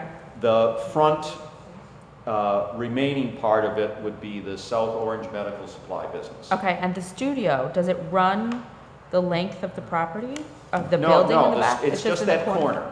Okay, so I don't understand how our square footage is only 3,000, because when I look at the first page, it looks to me like that that retail facility that's currently existing only takes up 1/5 of the front of the property. And if it only runs back, it appears that it should be shorter in length based on the angle of the front of the property than the other 5 units. No, so it's 1/6. It is shorter. So if it's shorter and it's 900 square feet, and then behind it there's a studio, and then the other proposed spaces are actually larger because they don't have the studio behind them, and because they're longer, how is it only 3,000 square feet? Because it seems to me like that's 1,400, right? That can't, well, And if that's 1/5 of it. I can't or answer 1/5 of that it. because we don't have a floor plan that I can measure. Yeah, okay. I mean, are you seeing what I'm seeing? It just, That's why I said we should have a floor plan. yeah, like I find these numbers don't make any sense to me at all. I could be wrong, They but, don't add up. because it looks to me like if that's 1,400 square feet, then I should I did multiply that not by. measure the building, so I have to rely on information provided to me. Oh, no, by I the- understand. I'm Yeah. not questioning you now with regard to your honesty. I'm just trying to, yeah, it looks to me like it should be 1,400 times 5 at the very least, which is far more than 3,000 square Right. feet. Mr. Chairman, could I interrupt for just 1 second and make a suggestion or actually a request on behalf of the applicant? I've been taking very copious notes from second one in terms of what, as an applicant, I believe that we still need to provide to this board. I think we still need to provide a complete floor plan. I think we need to provide information as to precisely where the studio is. I think we need to provide precise information as to the square footage, certainly of the first floor, to the point being that we'll have to minus out the studio space. Although I don't believe, as I stated earlier, that we actually need to measure the apartments, because that's not part of the parking calculation either. It's under RSIS or under the ordinance. But I think for purposes of identifying precisely the square footage of the proposed retail, we do need to do it certainly for the studio. Also, some information regarding available parking spaces in whether it's 300 feet or you want to go 350, whatever it is. Trust your professional. Right. Mr. Steck commented on 300 feet. Provide that information and discussions with the police department in terms of the activity, particularly, I guess, across the street from the property. So with that, certainly what I would suggest maybe at this point, recommend on behalf of the applicant, is if we can come back to you before we finish up here and give you that additional information, north or south, just so we have a complete record here in terms of, what you're looking at. There's something else that I would like to know, and I think really coming off of the chairman's responses with regard to the marketability, I'm curious regarding what is the state of disrepair inside of the property, because there's a chance that if it is in great disrepair, that no one would want to buy it because they would think the landlord may not care. Whether that's true or not, I think that is a good point going towards whether or not that is part of the reason why people haven't rented it yet. I think I did ask Mr. Zaleski that question as to whether the condition inhibited somebody, to your point, of giving it a serious look, but I think that's certainly a fair question, Yeah. and we'll get that information. Yeah, well, there's for you. definitely a difference between, well, maybe it's not fancied up, or maybe there's mold. If there's mold, you have a different level of concern. Agree. Is this something, I have a few more questions, but is this something that the board is willing to continue to entertain this? Is this something that you all want to see? You're not willing, you're not ready to rule one way or the other on it? You want to see this information? I think that we should see the information, because I think the points that Michael brought up are important. I think we're dealing with something here that we have to do something with, and we Yeah. need to find out what the best thing to do Right, is. right. And I think that information, an accurate floor plan, and information regarding parking within a reasonable radius, and some feedback from the police as to traffic in that area would be good information for us to have. Could also help the planner do a more comprehensive job. Let me ask a couple. So that would be something. We may be able to end relatively shortly, but I have a couple more questions since Mr. Steck is up here. This just may be a 11:30 type question, but is this a... May I give you an 11:30 answer? Of course. Is this not something that you could make into, like, several townhome type apartments on 2 floors? Is that just not feasible with the way this is? I think the first of all, there's an issue of simply residential space right up on the sidewalk, whether it's a townhome or a flat. It's just not a good alternative. If this were Jersey City or Hoboken, where everyone else has that style, I would say something different. But this is an area that, there are no other buildings in this area that have residential use right at the sidewalk. And you want to take advantage, frankly, of and also, I don't think this building, well, the building obviously doesn't lend itself because it was never designed that way. So I'm not an architect, but now you're starting to punch through floors and you have fire rating issues, and the question is, do I tear the whole thing down? I'm not sure it's easy to do that because now at least, you have a relatively strong division between the resident, except for the one studio, you have a strong division between the residential and commercial space. Are you aware that there is a retail section on the other side of Fairview on Irvington Avenue? There's a coffee shop down there, actually, on the corner. I don't know if it's on Fairview, but it's on Irvington. We do have a retail section along Irvington. I don't know if it's a retail zone, if I recall. I know the R1C zone goes down toward that direction, but I'm not sure it's a retail zone. It's my new favorite restaurant. It is. B2 zone. B2, yeah. So that's something you might want to think about. Also, along the lines of what Mr. Semper said, I often drive past the Cluck U liquor store, pizza place, Chinese place several times a week, both ways. I don't know if this is something that you can address, if this is something to measure, but it's something that I'm thinking about. I've lived here over a decade. Litter. This place brings a lot of litter. Because there is no parking, and we've turned down applications that really have no parking, and that's been a serious concern of ours. This is a case study across the street of what will happen if we make this retail. And what I've seen is double parking, because the pizza zombies have to have their pizza and cannot wait 5 minutes to find a place to park. They have to double park. It's that imperative. So that happens frequently. I don't know if that's what you can say about that. Let me continue. Yep. I've also seen cars several times. I've nearly, not a lot, do U-turns right in the middle of South Orange Avenue because they got to get home with their pizza that quickly and their beer. And I'm not, it doesn't happen often, but I've seen also the pizza zombies crossing from Fairview to get to their pizza.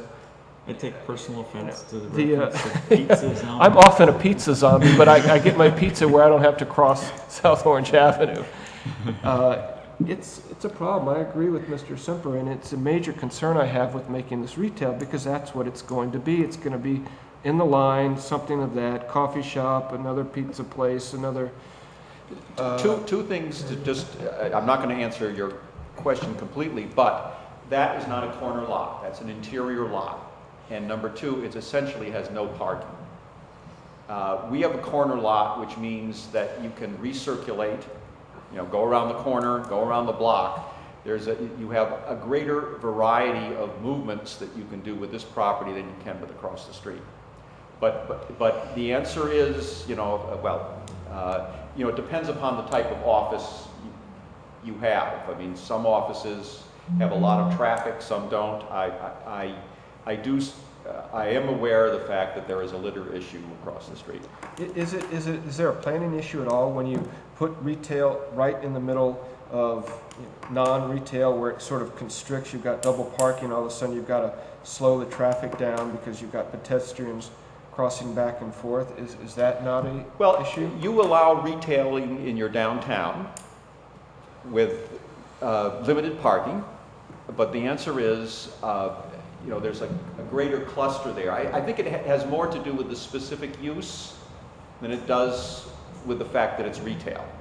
You know, if I had, If it was a gallery, yes, we have a different level of concern than if it's a pizzeria. I think downtown, there's a lot of public parking. There's no painting zombies? Is that what you're saying? But it's one of the difficulties of bifurcating the application, right? Because we don't know that. But then they would be back. Yeah, We can go through it again. Just one point on that whole, the bottlenecking across the street, whatever it allegedly is. Mr. Steck, in terms of your response, on Fairview, I believe that recently, as you're going, I guess it's east, they've, I guess, I don't know if it's the county or it's the municipality, constructed a little bit of an island right there, which basically prohibits that 1 hour parking. You can't park anywhere between the curb and on our driveway because of that island. In fact, it's restricted. So the parking doesn't start until south, I guess, of our parking lot, correct? that's my recollection. Right, and that because of that, to the point raised about the bottlenecking and the double parking, that really wouldn't happen here because people who would be parking going east and south Orange Avenue could basically, one way is to turn into Well, there's Fairview. more flexibility by being able to turn the corner. And, the next property that abuts ours, it's not a single-family house. There's a garden apartment right behind us. So it's not that we're right in someone's driveway. Our property abuts 2 other properties, and both of them are garden apartments.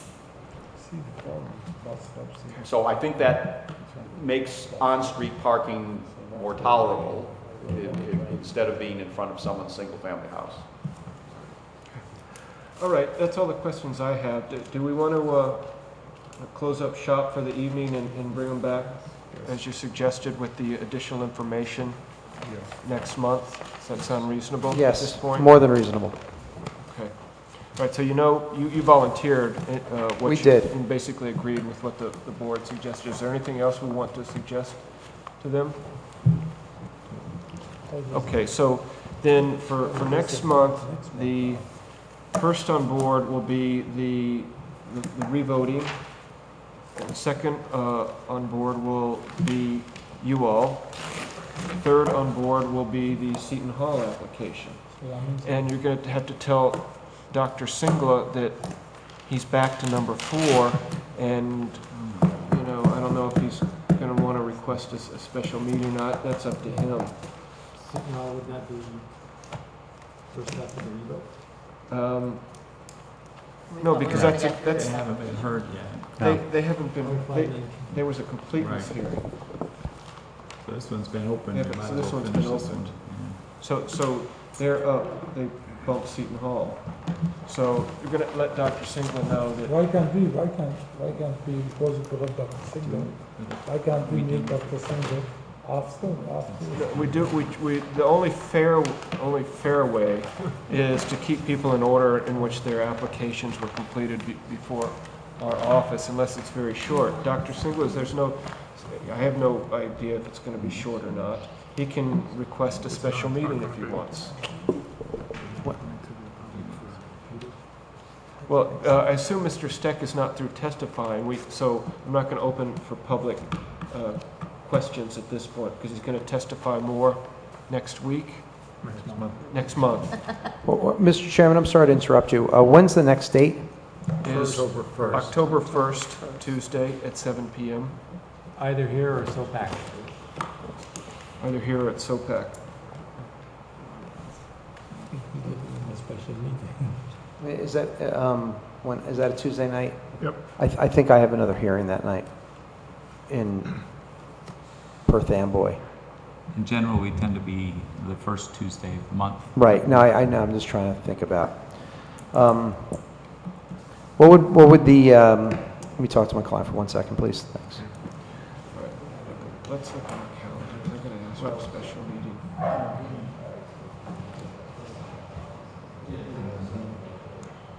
Yeah. We need, somebody has to have this. Mr. Chairman, I'm sorry to interrupt again. I spoke to my client, and that because I'm not going to be available on October 1st, if we can ask to be carried to the date, whenever the date after October 1st is. November 5th, That would be November 7th, 1st Tuesday. or is that election day? November 5th. It's Aren't we the 7th that month? All right, so it's the 7th? So it's a Thursday in Thursday the November. 7th.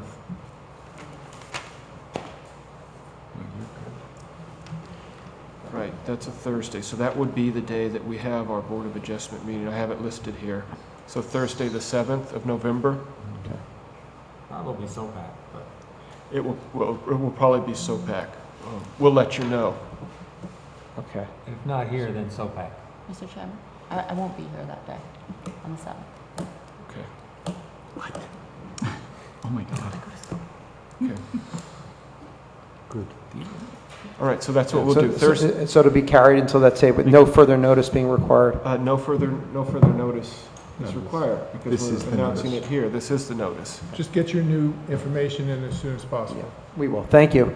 Okay, so anything else for this board to consider at this point? We got to catch up these meetings. Okay, the meeting's adjourned. You ready?